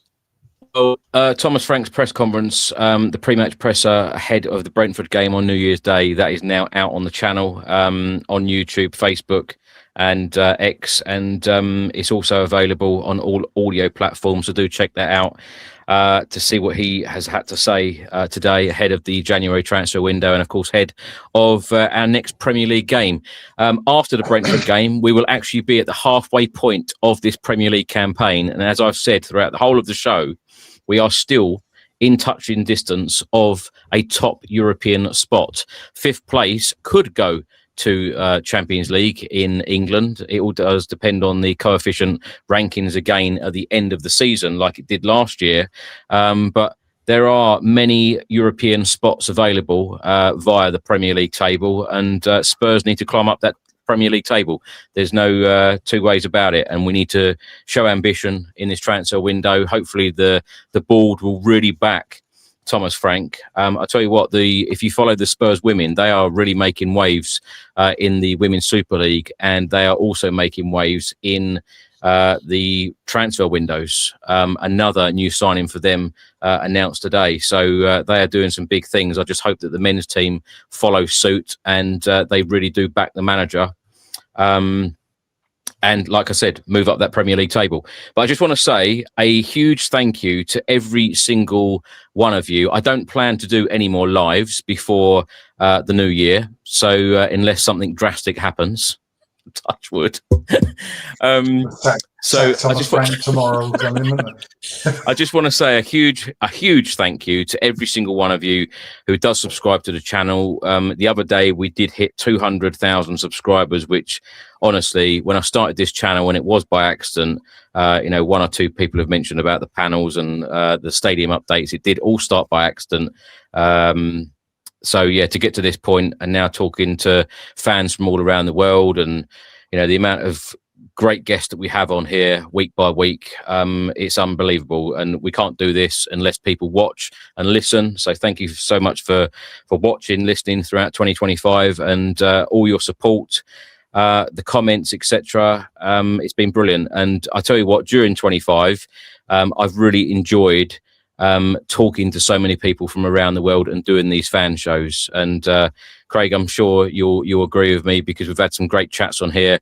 And it's funny, isn't it? The amount of subjects, the different subjects that we cover on these fan shows. We come on here to talk about Spurs, but we've covered a whole host of other subjects accidentally.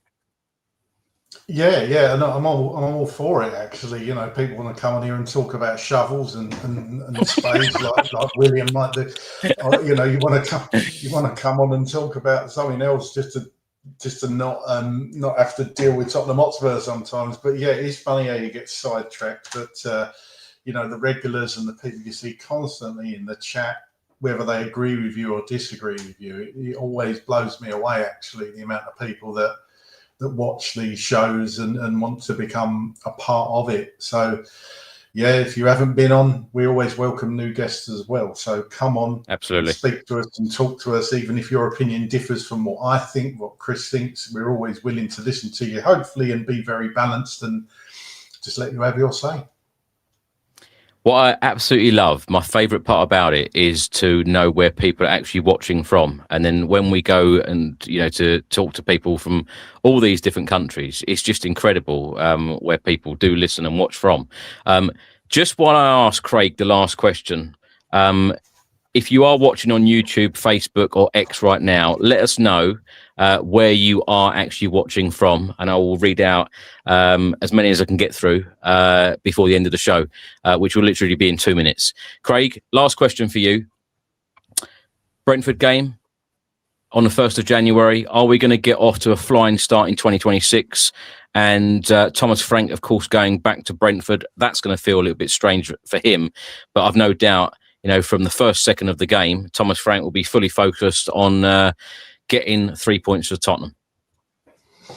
Yeah, as I've said before, I expect us to win this game. I think it's going to be a different game to the one that was at the Tottenham Hotspur Stadium a few weeks ago. But if there's anybody that knows Brentford better than anybody, it's Thomas Frank. So he's going to want to win this game regardless of what you might say in the press. In fact, I think he did say that this game means a lot to him. It's going to probably be quite emotional for him going back to a place where he's got so many happy memories, but he's going to want to surely, well, he will be wanting to beat Brentford, of course. So I don't think it's going to be an easy game, but I think we'll just nick it 1-0, 2-1, something like that. I don't think there's going to be much in it. But I think we all have to be aware that Brentford had an absolute stinker against us, and their away form's pretty poor, whereas, you know, when they're at home, I think it's probably going to be a different game. So hopefully we'll get off to a winning start for 2026 and some new signings in quickly as well. Now, where people are watching from, Reese, and I must say, Reese is an avid viewer of this channel as well. Always notice you on every stream. I think you are always with me actually on these streams. So thank you so much for all of your input and you viewing. Uxbridge, G, of course, is in Brazil. Rich is in Canvey Island. Will is in Cornwall. Mr. Mark is in Sydney, Australia. Of course, Spurs will be going to Sydney in the summer of 2026. Ronnie is in North London. Tony, he's watching on YouTube in the USA. Who have we got here? We've got Rob, Costa del Wolverhampton. Told you all the best places. Steve is in Letchworth. Journey into the Thunder is in Sussex. King Hoddle in North London. We've got Bob in New Zealand. We've got Ray in Maryland. We've got Sam in Colorado. We have got THFC in Andover. I tell you, all over the place. So thank you so much for all of your incredible support. Craig, thank you. A big thank you to you. The work that you have done on this channel. I know there's been a lot of banter between me and you, and I like it when we disagree every now and then, me and you. Because we agree on we agree on so much. When we disagree on something, it's quite a thing. But thank you so much for all of your incredible work that you have done this year. A lot of the work that you do doesn't often get noticed because you do a lot of stuff behind the scenes. So thank you for all of your input. No worries at all. Yeah, no worries at all. It's always, as I've said before, it's always better when we win, but you have to take the rough with the smooth, don't you? And because you can't win every game, you can't be perfect all the time. It would be boring if we won every game, wouldn't it? Nobody would want that, would they? No, it wouldn't be boring at all. No, it wouldn't. No. It'd be a lot easier, wouldn't it? Absolutely. But yeah, let's hope for a good 2026. Fingers crossed. Absolutely. Big Tigger here is in Dallas, Texas. Jamie's in Benfleet. And I think that I've covered them all. So, yeah, thank you so much, everyone. Happy New Year to you. Let's hope that Spurs can start 2026 with 3 points at Brentford. Have a good one. Up the Spurs.